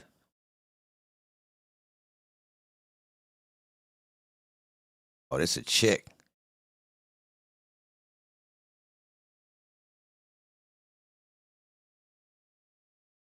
Oh, this motherfucking Rayful Edmond now. Melvin Butler. Yeah, we might gotta go through the Melvin Butler shit. Them boys was smoking shit in DC. Believe that's him. He was running Rayful. Yo, Rayful super told though, y'all.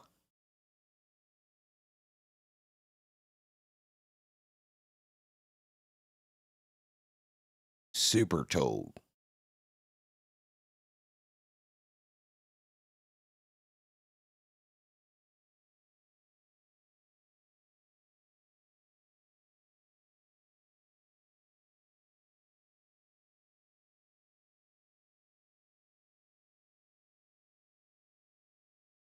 Hold on.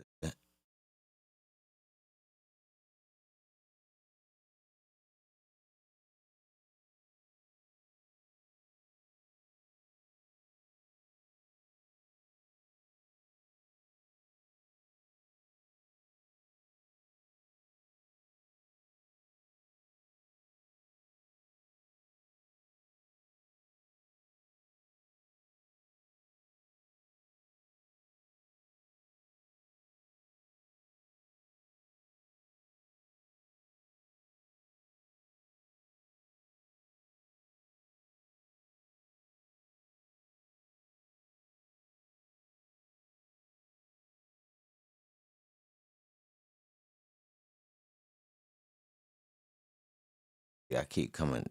Oh, they sealed a lot of the Rayful Edmond shit.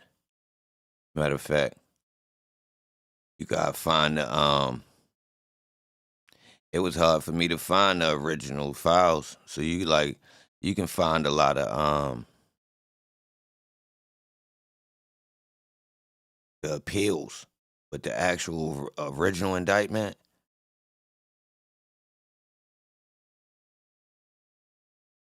Get kind of tricky.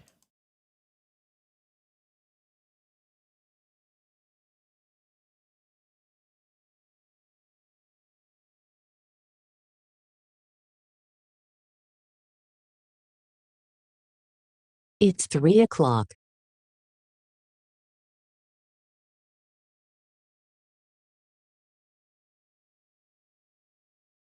Yeah, I'm about to look for some more of this shit, y'all. I'm gonna bring another indictment. I'm gonna pick 3. I'm gonna bring some more. So, and I'm not going through it glamorizing. We ready to see where niggas drop the ball, and we ready to compare it. Well, I want to compare it so we can have some type of gist of what's a real indictment in comparison to what they saying, you know, these rappers is doing. Straight up. So that's where I'm at with it. I'm still on my Chicago shit, but I ain't want to keep doing that shit back to back. Whether I don't know what I'm going to do with it, but I'll figure that shit out.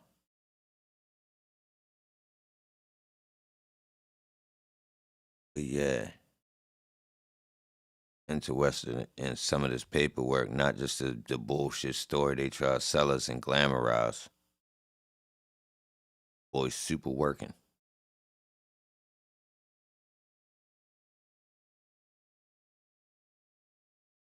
Yeah, pull up. I'll be back in a little bit, man. Salute to everybody in.